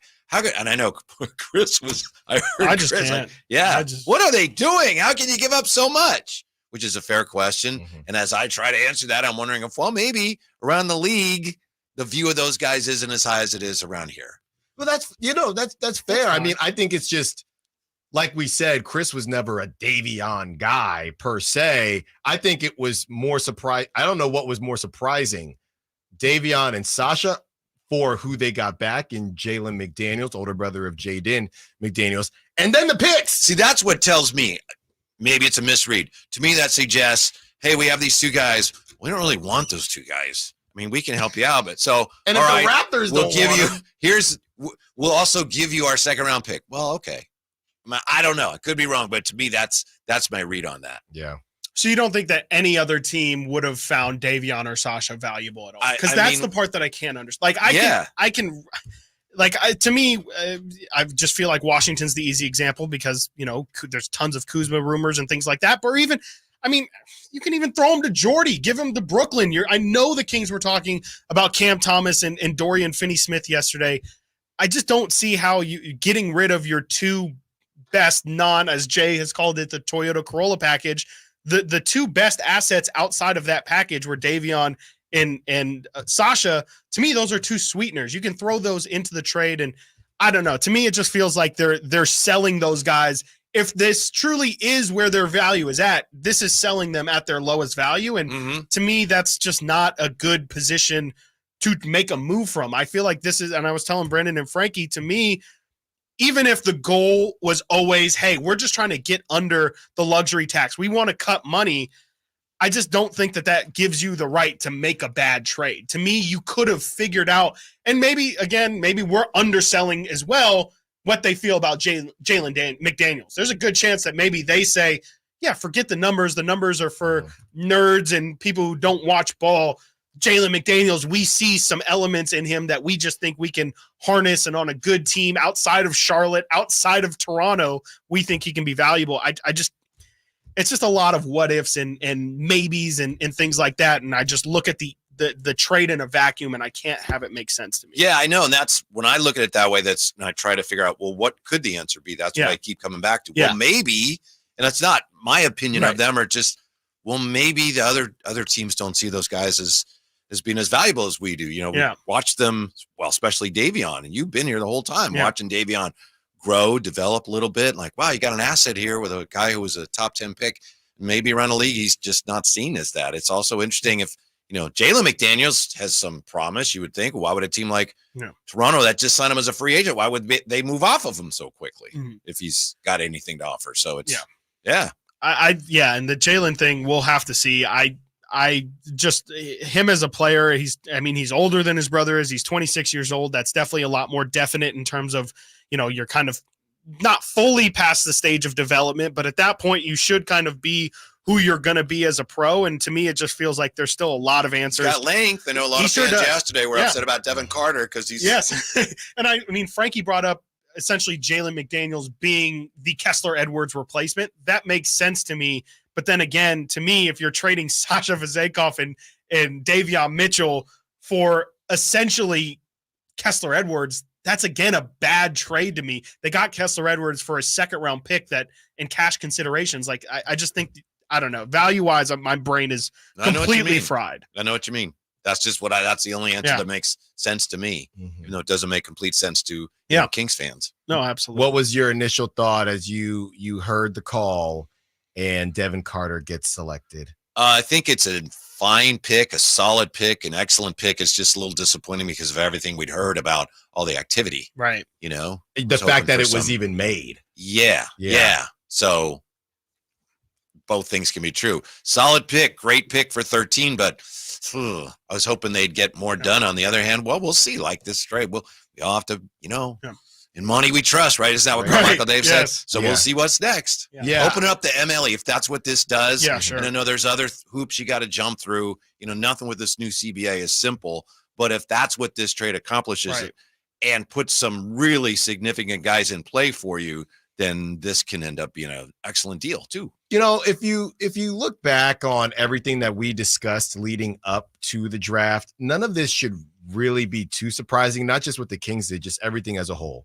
We were told it was possibly the worst draft in the last 25 years, right? We were told it was a weak draft. So number one, the draft itself, there were a lot of surprises. Guys that the mock drafts that me and Chris read for I don't know how many days, we could have just blew them up. That shouldn't have been surprising because nobody knew what was going to happen because it was a weak draft. What also shouldn't have been surprising is that nobody bit on the Kings deal trying to move 13 because 13 didn't have that much value. I wonder also if the trade that the Knicks and the Nets made just drove prices up. Maybe the Kings would have been able to do something, but then when Bridges goes for 14 unprotected number ones or whatever, then all of a sudden Cam Johnson and even Kuzma, all of a sudden it's like, well, they're going to cost a little more now. Well, that's what Chris what Chris and I talked about yesterday, and we wondered how much of that was the crosstown rivalry tax, how much of that would carry over, and it seems like enough carried over, but that's why we had the conversation.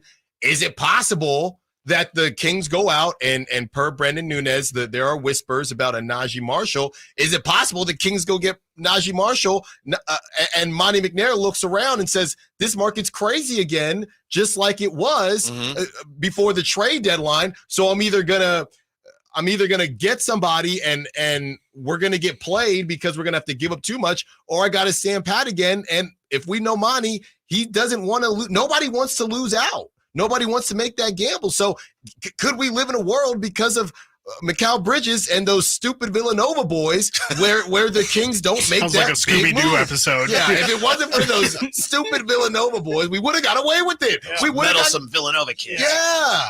Wildcats. Give me a break. So I don't know. I agree with you, Whitey. I think I don't know how much of that crosstown tax got taken away in other conversations, especially so soon after it happened. Yeah.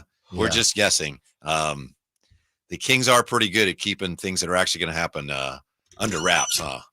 We hear a lot of things, but all the things we hear don't happen. They never happen. And earlier in the show, somebody on the text line said, who's a team that has a lot of wings that could use more guards?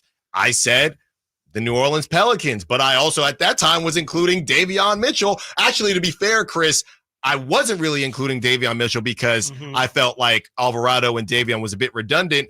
So maybe, can I interest you in a Chris Duarte? Can I interest you in somebody? Because the Brandon Ingram conversation has gotten quiet, but the Pelicans are not going to pay him. So he's going somewhere. But if Mikal Bridges goes for 5, to be fair, and possibly 6, if it conveys, Monty's going to have to open his wallet or Vivek's wallet in some capacity. Well, yes, but I agree with you. The essence of what you said that I really agree with the most is Monty's probably not one to say, all right, prices are they're crazy, but that's all right. If that's what we have to do, then we're going to pay.